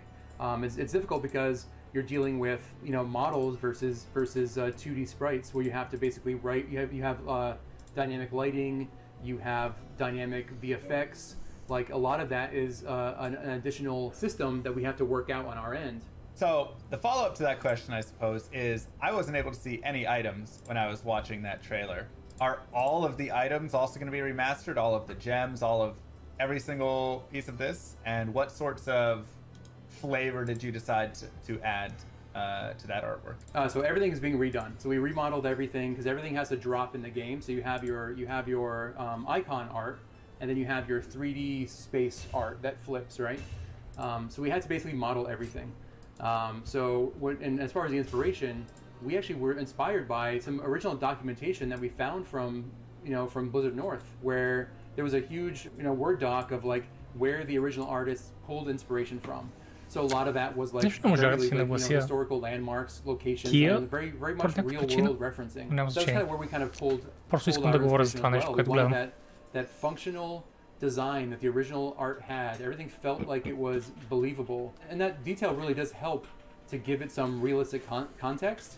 And makes you feel more immersed in the game. Like it makes you feel like you're part of this world when you can see every little buckle and strap. I remember when we went into the tavern and there was garlic hanging from the beam, and we're all like, "What's the garlic?" And this is all full 3D everything. And then they're like, "Oh yeah, there was garlic in the old game." We go back and it's like 4 white sprites, and you're like, "Holy cow, yeah, garlic!" And there's hams hanging and everything. So it was really cool to see it almost for the first time. And it's funny because original SD, like it was made in all 3D. So we actually came across a bunch of screenshots that were a different camera. Damn. Like it wasn't the isometric camera. It was like either marketing art or something else, or maybe just exploration.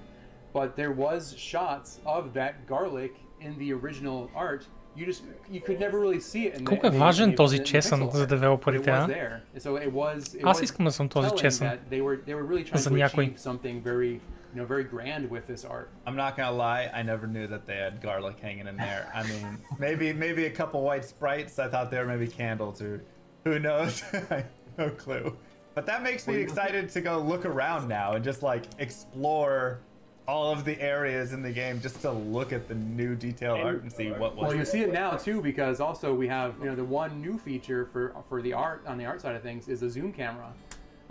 So it'll help you get in there and look at all the details. Like it was something that I really felt strongly that like a lot of ARPGs that come out now all have a zoom feature. This will really get you up and close and personal with like your armor, your weapons, like everything, the runes. Another way to look at it too is our legacy toggle feature where you can flip back between the old visuals of the game and our current visuals. It's not even just a simple swap. It is really the old game running underneath, because like Chris was mentioning, our new our graphics engine is running on top of the game. Те са построили енджина върху стария енджин, човек. That is insane. Не съм чувал до сега за такова нещо. Is underneath, but rendering it in a way that has more frames per second. Yeah, I'd love to hear more about that specifically, because when I go into Diablo 2, I'm thinking 25 FPS, and like you said, the game is built on that. My faster casting, my hit recovery, all of this stuff is built on 25 FPS. So how do you create a game that's 60 FPS? So all of the logic and how the game talks with the server and everything like that runs on that cycle, and that hasn't changed. So we still have benchmarks in all of our content, say for animations of when a hit frame occurs. Този печага прилича на малко по-углен Уди от Toy Story. На по-нормален Уди. Run on time, not frames. So we've done that. But all of the logic still runs on those same things. So you can wait for your breaks to occur. All of those things still happen at the exact same. And that was through no small effort, but it's super important, right? Because even if you can't see it right away, you feel it when it's different. We've done that on lots of areas. So for example, the original game only had so many sprites to render your rotation. So you'd have your character and they're rendered out at so many angles. And the monsters even less. But you could actually walk at greater directions, right? You have, I think it was 64 different squares around you that you would path to, and you'd have feet sliding. We've increased that, so now there's more granularity. Obviously, but underneath the hood, I mean, this is a game made back when the inspiration was tabletop games. And so the game is a grid. So it still respects that grid, right? Like on the controller will still allow you to move small amounts because you push the stick a little bit, but it's still, you're either in a run state or a walk state, stamina is still a thing, you're still on a grid. Like all of that logic, once again, is all being driven by the old game. That hasn't changed. Rob was mentioning animation. Animation is also like, it was very challenging because you know, you only had a few of the frame counts to make that animation. So it wasn't like a modern game where you have tons of different keys to make it very fluid animation. But we had to really like maintain that timing, that pace. The posing was a big focus for us too. We wanted to get those iconic poses for each character, and then just align that silhouette. So continuing the talk of visuals, I want to talk about characters, cosmetics, how they look. Because I know something that I love with Diablo 2 is just putting on, you know, a scale mail, putting on a full plate mail, putting on a sacred armor, and seeing the character like have the different change and all of that. But some things still don't like reflect over in the color of it or whatnot, right? Some do, some don't. Is there going to be changes there, or is it just enhancing all of those visuals and making them just look even cooler? So our goal was to basically be one-to-one with parity with the original game. So we built every piece of armor that was in the original game and is now in the remastered version. The only difference we did is with the icon items. So now we have a more connected visual with the icon and the item that drops in the game, where before you had different visuals. That's really the only thing we pushed on as far as modernization. Yeah, so like shields or weapons, a lot of the unique items that you find in the game had special kind of icon arts, right? And that is something we're actually going to be showing on your character. Oh my god, човек, това е на Дарио виза. Като good. A lance guard and have the cool stuff actually on their character there. It will be the same model you see on those icons. Are we going to see remastering of the cinematics in the game? Yes. Yes, we are. Yep. The entire full 28 minutes or whatever is going to be all remastered with new high fidelity art. It's going to look amazing, by the way. So. Will the sound in those also be remastered, and any other sound in the game be remastered? Роско може all of the audio has ползваме, например, remastered, as well as we've added additional, surround sound features. There's more ambient. There's more effects going on. It's just a richer experience if you want to play with your, full setup. However, we have to use that measured hand as well with audio. There's just a lot of very, very iconic sounds that we really couldn't change, right? Like, if you put a skull into your inventory, that pop noise, we really couldn't. Don't change my skull sound. Exactly, това, което казаха ни, е, че буквално са написали engine, който върви върху стария енджин. Така че ти играеш Diablo 2, но отгоре има един леер от новия енджин, което е just ridiculous, като си слушам думите. With Blizzard, when we're и това може да смениш между двете. Design philosophies is to what просто скриват горния нов леер. And when we were looking at D2 again, we very much felt like the fun is still there. So it's actually one of our core pillars for Diablo 2 Resurrected specifically was to keep the fun and keep it at its core. And because of that, we're looking at it more as a remaster at that point, and like what can we do based on what the community wants, or what features naturally are necessary for making this game run on modern day systems and things like that. I think also we want to thank and appreciate the fan base, right? This is really a true nod to the original game. We want to preserve that game and the structure of that game as much as we can. And if we went with the remake, it would be a completely different game. So I think that was the reason why we chose this. Speaking, from my experience or from some of my community's experience and the discussions we've had, we definitely felt like with Diablo 2, a remaster just seemed like the way to go, because there's so many, like you said, there's so many of those tiny details within the game that create, overall, when you add them up, create such a big part of the experience of the game. And remaking that into a new game could be a challenge, and could also be a challenge in keeping the fun of the game in that way. I kind of look at it a little bit like StarCraft Brood War, which also had a remaster, and how it's like a lot of the pathing bugs and the, you know, duds from the Reavers and all of these things in the game that were kind of awful are what make the game beautiful and what make the game super balanced. And if you were to go and remake it and remove some of those issues, it would change how the whole entire game plays. And so I felt like with Diablo 2, that's kind of the same idea, right? You got to keep some of those difficult details because then it ends up creating, you know, the overall experience that we all know and love. Yeah, we also felt that, like, you know, for a game during its time back in 2000, you know, based on limitations, or everyone was still looking at strategy guides or just limited internet, it led to that kind of typical game design you see where there was a lot of mystery, discovery. So we felt like that was another part of, like, you know, part of keeping the fun, which was to maintain that discovery of the game as well. So speaking to maintaining and possibly changing, what are the pieces that did end up staying the same, or if it's easier to explain the other way, what are the pieces that were really Въпросът е кой разработва, Слави, защото това са remaster различни студия. Activision има студия и Blizzard има студия и екипи вътре. Activision не разработва тази игра. Things like the balance, the monsters you see on the spawn rates, item drops and things like that are the same. And what we're doing is trying to take any of the rough edges you see, compatibility issues, resolution Vicarious вече са част от Blizzard.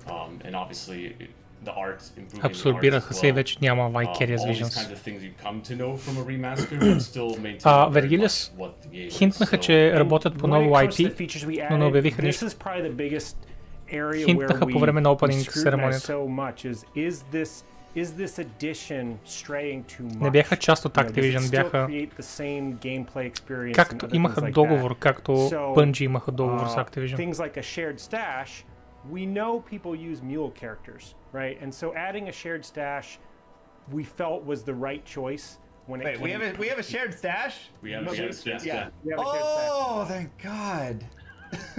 Now the way that the shared stash works is there are rules, right? You can't have your ladder characters mixing a stash with a non-ladder character, and you can have your offline characters, you know, can't use your online.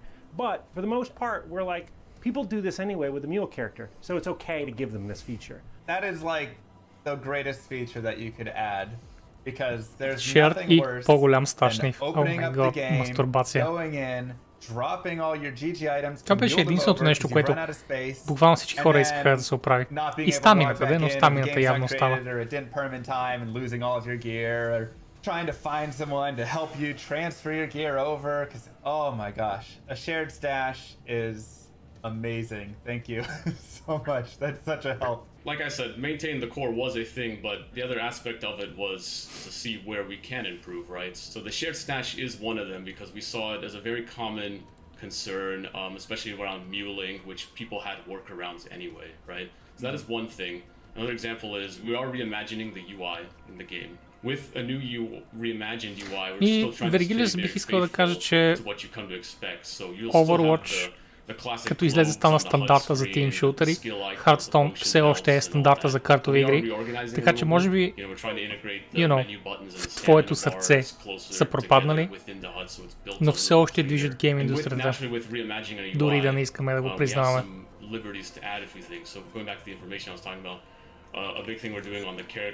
Всичко ново, което правят винаги отгоре. Виж, Reforged, всички ще съгласят, разбира се, че беше провал. От няколко страни поне. Looking at each of your items and calculating how much magic find you have, for example, it'll all be like summarized right there for you. Something that we've seen already in a lot of mods where they've gone ahead and taken that information and created a little Да, аз просто говоря за модерните игри, шеми, последните няколко. That you guys implement that as well, because yeah, I don't think anybody like sitting down and counting up the magic find of every specific item, you know, and all of their charms and all of everything to figure out what is the number, how much do I have. We've also added auto gold, so You can opt in. It is a feature you can turn off, which is one of the things we have to be careful of. You know, a handful of other things where we're Има like, някои if you опции, want които this, са you can turn it модернизирали on, малко but you нещата. can also keep it off. This Като was actually auto-pickup something that we на started Gold. looking into when we were adding controller support. There's a lot of paths that we could have taken Може with да кажеш controller контролер support. на PC. Obviously for controllers on console, which we're coming out on. That's good. That's but, good. Allowing just plug a controller in for accessibility reasons. For that might be the way you want to play. But it's a PC first experience. Like for example, there's still an inventory grid. There's still inventory Tetris.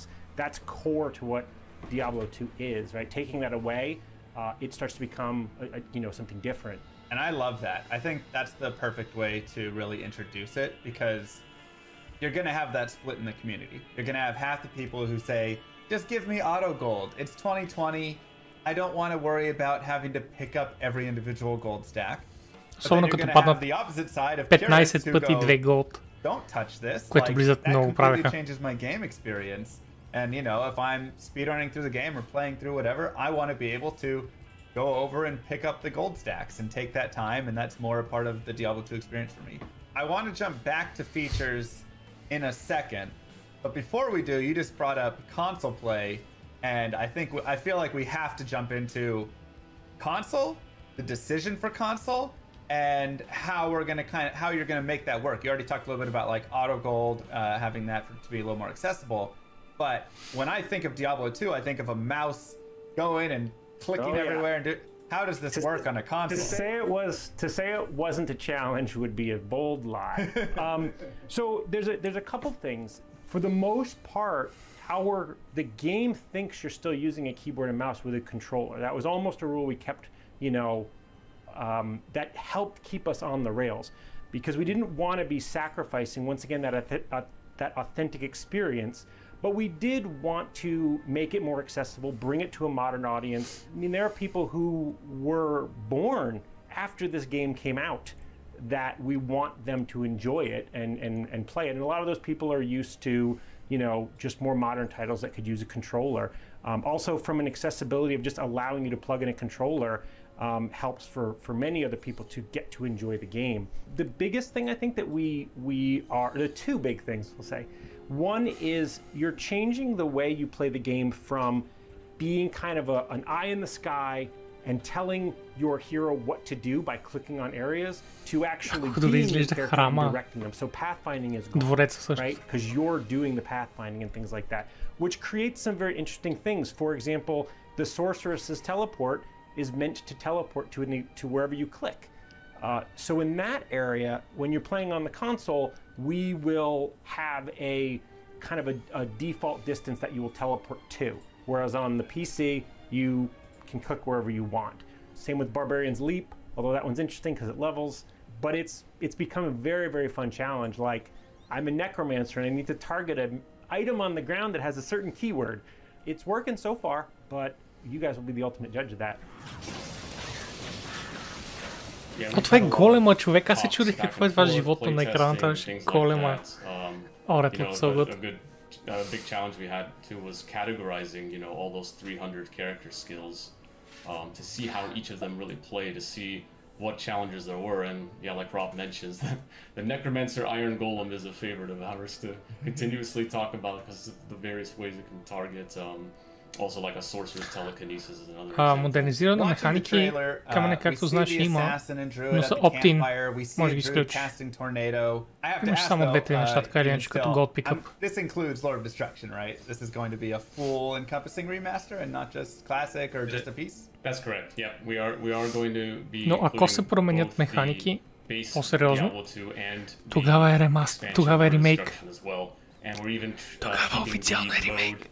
Of playing non-expansion character as well, right? So you could still play a classic barbarian, for example, and things like that. Okay, awesome. Because that was something I was also going to ask was, will there be classic mode? Because once again, when you go to the purist, you always have the people that go back all the way and they're like, classic is pure and that's it, and I won't play anything else. Yeah, it was very much a mode we wanted to keep, even based on popularity. It might not be as much, but it's still a part of the game, and it still leads to interesting ways of playing too, right? A lot of it's even data driven too, so like a lot of the reasons to keep it were pretty clear to us. Like let's make sure we're not taking something away from this remaster. I'd love to go ahead and start talking about some of the other features. Diablo 4 за сега изглежда статично, да. Не са обявили конкретно, но... Because hearing each of these already has gotten me so excited for this game.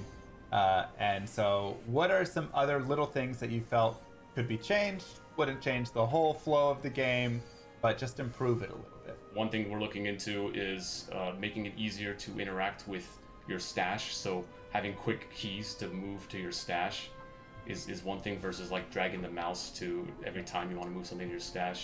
Other things we're looking at as well are like an item comparison tooltip. So in case you're looking at some other item, you can hold shift. Ето може да компарваш. Controller button is mapped, and then you can see what equipped items you have just for quick glances, things like that.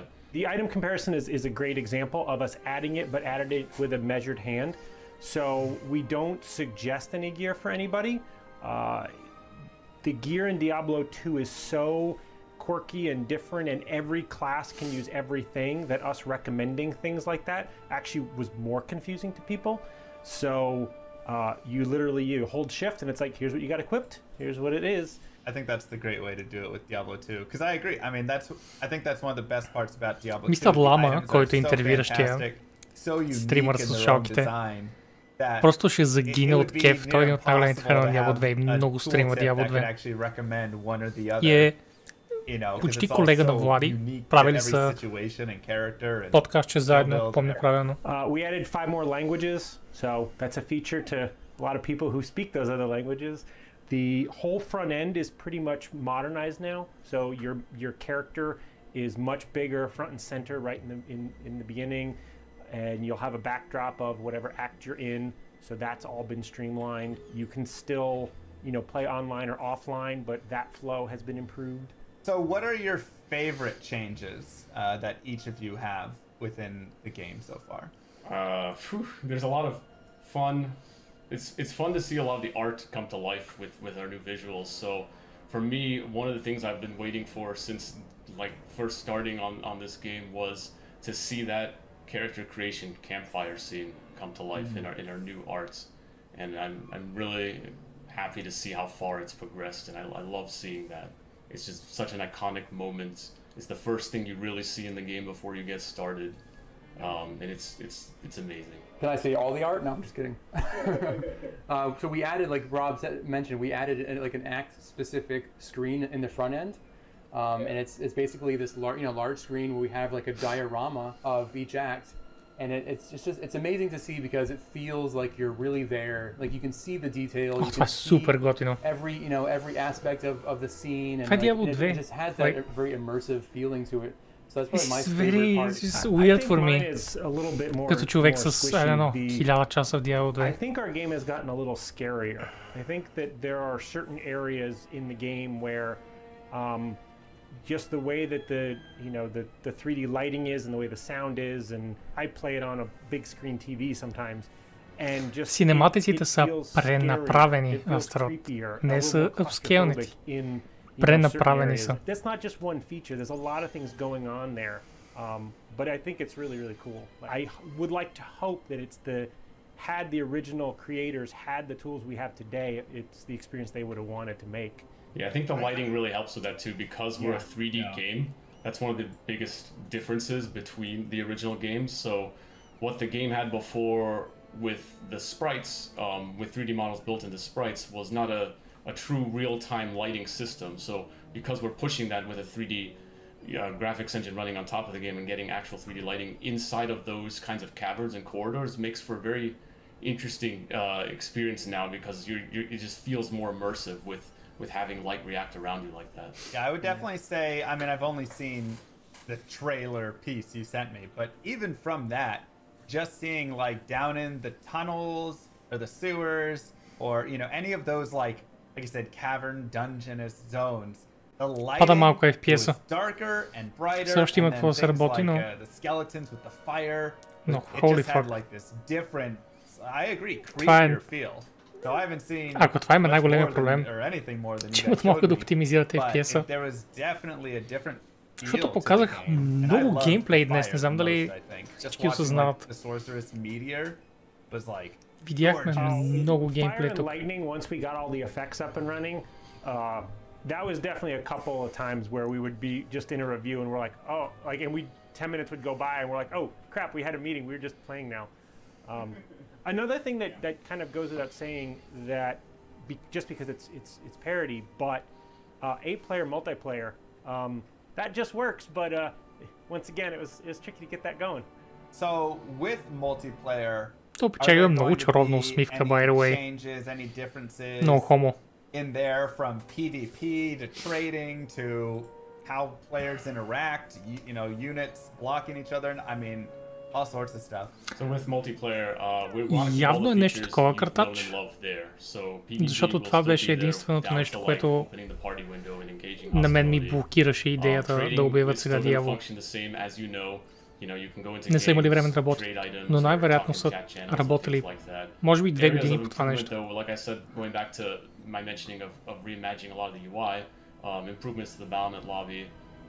Дори ли ще се оправи това? Аз просто казвам, че това е единственото нещо, което намирам, което повече се набива на очи. Това нещо абсолютно ще се оптимизира. Това не е такава игра, която може да стане много тежка. До 3,5 мисля, че е програмата, Шеми. I'm sure you've known that. There's nothing worse than accidentally killing Bale in Nightmare when you're trying to do Nightmare Bale runs and you're like, I can't find any of the games anymore for Nightmare Bale runs.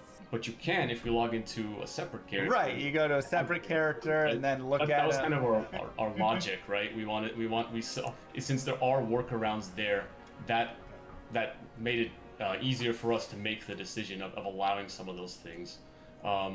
Another change is also looking into reducing ladder seasons overall. So right now ladder seasons in Diablo 2 are 6 months, and we're looking at reducing that as well to help have more engagement and kind of drive more incentives too. You know, 6 months is a long time, and we're looking into like if we make it shorter, we could probably have greater beats throughout the year as well. Имаше такива слухове, Ниф, но имаше слухове, че просто Blizzard Classics екипа го прави, което имаше много повече логика. Защото те работеха по Reforged.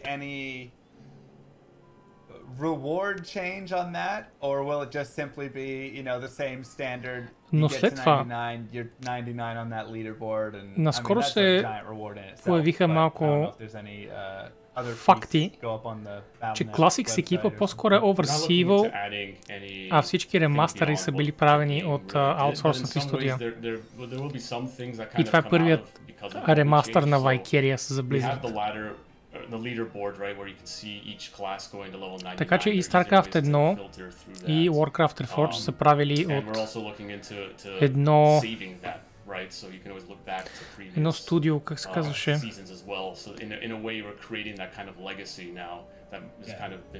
Lemon Sky. Мисля, че се казваше Lemon Sky студиото.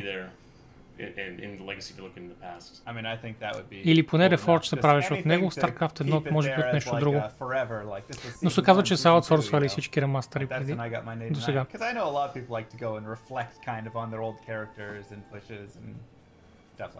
Character expiration will not be a thing anymore, by the way.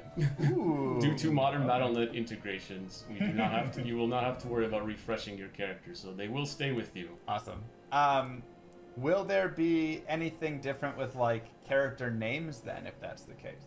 Oh, yeah. So this was one that we talked about for a very, very long time. So because we are moving to global servers and we have cross progression, we will allow duplicate names because with everyone being in the same thing across all consoles and all platforms and other things like that, you would very quickly bump into duplicates like day one. And so we are allowing duplicate names. However, they will also be appended with your gamer tag or your BattleNet ID or other things like that, so that you are still unique. But this also allows us for people to play the game quicker because we can autofill in your name, other things like that. Rob touched on it a little bit, but another mention there was going to global servers as well. So this is a new thing we're doing where the concept of US West, US East, Asia regions, and EU are no longer going to be a thing in terms of like being on separated servers. So now for the push for a global play with Diablo 2, you can now be able to join across people around the world. Това е безпрецедентно. Всички игри на Blizzard са разделени между US, EU, Океани и така нататък. Това е нещо ново за Blizzard. How do we get us all together, you know? Like, okay, somebody has to make a sacrifice there. And so that seems like a really positive change. So far, you guys are killing it. I'm loving all, I mean, absolutely. I just want to say, like, I'm loving all of the changes and all of the decisions that have been made. It feels like you're really respecting the integrity of the game, but really bringing in a lot of that quality of life, because Diablo 2 just had some of those pain points like muling and separate servers and all of that. So I just want to throw that out there really quick. There's a lot of love and care going on into this. Like we're very passionate about Diablo 2, you know. I can even give you a little anecdote of when I started on the team. I was asking around too. Naturally, as a designer, I want to know as much as possible about this game in order to make good decisions on a remaster. So I asked around, like, what kind of files and leftover archives do we have from before, from Blizzard North? And I was told, like, I was given some, and like this, I was told that was it, which I quickly disbelieved, because I like to just do my own little digging arounds to find out things. So I dug around a lot in a lot of archives, and I looked around in different teams as well, because naturally a game from 20 years ago, people moved around different teams. В Blizzard работи човека и е трябвало да копае, за да намери информация. It was within folders, I like to say, that I found a lot of old source files from Diablo 2. A lot of things, like within folders of saying stuff we should archive. And there was a lot of stuff to archive indeed, because there are a lot of things, like we're talking like model source files, old tools that Blizzard North used to create like the sprites and things like that. All these things I spent months and months organizing and communicate that out to the team and help getting Blizzard library team and other people to help out too, to help share as much information as possible, which helps a lot with when we're adapting some of these models and whatnot and making new art out of it. Because, you know, sometimes those pixels aren't good enough, and if we have some kind of source model to look at, if we have it, now we can make even closer decisions. On that day when he found that, I think that really helped me greatly. Like, we sent all of that imagery, even the models, I think we sent over to the outsource teams and different art teams, which they used as like a stepping stone. The only piece of art we actually reused one-to-one were Tyrael's wings. So we actually took the Tyrael wings from the old Max file and then just repurposed that for hours. Like, we did very little work, very little modernization of that. We just made it work. But yeah, we did follow a lot of the rules that the old game actually used. So for, cool. Like another example is the succubus in which I think the old Blizzard North model, they reused the assassin mesh for the body, and we did the same thing. We use our assassin mesh for the succubus. Yeah, a lot of fun discoveries that we're actually kind of making the same decisions on in interesting ways. Another example too, like, is because we found a lot of stuff. There's a lot of old texture files for some environments on the game. So another example is like the walls you see in the Act 2 tombs with those kinds of like paintings on them. Are the same textures we're using, because we found the source files for those. Any symbology we have questions on, we always like jump into that archive, try to find some kind of source or reference or something, and we just reuse it as much as possible. We want this to be as true as possible. That could even carry over to the cinematics too, you know, like a lot of the cinematics cover the same locations. Think of like Talrosh's tomb with a veil in front of it, and there's all those runes going on behind them. Finding sources like that to try to match as much as possible was a goal, and I'm glad to say we did find those kinds of things, and they're matching it very well. So it's helping our cinematics too. There was even concepts we repurposed. Like, we found a couple concepts that were amazing from 20 years ago. The Bloodhawk and the Bloodhawk Nest. and we use that completely to rebuild our new asset. I mean, that's fascinating. I feel like I could just sit here for hours and hours, days, as you guys Всички talk можем. through every single Всички. thing you found in the source files. Часове. I'm still organizing it to this day. I still could find something that could work out. As I put it, I'm very meticulous with this stuff because I love it so much. You know, I'm putting like categorizing everything. Like this is everything I found on War Eve. This is everything I found on the Greater Mummy Monster or Bale or something. And then if Chris comes to me and needs help with like some kind of way of identifying what parts of the creatures are or something, I even go through links of like seeing if I could open up those models and actually re-rendering them out in a way that we could actually see it in higher detail and like, you know, see like what, like, oh, the Greater Mummy is showing like part of his bone on his knee, so we should try to match that or something like that. And there's a lot of interesting stories and references that we actually used to create the new art by re-rendering models out to see everything. Yeah, it was literally like video game archaeology. And even learning how parts of D1 were made, parts of the code that were commented out, totally geek out on just all of the, you know, because it's a game that we all kind of grew up in, and a lot of us got into the games industry because of these types of games, and this game in particular, right? Like Roscoe. And so it's almost like we're treating it like a classic car, right? Like, okay, it probably shouldn't run on leaded gas anymore, but you really can't change it, right? You just got to make it, you know, good enough, even better, you know, than they remember, and good for another 20 years. Yeah, and even like, you know, mention of Diablo 1 is very key too. Like we look at Diablo 1 as well, because naturally this being a sequel to Diablo 1, especially within the time span of when it came, like Diablo 1, you know, was 1996 and Diablo 2, 2000. A lot of things carried over throughout development. So going back to see Diablo 1 and what it's like also helped us make И Diablo 4 екипа реши да погледне Diablo 1 things we didn't even realize Rogue. before until later down the line. Like an example is in the Chaos Sanctuary, you see a lot of statues with these black knights, and those are actually the same Chaos Knights you see in Diablo 1. So like sometimes some of the things I find even source files from Diablo 1 were useful for us for reference, so we can make the new statues and things like that. Even the Sorcerer and the Act 3 Hireling shared very similar models. Like it was just an addition helmet or a little bit of detail on the chest, but that was really the difference. You guys need to do a just like developer archaeology discussion. Абсолютно трябва just at some point we need to sit down and talk about all this, because this is like the most fascinating stuff I've heard. I mean, I've played so much Diablo 2 that I know so many intricacies of the game, but like when there's like more to be discovered, it's like, oh man, I'm like itching to know. So I would love the funny thing. The funny thing is, like, you know, going back to our like core philosophies on the game, like, you know, we wanted to keep discovery and the mystery and stuff. Because you keep discovering things all the time when you play Diablo 2, like all these little hidden rules and informations. It kind of carries that fascination over through development as well. Like we find a lot of things in the code, design documents, models, things like that were really fascinating to see, like how they were made. And I learned something new every day on the project. One thing, shifting back to the online play here, I know there's definitely going to be questions around security. How are we handling duping? How are we handling bots? How are we handling, you know, just anything around that, realm downs, and all of the disconnects and all of that good stuff that we deal with online?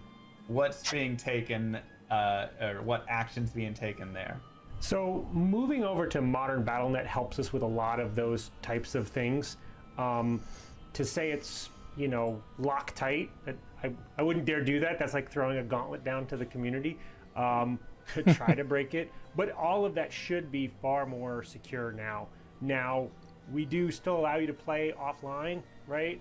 You will need to authenticate that your copy is legit, but after that, you won't be offline play. And so there's a reason why we leave those characters Не знам защо това ме учуди толкова. I mean, yeah, we have a server team working on it, and these are some of their efforts, right? We want to BlizzConline са имали офлайн игра от много време. As much as possible. There's a lot of strides happening in the back end of things. So, I'm excited to play this game, and I'm sure a lot of other people are very excited. How can we sign up for this post beta, and when will this game be coming out? Actually, we will be doing a technical alpha, and you can sign up on our webpage today. for future waves of invites. As for the game itself, it will be releasing 2021. Well, I just want to say thank you to the remastering team right here. I absolutely am blown away by how much effort and how much passion you guys are putting into this game and just into Diablo 2. I've loved Diablo 2 for 20 years, and I never thought that the game could get better. But I think you guys are respecting the integrity while upgrading and adding and improving. And I think this is going to better the game. So thank you guys so much. I appreciate you having me on and for all of the hard work you've done. Awesome, thank you. I mean, your praise means the world to us. I mean, you and people like you who keep the game going for 20 years. Like, that's, if you guys didn't do that, this might not be happening, right? We see the passion in what you do, in what your colleagues do. Like, so thank you even more. And thanks for coming to do this. This was fun. Сигурно се разплакал господин Лама. О май гад, Мефисто, битката е дискотека.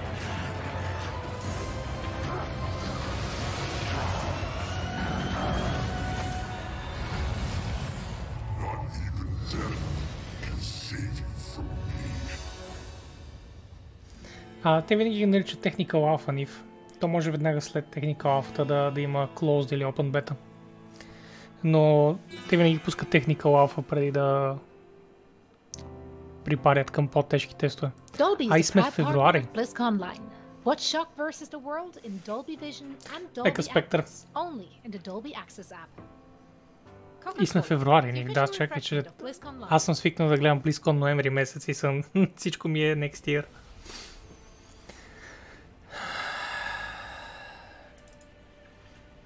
Това е, гайс. Има сега един wrap-up, който е 10 минути. Ще го изгледам и него и с това приключваме за днес.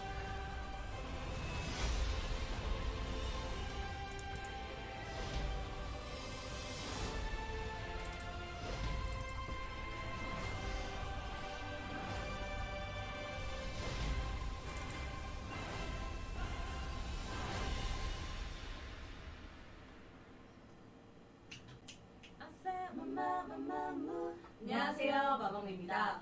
전 세계에서 시청 중인 블리자드 팬 Това не е wrap-up. 저희가 세계적인 블리즈컨의 무대에 이렇게 찾아뵙게 돼서 정말 영광입니다. Тук пише wrap-up. 블리즈컨에서 공연한다고 하니까 주변에 친구들이 너무너무 부러워하더라고요. 한국에서 블리자드 인기는 정말 대단하다고 합니다. 네, 블리자드의 30주년 정말 축하드립니다. 앞으로 블리자드 게임할 때 누구? 마무! 예. 저희 음악과 함께 해주세요. 감사합니다. 네, 그럼 지금까지 아싸 마마마무 마마무였습니다. Мале, аз тротки с тия расистски работи. Леле.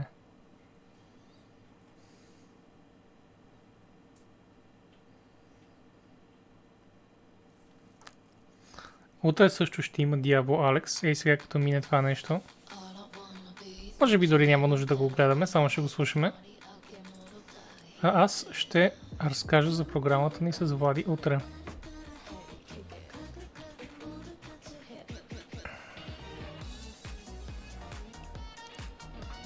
Може пък и да погледам малко. Ха-ха, не. Как си мислите някакви неща за мен? Добре, значи, това, което ще направим...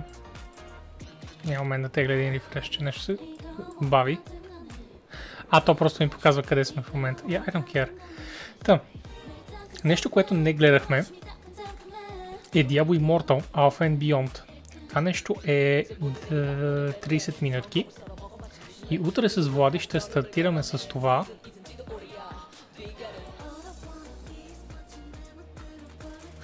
Утре с Влади ще стартираме с ето това Diablo Immortal Alpha and Beyond.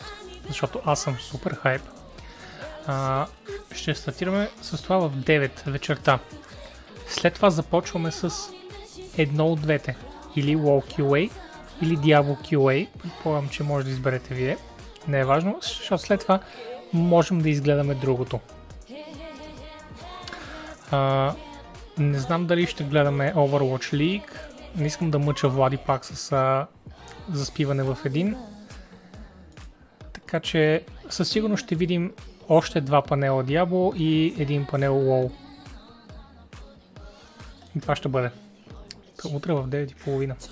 Какво ще кажете, гай? Смисъл, какво мислите? Обявиха Diablo 4, обявиха Diablo 2 Remastered, Diablo Immortal излиза скоро, 9.1 WoW, Overwatch 2 супер добър overhaul и basically нищо за StarCraft и HOTS. И Hearthstone всъщност имаше много интересни промени, за които за жалост вече съм изпуснал влака и ми е трудно да преценявам колко готини са, но ми изглеждаха супер готини.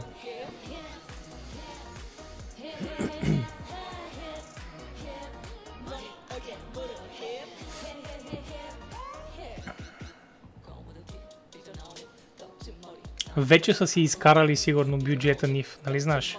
С тези преордери, които активни са от 3 часа преордерите и най-вероятно вече са изкарали бюджета от ремастера. Най-вероятно отдавна са го наскочили. Още преди час. Препоръчи си, sure. Аз almost не виждам голяма разлика.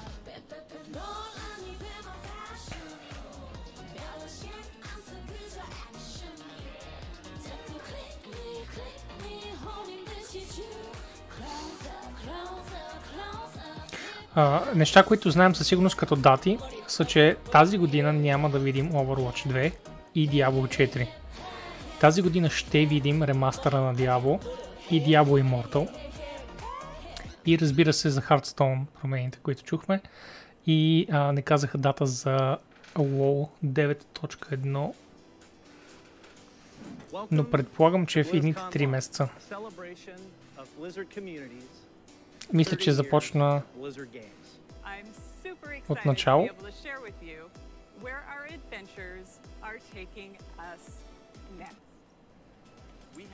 Да, започна от начало.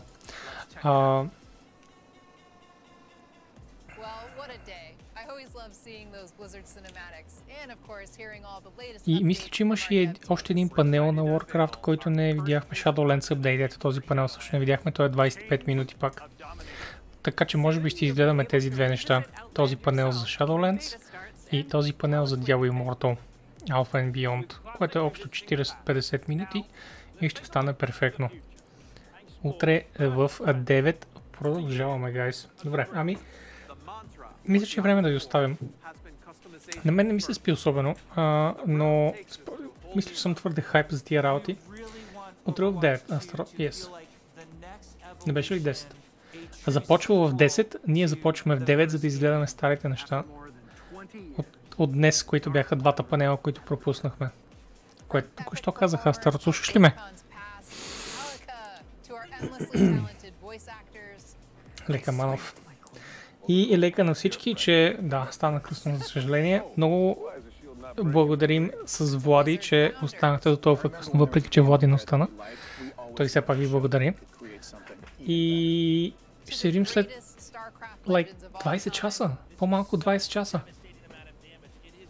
Има ли кой да хостнем? Едва ли има кой да хостнем. Мех. Нищо. Хайде. Лека. Tomorrow is all about leaning into our global community, starting with responses to your questions and comments from today. Then our truly amazing community